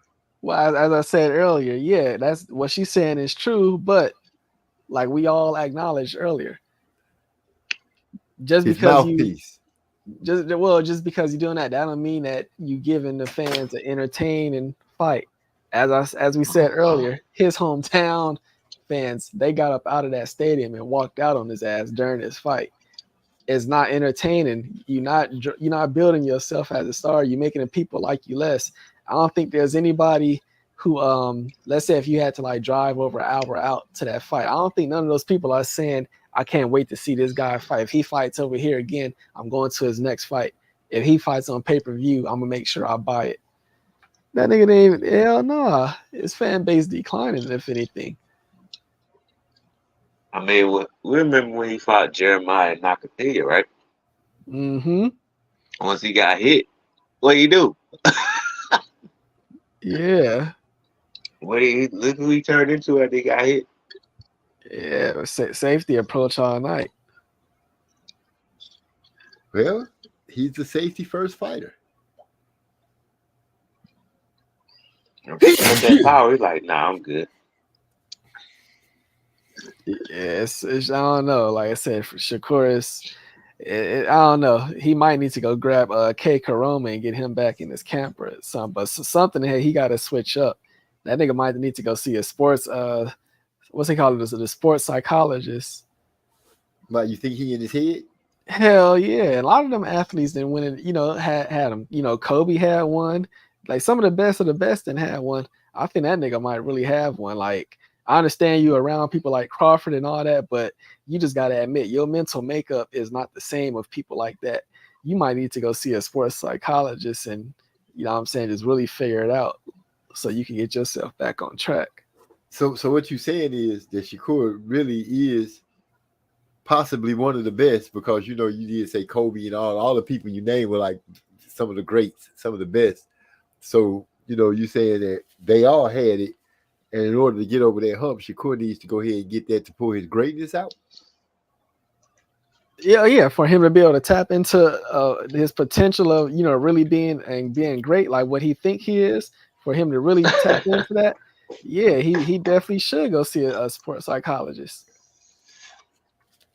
Okay, I just wanted to make sure that you were saying he is great. He just got to tap into it. He got the talent to be that, definitely.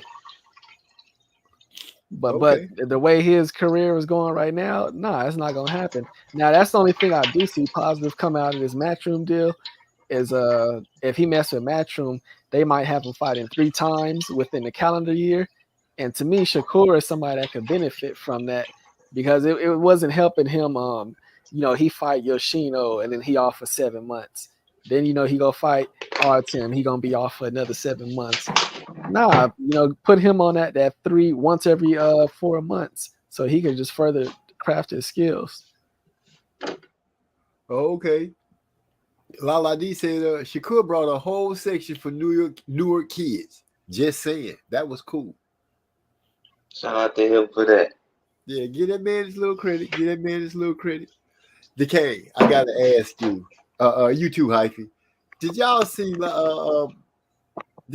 Guo beat up the internet girl? Yeah, I did. Yeah. Why she do that girl like that, man? I mean, I had never heard somebody make an excuse to say, I can't ball my fist up in the glove. She was wailing on her ass, too. She went to that body a couple of times. When she jumped in on him, oh, and hit her with the face against the rope, man, that shit was crazy. She hit her with that Madrimov right here. Man. Then she just started measuring and dropping them on her. Bow, bow. I was kind of surprised that, she even took it there with her. But I hope even she learned, all right, next, in the future, whenever girls, want to lock up with her, just calmly, just let them have it. I don't got, I already know I could destroy this girl, so just go on. Yeah, well, she spoke on that. She was like, she was trying to let it go, but the girl was just trolling her so hard. And then the girl ended up showing up at the gym. She was like, her people was like, yeah, we finna have some sparring. And the girl ass was there. This girl actually looked for this ass whooping. You know what I'm saying? She wanted that. Yeah. Now I was gonna say that. I was gonna come back and say that. at the same time, I remember when Wilder had to stop. You know, y'all remember when he beat up on that Charlie Zelenoff. Y'all remember that? Charlie, yeah, I remember that. Yeah, and you know, it was about him not only just playing with Wilder, but just the stuff he do in general. Every once in a while, you know, you might have to, you know, as Kendrick say, pop out and show niggas. I have to beat his ass. I had the Bible of God watch. Certified boogeyman. But yeah, she was lighting in on her. I was like, wow. But yeah, I like her little old thing. She telling the old girl, yeah, you a heavyweight, but I'm gonna hit you so hard you ain't gonna want to come across. She said you ain't gonna want to come across that water again. I hope she pull it off. Huh? Even though heavyweight ain't got but like 5 women. That's okay. They gonna fight. It's a chance to get another belt. The most decorated boxer in boxing happens to be a female. Yeah. That's something. She got bragging rights. I give them to her all the way. She got bragging rights. She could go down to 147 though, man. To meet who? Probably like Sandy Ryan or somebody, man. Hey, no, you know, you asking that body to do a lot to go down to 147. Yeah, I'm just saying, I wish you could get down to that, man. If old girl better fights for her, the lower weight she could go, man, the better fight she could have. I feel you. But I think that'd be asking a lot of her, especially since she's been up so high. Yeah, my only thing would be, like, it'd be a huge disappointment if she was to squeeze down to like 147, and then it's like the other ones, they're not willing to come up, if you know, more. Obviously, we were talking about Katie Taylor. Oh yeah, possibly Chantel. It's like for her to go all the way down, and then they still don't want to come up to 147. That'd be a huge disappointment for her. Yeah, that'd be. Yeah, that would be. Yeah, I guess go ahead. A lot of them, Katie Taylor, she pushing it to be at 140 or whatever she is now. So she too smart. Well, is it Shadeja Green getting ready to have a fight? Yeah, she gonna be fighting on that Jake Paul card, whatever that is. Okay. I hope she show up. Next weekend. I hope she show up and not give a fight away. Man, I'm down to don't even want to see her after the way she performed against Franchise Crew. I remember you saying that. I remember you saying that. It's like she went out there and didn't even fight. Man, I'm so excited because my grandson gonna be here tomorrow. He's gonna spend the week with me, him and his mom. How old is your grandson? Oh, he just a couple of months. He just got here. It took him 27 years to make it. But he here now. He was just here this weekend, but they finna do a return trip and come back. They doing summertime travel. Yeah, man, they moving around. I'm happy for them. I can see my daughter she is just her and my granddaughter. I can see the radiance, the way they just hover over this little guy.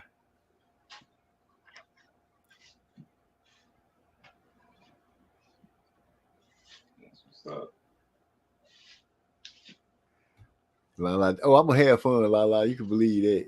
You know what I'm saying? Every time my children come around and my grandchildren come around, everything is right with the world. I don't care what's happening. Everything is right. So who is a pay-per-view opponent for Shakur? Well, let's just go and just throw it out on the table. Throw the big joker on the table. His pay-per-view opponent is Tank. Who else? Who else? Who else? Who else? Nobody. Nobody. Nobody that I believe would get the people up and shouting about that's the fight they want to see. But if they announce that Tank and Shakur is getting ready to fight, that fight will sell out. Yeah. That fight will sell out. Because the world will be like, oh, this is your time to show and prove, Pimpin'. This is it right here. Beat the little silverback.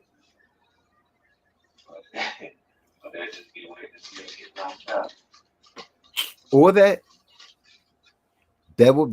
probably would be the fight that would garnish people showing up to see him lose, paying to see him lose. That'd probably be the fight that the garnish. Trey and I was talking about that earlier.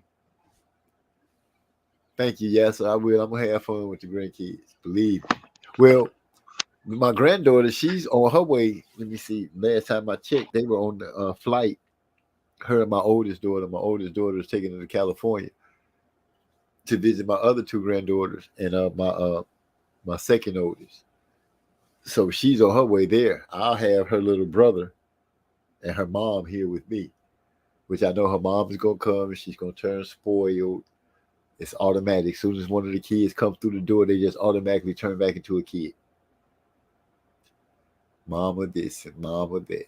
And my wife loves it. She just running around doing all kinds of stuff. But we lost Hyphy. And I guess it's getting close to time to wrap it up. We pushing up at 2:00 in the morning. We got about 19 minutes till 2. Yeah, man. My time for me to get a little sleep. Yeah, I think I'm gonna go in here and find something to eat. All right. You want to go ahead and take us out the door? Yeah, man. Nice to come on, talk boxing. Y'all check out AI in our music for the AI remixes. That's about all I got. See, that's about all I got. It's 2:41 in Aruba. La D coming out with that what they call it, the knowledge that you just have that's just stuck in your head. You be like, I don't even know why I know that. Why is she in Aruba right now? I don't know.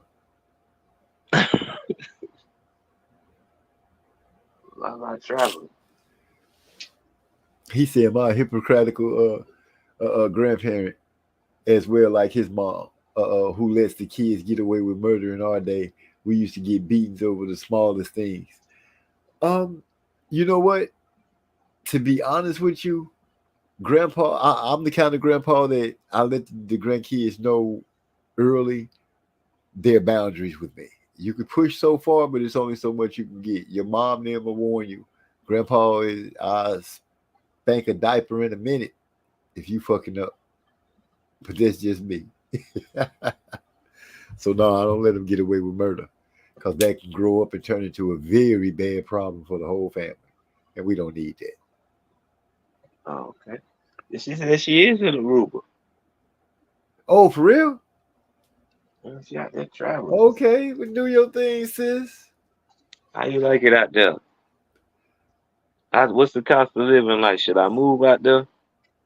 Damn. He's straight to it. What's the cost of living? Should I move? You don't hear that every day. Let me see if I can do something real quick before I call it a night.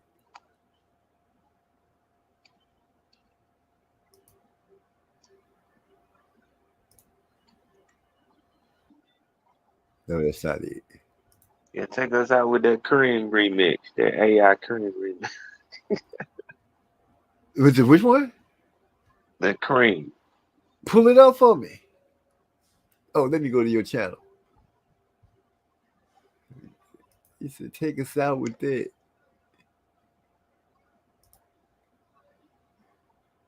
You got to work with me here because my hey. Or maybe you should take us out with that microphone thing. Since it's late. So chill. Okay, I was a fiend 4 up again. Man, that used to be my song back in the day. I say, cool. So I don't get upset. I kick a hold of the speaker, pull the plug, then I jet back to the lab without a mic. Oh my gosh. AI meet music. AI meet in. Damn, I'm tripping here.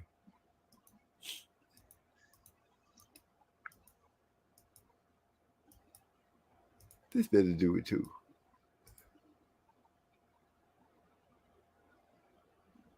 Okay, yeah, that's the channel right there. Let me see if I can pull it up. Oh, this is not right. Hold on, man. I'm tripping. I had to pull it up. He ain't trying to give us no information about a rumor. I'm gonna have to look this shit. I have to Google that shit. Wow. Well, you got that Mace sound down. You got Mace down. Mace a funny nigga.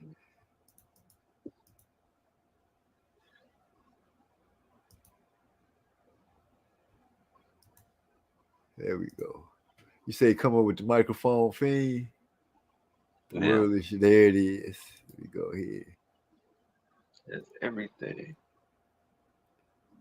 Now, my boy DeCane took us. He took us back in the past. Got his time ship together. What's this guy's name? Rakim the Soul Wiz. This is a jewel from 1977. Brought to you by my partner DeCane. Jumps into his time ship and takes us back into the past. So I'm going to share this with you guys, and we're going to call it a night. Let me know if you got some sound on it.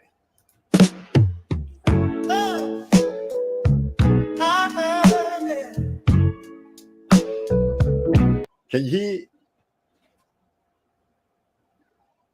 DeCane, can you hear it? I hear it. Okay, so that means it's going. So here we go. We're going to go ahead and let Rakim, not Rakim, Rakim the Soul Wiz take us out. And with that, good night.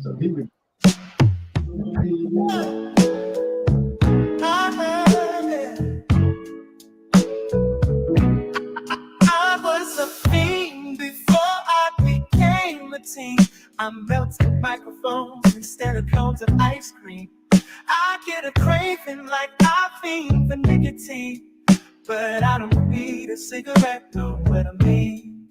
Soon as the bass kicks, I need a fix. Give me a stage and a mic and a mix. You see a part of me that you never see. When I'm feeling for a microphone, I'm the microphone fiend. I'm the mic. I'm the mic. I'm the microphone fiend.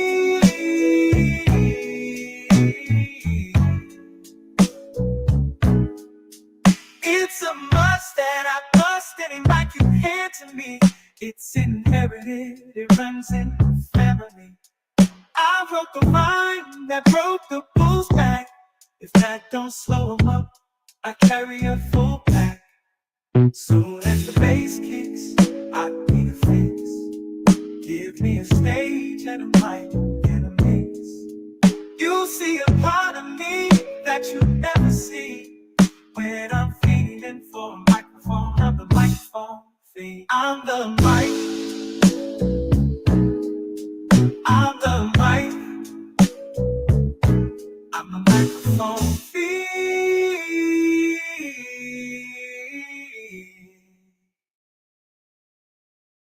More than dope, you're trying to move away, but you can't. You're broke. More than cracked up, you should have backed up. For those that act up, need to be more than smacked up. Any entertainer, I got a torture chamber 101, and I'm the remainder. So close your eyes and hold your breath, and I'ma hit you with the blow of death. Before you go, you remember, you see the microphone free.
What if recording high quality content